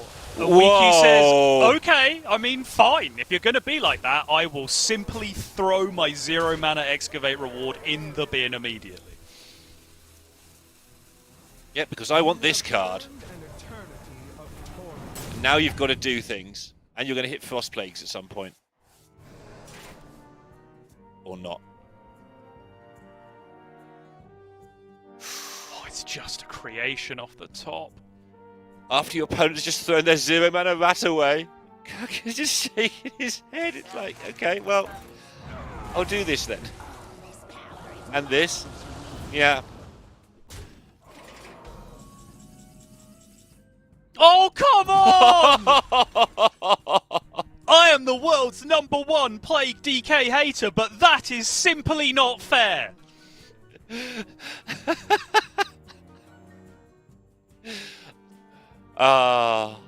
CJ Kaka is starting to vibrate with anxiety as to how close this game is becoming.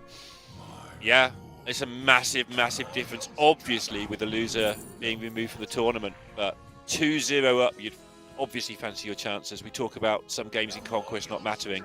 This one matters on multiple levels. Yo, cold feet! Yeah. Ka-ching!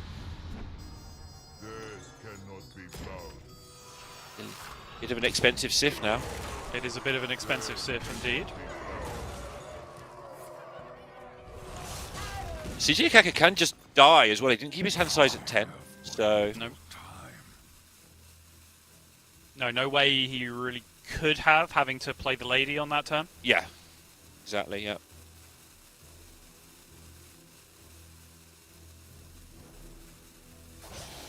Oh, you dome him, right? Surely. Down with the ship. No? Okay. Alright.